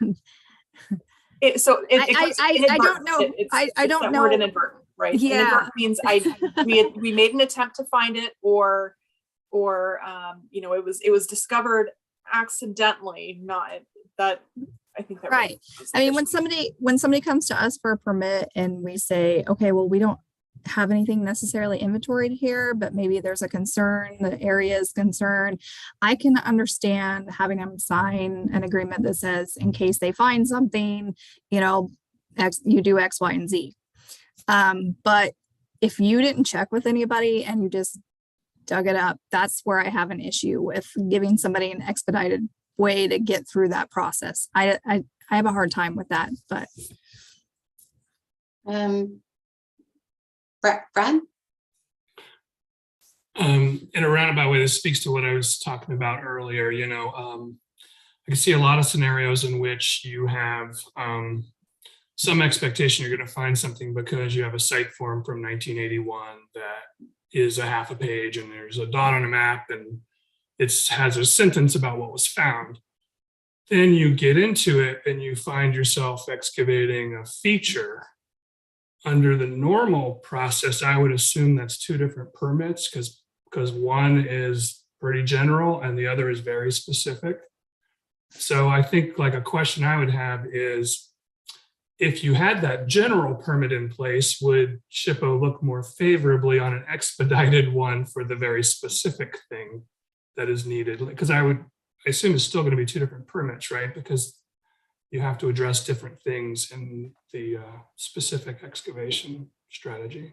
Yeah, we would definitely do that. And we'll get to, I know Catherine's got her hand up. I would just get in connecting to the definition to and kind of with your issue in the federal regs, it's a post-review discovery or something like that, which also implies that there was a review and then there was aha, we found something. And so I'm wondering if maybe we borrow some language like that. But I think that could be really helpful because I think that is a sort of common misconception, but I would also put it back to you to consider that you might get an awful lot of additional permit applications for general monitoring as a result. Yeah. So I'd rather have more than less. That's, yeah.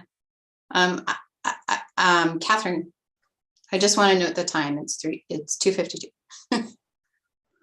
Okay, so I think it's important to note that it does not necessarily take 30 days to get a permit. And if you've got a compelling argument to make to all the appropriate whatevers, they're probably going to sign off on it pretty quick.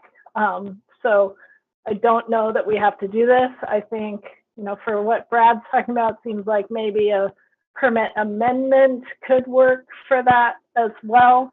I think we all have written permits where we say that we're going to do presence absence testing, but if we find something, then we want to be able to dig some 1x1s without having to go back and get another permit.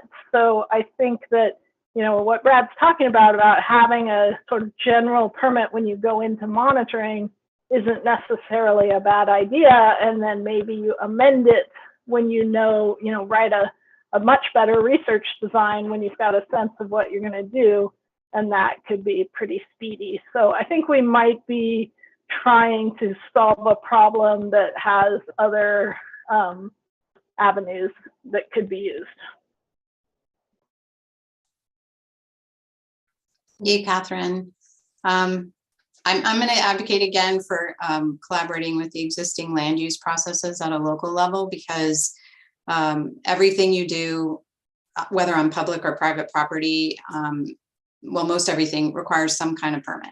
And so like in Salem, for example, we have a pre-application conference. I imagine Jill has something similar to that for new developments. And we've since in the last 5 years incorporated archaeology into that. And if there's a development within what we are defining as our high probability area, we have a requirement that whoever is applying for a grading permit or a building permit where there's ground disturbance, they have to demonstrate that they have, I don't want to use the big word consulted, but coordinated, let's use coordinated with the SHPO and the appropriate tribes if necessary. And it's a common thing in like for environmental, so other things in our process already have those requirements. And so it's just a matter of putting archaeology into that slot. So again, not to be solved with this rule, but keeping that in mind that we don't have to solve all of this alone, that many hands make light work, and we can work together to make sure that compliance happens. I guess that's what I kind of want to make a statement of, that we can work together on this. So it is 2:55. Before I turn it back over to staff, does anyone else have anything they want to add on just this subsection 8A? And I believe next time we'll start with 8B, procedures, and ABC. Anybody want to leave folks with anything? Did Joe say we had to talk about scheduling or? Yeah, I'm going to talk. Okay. Yep. I just wanted to, before we get to that real quick, any thoughts anybody has? This is going to be a short turnaround for me, and it's a little wonky having to go through all this again. I'm trying to take good notes, but I want to be able to give you guys the best updated draft in as much, with as much advanced time as I can. So if you guys have any other thoughts or whatever, just send me an email, please, or something. Send your notes. And I think also we'd be open to, if we wanted to go back to 8A when we start the day, if something comes to you in the time about around expedited permits and when they would be applicable. It's a very complicated subject, and sometimes it's hard to tell based on the application we receive. So we'd be happy to talk more about it. We do have to stop. There is a complication. So I know we all had, in my initial email, we had reserved March 4th as the tentative extra meeting if we need it. There is a snafu. I was just notified that we have to have it has to be out in the public domain for 7 days. And we don't know that Comm Division can get that out today. So it was requested that we pick an alternate date, and then that's further out than March 4th for that meeting in case they can't get the notice out today. Well, NWAC is. Yeah, NWAC is the following week. So if we want to push it back further, then we're looking at the week of March 14th. Do you want to do a doodle poll, or do we need to decide today? Well, I'm just going to share that the Travel Oregon Conference is the 14th, 15th, and 16th. And at least I know I have been voluntold to attend that. So if everyone would prefer I do a doodle poll, then I can do that. But, oh, sorry, Catherine. Oh, that's fine. That's probably the best way. I'm going to be on vacation for a bit, so I don't know how well I can make this work. Okay, thank you. Yeah, it's challenging. Yeah. I just got the panic note from Joe like half an hour ago. She's like, oh no. It's like, okay, well, we'll figure something out. Yeah, so. And then we have spring break coming, right, you guys? Yeah. Yeah. We should just do it as an NWAC symposium. If you want to just set it for the 17th, I know I can make the 17th. I can't, 17th is tough for me. I can do the 18th. I will send out a doodle poll for okay. you all. There's a lot of people with a lot of stuff on this meeting, and it's going to be hard to coordinate our schedules as is. So I Yeah. will send out a doodle. We'll do our best to accommodate everyone as best we can.